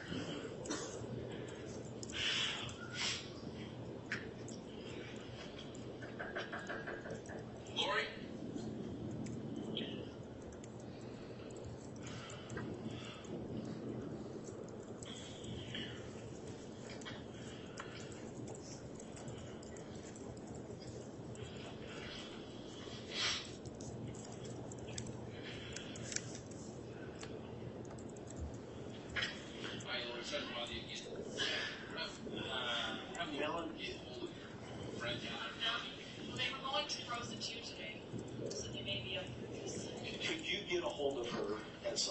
Say, can you please call back the officer that's been trained to call you?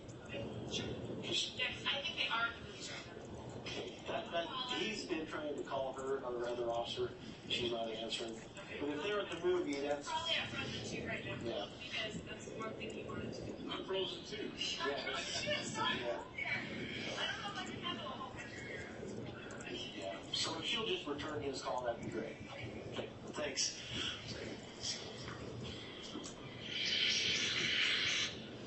Yes, sir.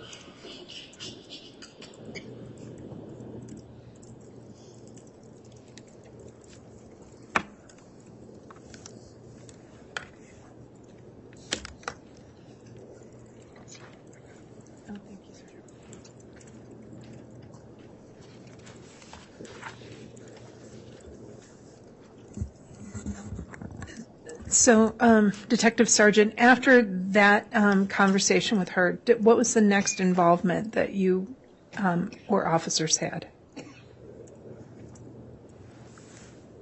What was your next involvement after that conversation? As far as that day? That day. I'm sorry? That day? That was our last encounter with her that day, yes. Did you have any contact with her after that? No. Okay. And then what steps, if any, did your department take in response to that visit? Well, due to the information she provided to us this day, we were able to get a hold of Gibb, Melanie Gibb, later that afternoon, evening. She advised us that she did not have JJ, she was not in Arizona, and they had not been to the movies. She said she was currently I'll object, Your Honor, to hearsay. Sustained. So did the conversation with Melanie Gibb, let's do this. So given some of the information that you had, did you assess the statements that Lori Vallow made to law enforcement that day? Yes. Did you find any of those statements, were they by and large accurate or were they by and large inaccurate? By and large, inaccurate. How so?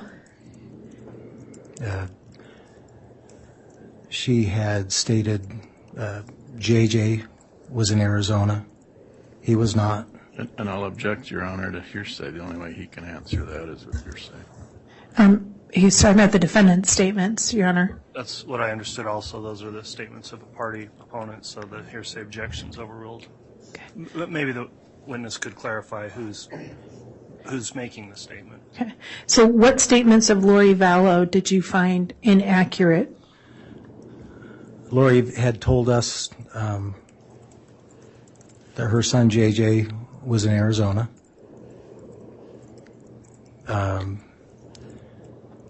Lori Vallow had told us that her daughter was attending BYU, Idaho.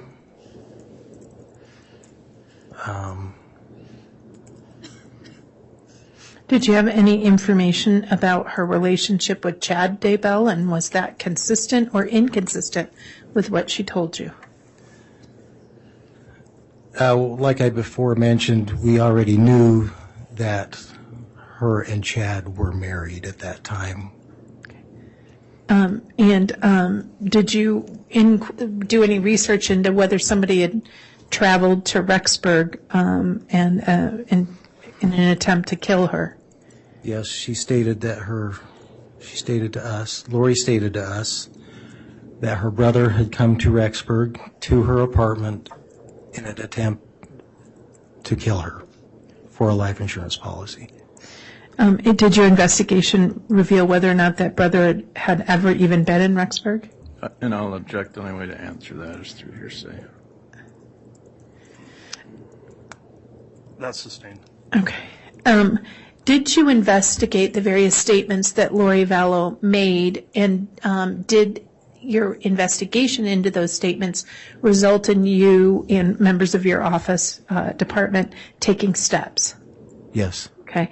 So what statements were investigated that Lori Vallow, what additional statements were investigated that Lori Vallow made to you?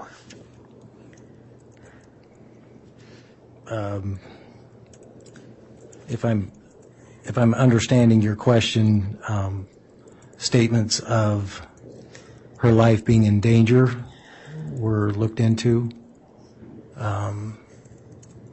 Did you find any evidence to substantiate that? We did not. Okay. Did you look into whether Tylee Ryan ever enrolled at BYU? Yes. Did you find any evidence to find that Tylee Ryan enrolled at BYU? No. Did you look into whether she was enrolling JJ in a special needs school in Arizona? Yes. Did you find any evidence to say that she had in fact re-enrolled JJ down in Arizona in a special needs school? We did not. Did you find any evidence in response to her statement that the principal had to drag JJ into the school in Rexburg? Yes. Okay, so the principal had to drag. Did you find evidence to substantiate that JJ had to be drugged into school in Rexburg? Sorry, I must have misunderstood. We did look into it, and we found no evidence that that was the case. And did you look into where Melanie Gibb was located at the time the defendant was claiming she was in Arizona with JJ? Yes. Did you find whether or not that was true, that Melanie Gibb was actually in Arizona? I'll object. The only way to answer that is through hearsay. I'll overrule that objection. Okay. Will you ask that again, please? Absolutely. Did you find evidence to show that Melanie Gibb was in Arizona at the time Lori Vallow claimed that Melanie Gibb was in Arizona? She was not in Arizona. Okay. So given these various statements, did you also consider the connection to the Jeep that was wanted from Arizona in making any decisions? So Can you rephrase that I know question? there was coughing. Did you consider the factor that the Jeep was wanted in connection to an attempted homicide in Arizona in connection to your analysis of Lori Vallow's statements? Yes. Okay. Now, did looking at that analysis and investigation lead your department to make any investigative decisions? Yes, at this time. What did you guys decide to do about this stuff? Due to the facts that we had discovered, which a lot of those were discovered later that evening, an effort was made to obtain a search warrant to go back to the residence and search the residence for evidence of JJ Vallow. Okay. So did your department obtain that search warrant as to the apartments on Pioneer Road? Yes, warrants were obtained for 3 different apartments in that complex. And what was your role in the execution of that search warrant or search warrants? Again, I was assisting officers to search those residents for evidence of JJ Vallow. Part of my role was I did take video footage once the apartments were gone into and that they were, if you will, cleared of any danger. I went in and documented apartments 174 and 175 with video footage. All right. May I ask that the witness be given State's Exhibit 7J, a copy of his footage? Yes. Okay. Okay. Thank you. Okay. Is 7J a copy of your footage and recording of the recording that you did November 27th, 2020 of the apartments 175? Of 2019, yes. Okay. You move for the admission of State's Exhibit. It's 7J, Your Honor. Any objection to 7J being admitted? No. All right, Exhibit 7J is admitted. And I'm going to request permission to publish this, Your Honor. It can be published. Thank you. I'm going to close this real quick.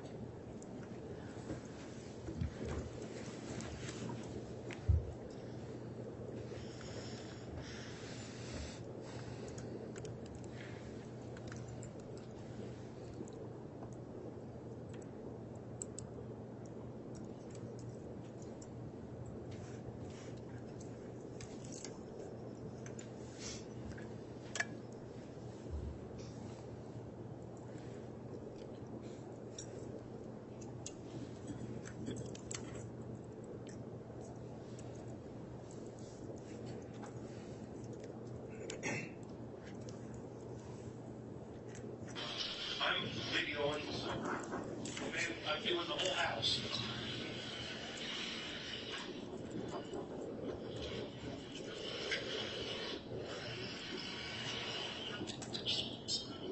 Okay, this is the search warrant on part number 175. 175. Jump into the front door. This is the front room. Scanner. This is the damage to the door upon a no-knock entry warrant. Door.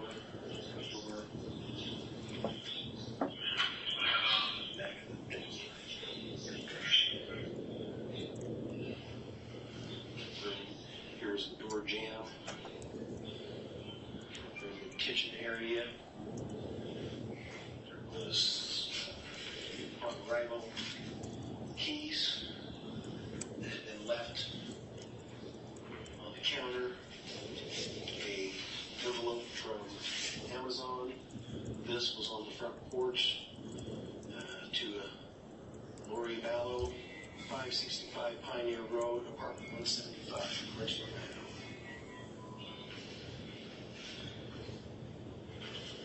Kitchen,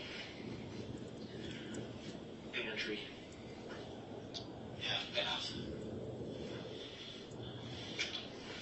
garage leading to the door leading out to the garage. This area, couches, tables, guns located in this area.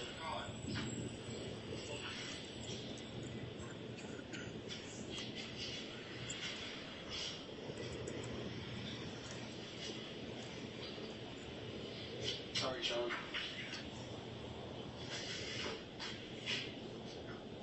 I'm going that way, Rob.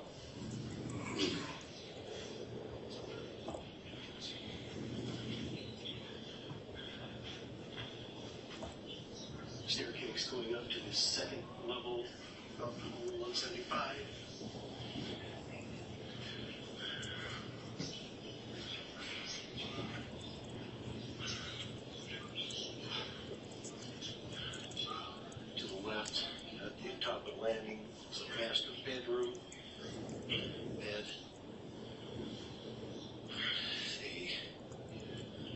bath and closet area. On entering, no clothing left in this closet shower.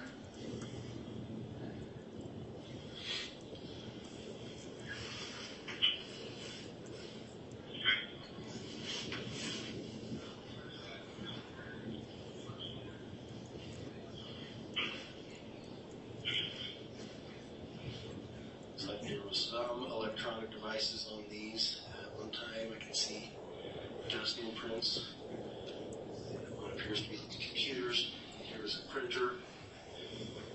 On this printer is a lease agreement.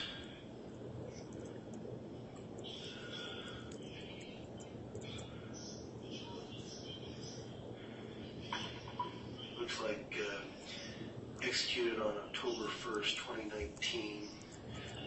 And it says a Lori Ravan, R-V-A-N, as the leaser. Coming out of master bedroom, hall adjoining a laundry room to the right. Continuing down the hall to the left, a furnace, water heater, closet. Opposite that is a bathroom.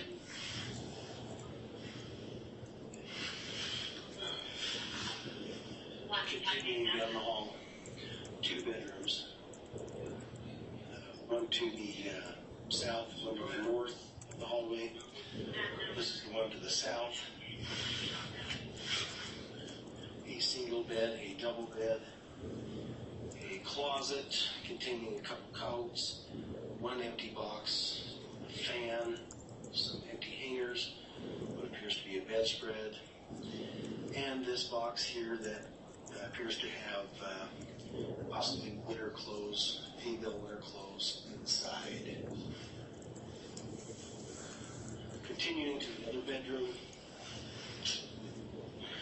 we have, this is the one to the north. We have a bed, appears to be some bedding on the floor. We have 3 cases here, all containing guitars. Looks like a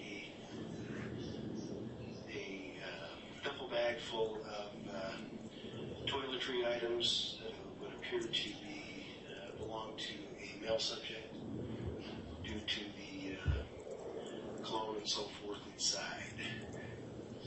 This closet is also fairly barren. Looks like there are 2 samurai swords inside the closet, empty laundry basket, another basket containing some odds and ends of some sort. Nothing else in this room. That is the entire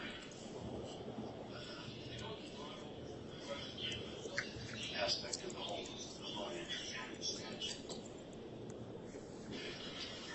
I'm videoing.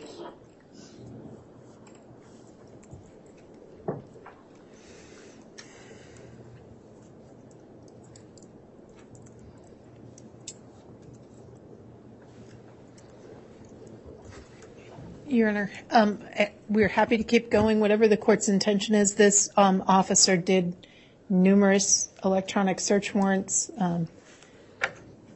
So you tell me how you want to proceed now. We'll, of course, do it. All right. Well, I know we aren't going to be on tomorrow. However, I still want to keep with our trial calendar, so we are at that time. I would suggest we'll adjourn if this is a good time in your examination to do so. Yes, sir. Okay. So, ladies and gentlemen of the jury, then we will go ahead and resume again on Monday. And with the 3 days now, again, I'll tell you specifically, as I've told you every day before, Please follow the court's admonishment to not talk about this case with anyone else or amongst yourselves while you're on this break. Please do not do anything to investigate the case. Don't look up any of the news coverage of the case. Don't follow any stories that are reporting on the case. I very much appreciate how you have continued to follow this admonishment every single day, every one of you. Your jury service is greatly appreciated by the court and by the parties. So with that in mind, we will recess for the day and we'll resume again at 8:30 on Monday for what I believe should be a full trial next week. Full week of trial, I should say, next week. So with that in mind, we'll adjourn for the day. All right, please.